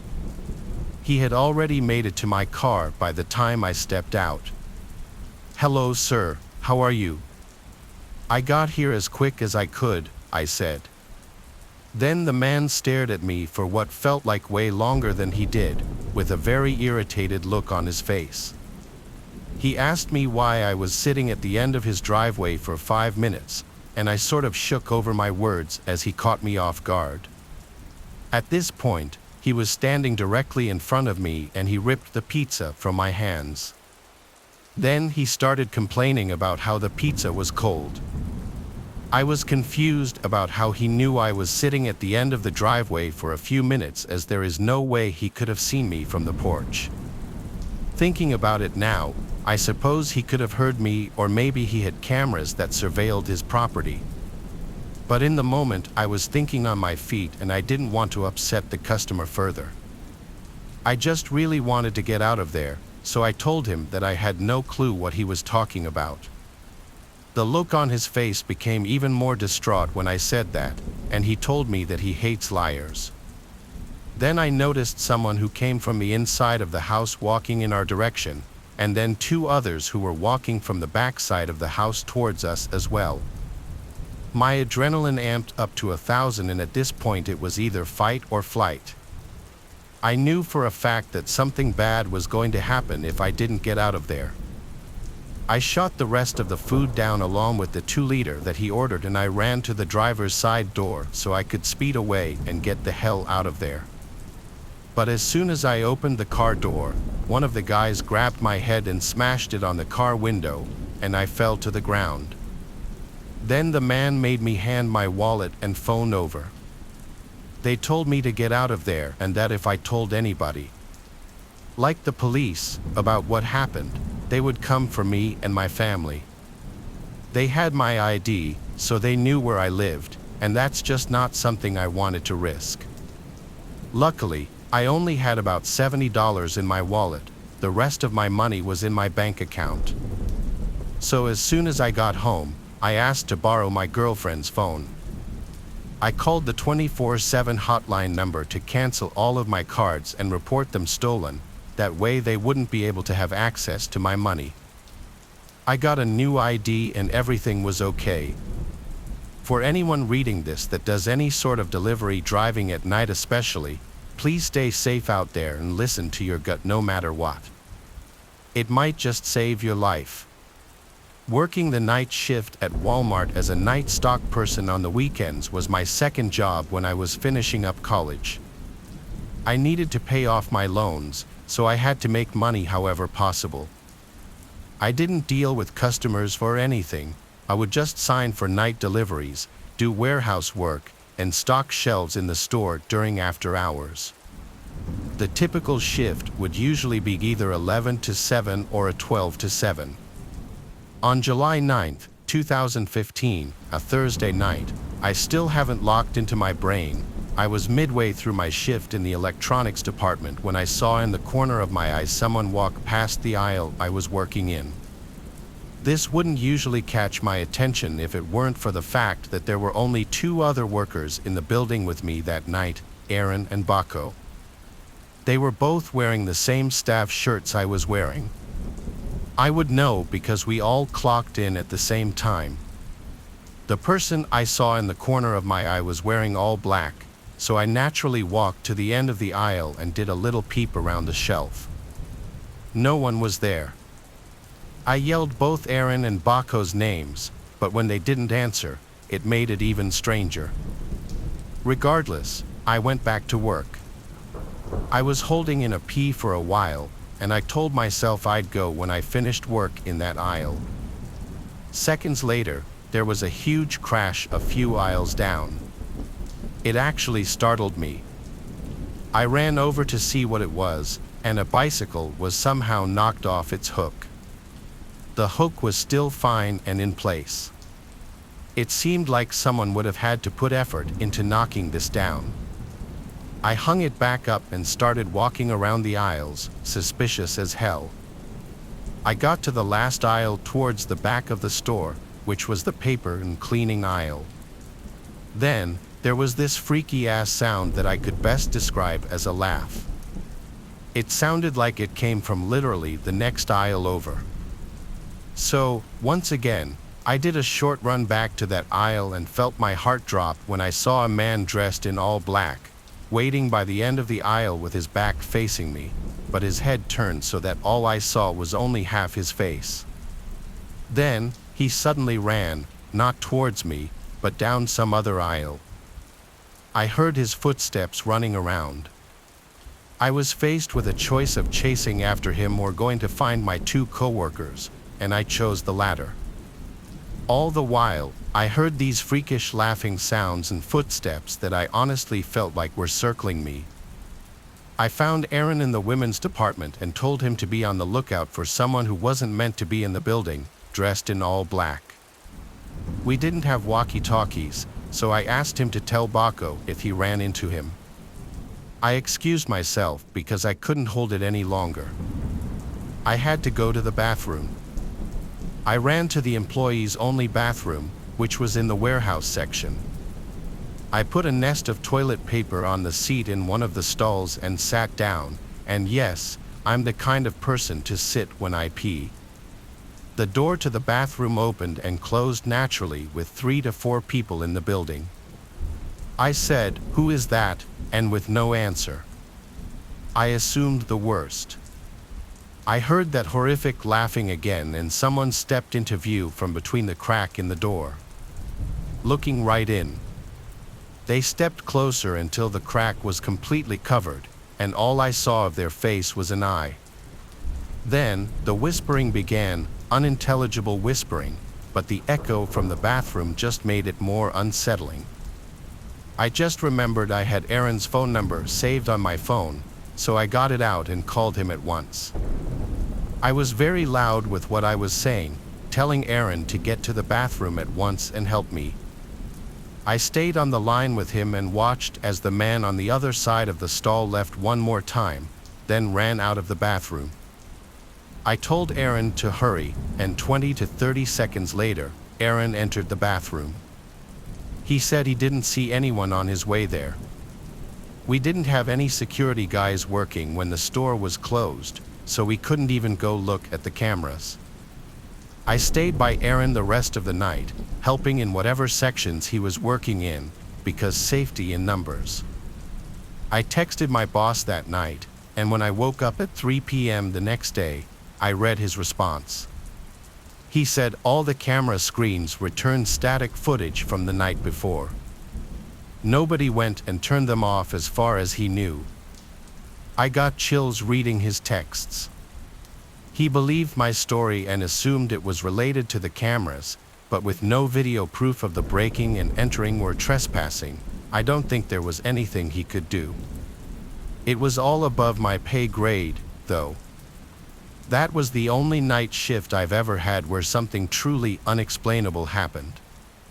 I've always been good friends with one of my cousins, Johnson, who was the same age as I am. The two of us were not quite inseparable, but we always did get along very well together, and we were often found together both in school and outside of school.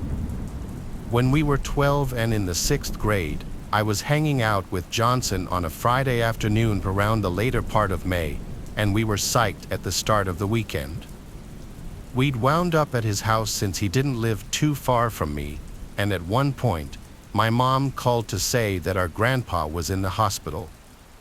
While the issue with our grandpa wasn't expected to be life-threatening, he was being kept at the hospital overnight for observation, and both my parents and Johnson's were planning on staying with him and my grandma at the hospital. I was told that I was given the okay to stay at Johnson's house for the night, with Johnson's 15-year-old brother Alex being in charge while our parents were out. This was fine by us. I got along well enough with Alex, and he was never the bossy older brother/cousin some of my other friends said they had to put up with. We ordered a pizza and enjoyed goofing off, as boys that age tend to do.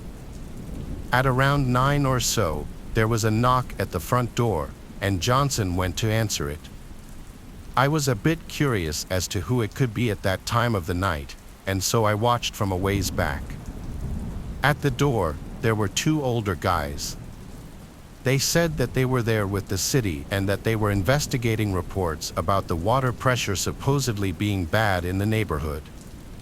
They asked Johnson if his parents were home, and when Johnson said they were unavailable at the moment, which is what we were told to say to strangers if our parents weren't home, the guys then started asking a bunch of questions about how the water pressure was in the house and if they could come inside to check.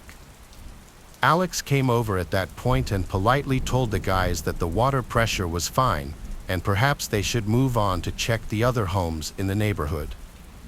The guys seemed reluctant to leave, but eventually, they turned and walked away after Alex started closing the door. After the door was shut, we looked at each other and shrugged, but neither of us really thought too much after that, and we went back to doing what we were doing. Eventually, we decided to go to bed. Johnson and Alex shared a bedroom, and we all agreed that I'd sleep in there with them rather than me hitting the sack on the couch or something like that, so that way we could all talk while we fell asleep.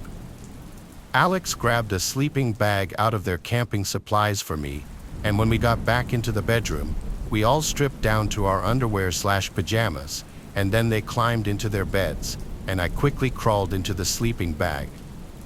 After talking for a while about random stuff, we all eventually fell asleep. Early the next morning, I got up because I had to pee, and so I quietly got out of the sleeping bag and went and did my business in the bathroom. On the way back to the bedroom, I heard something in the family room, which was on the opposite end of the house from the bedroom and particular bathroom I was using. I didn't pay too much attention to it at the time, thinking it must either be Johnson or Alex until I got back in the bedroom and realized that both of them were still in there. Trying not to panic, I awoke them and told them that I thought someone was in the house. They quietly followed me, and the moment we walked into the family room, we saw the two guys from the night before in there, and it was rather clear that they were robbing the place. One of them started moving towards us as he pulled out a wicked-looking knife. The three of us promptly raced to the front door somehow and managed to get it unlocked and open in time, and we fled outside. As luck would have it, a cop was driving by at that particular moment, so we quickly flagged him down and told him about the two guys in the house. The cop called for backup, and within a couple of minutes, several other cops were there, and they proceeded to enter the house. After some searching, they caught the two guys. The cops figured out that the two guys must have entered from the window in the laundry room that had a broken latch, and they had probably targeted this house specifically because they knew us kids were alone. They probably figured that if we discovered them, we would be easier to deal with than adults.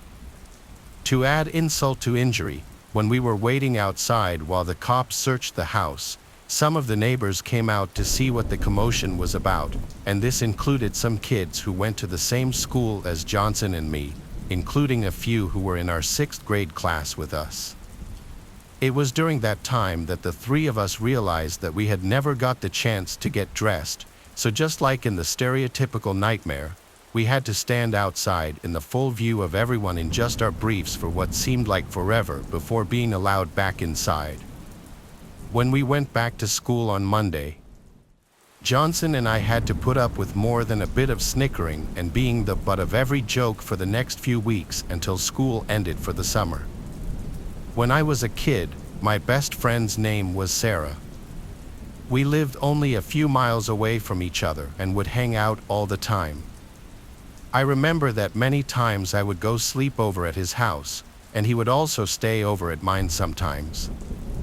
Both of our houses were pretty average for the most part, although Sarah's was a little bit nicer in my opinion, and it was also a little larger.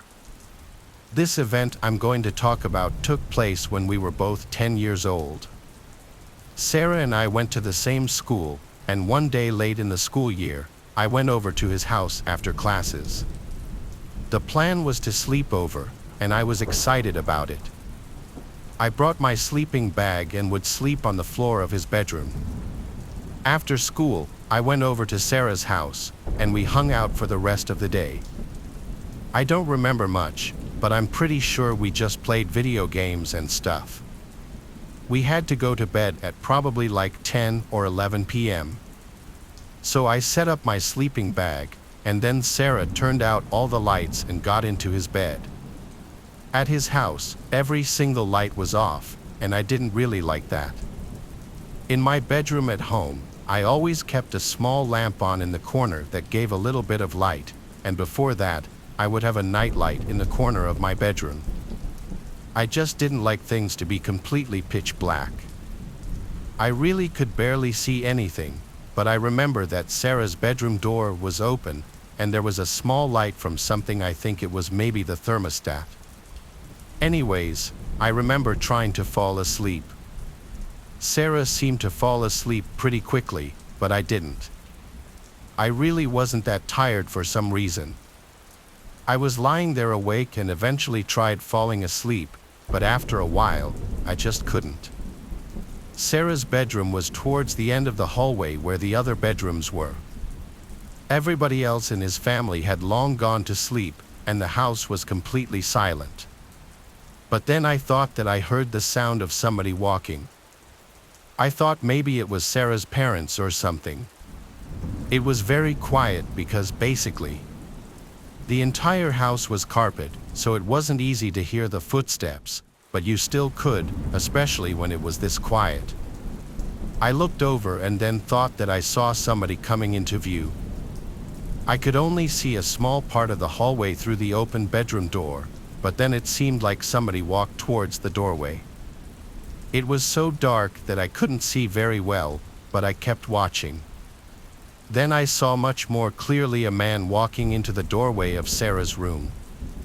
When I saw this, I realized that even though it was really dark, I could tell that it wasn't Sarah's dad. I had no idea who it could be. I closed my eyes and didn't move a muscle. I was pretending to be asleep even though I wasn't. The man kept standing there for a little while. After probably like 30 seconds, I opened my eyes again, and he was still there. He was just standing in the doorway and facing us. I couldn't completely tell if he was looking at me. I didn't move my head at all and just opened my eyes very carefully. I closed my eyes again and pretended to be asleep. I just hoped that the man wouldn't enter Sarah's room. Then I heard the guy sort of walking away down the hallway. I really didn't know who this guy was or why he was here. I also didn't know if he was going to come back or not. As I laid there, I just kept closing my eyes and didn't move. During this time, I didn't really hear any more noises. I was really too scared to get up and wake Sarah up or do anything else. Eventually, after I'm not even sure how long, I fell asleep. The next thing I knew, I was waking up, and it was still dark out. Sarah was tapping me on the shoulder telling me to wake up. After sitting up in my sleeping bag, I noticed that Sarah's bedroom door was now closed. He then told me that there was a man in the house and the police were on the way. We were supposed to stay in his bedroom and not leave. Then we waited inside Sarah's bedroom and didn't really hear much, but after a while later, the police arrived and we continued to stay in the bedroom. After a long time, Sarah's parents finally came and told us what happened. We found out that a man was located hiding in the basement. I guess he tried opening Sarah's parents' bedroom, and it woke both of them up. The man fled, and Sarah's parents called the cops. Then they knew that the man was at the other end of the house, and Sarah woke up from the noise. He then left the bedroom to see what was going on, and when he returned, he woke me up. I guess it was the same man that I had seen. I'm really glad that the man didn't cause any harm. I never found out why he had entered or how he had entered the house. I slept over at Sarah's house multiple times after that, and luckily nothing like that ever happened again.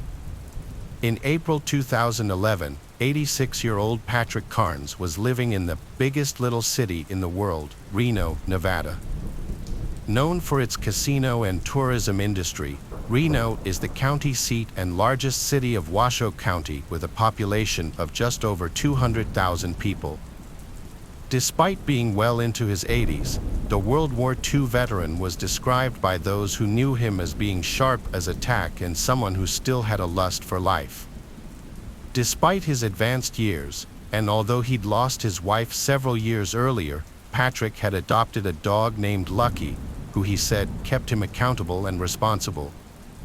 On April 13, 2011, Patrick and Lucky were driving back to Reno after a visit to family members living in Toledo, Ohio. Patrick was driving his green Subaru Forester when he approached the town of Wells, Nevada, at around 9 at night. As he happened to be approaching a Nevada Highway Patrol officer, he failed to properly switch lanes, resulting in him being pulled over by that very same officer.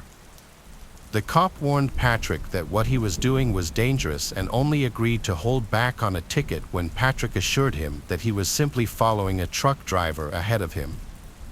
He assured the officer that he wouldn't be driving at night anymore, and the officer's dash cam filmed Lucky wagging his tail in the back, suggesting that there was no tension or confrontation between the two men. The officer later testified that Patrick seemed perfectly composed and sober, giving him no reason to prevent him from driving away. Yet, the following morning, just before 6 a.m., Patrick's car was found completely abandoned near a place called Winnemucca, more than 150 miles away. The vehicle was stuck in a nearby sagebrush and was facing oncoming traffic, but there was still gas in the tank and it was still basically drivable. There were no signs of any kind of conflict or struggle, with only a single set of footprints visible in the dirt leading away from the car. What's more, nothing was missing from the car, and it seemed Patrick had walked away from it with nothing but the clothes on his back. One of these abandoned possessions was a map of rest stops on his route back to Reno. The only thing police had to Patrick's planned route. Winnemucca is nowhere near them, so what was it that caused such a radical diversion? And what happened to Patrick's faithful furry friend, Lucky?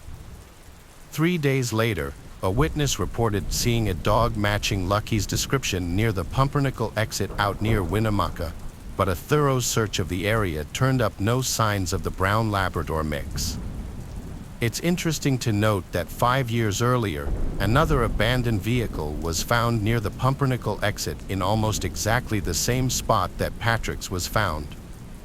Judith Casita, a 62-year-old resident of Reno, was last seen driving her 1991 Mazda pickup truck away from her home on Valentine's Day of 2006. Her truck was found just over 2 weeks later on March 5th, abandoned yet still in working order. There is little information available in Judith's case, but it's reported that she had left behind a note stating that she was depressed with her life and her marriage. Although Valentine's Day seems an apt occasion to commit some kind of marriage-related taking of your own life, it seems very coincidental that Judith's car was found in exactly the same spot and in exactly the same condition as Patrick's. While some suggest that the disappearances amount to nothing more than a lost senior in a woman who took her life, others argue that both Judith and Patrick's disappearances are the work of a Nevada serial killer. Although it's not clear why police or journalists might come to such a theory, there are numerous articles outlining missing person cases that originate in the area. One article describes Patrick's case as the latest in a string of missing person cases, citing the disappearances of Rita Christian, who was later found alive, and those of Albert Christian and Grant Mullen. No matter what you choose to believe, Patrick was officially declared deceased by the state of Nevada in late 2014. But it seems the key to solving his disappearance is connected to many others. If we find out what happened to people like Judith, we'll find out what happened to Patrick. Whether or not it's a serial killer or some other more sinister phenomenon, the truth lies in finding their bodies. But the fact that it was only a single set of human footprints, unaccompanied by those of a canine, leads us to believe that something must have been very, very wrong if Patrick chose to abandon his lifelong companion, Lucky. Sure, Patrick was almost 90 years old, and it certainly wouldn't have been difficult for a human being to overpower him. But he was also a combat veteran and an all-around tough SOB. The likelihood of him being kidnapped or killed without a fight seems very, very slim indeed. So what stopped him that night? What scared him so badly that he'd abandon his beloved Labrador? These are the questions that might never be answered, and that might just be for the best, because who knows if we're ready for the truth behind such a vast number of disappearances.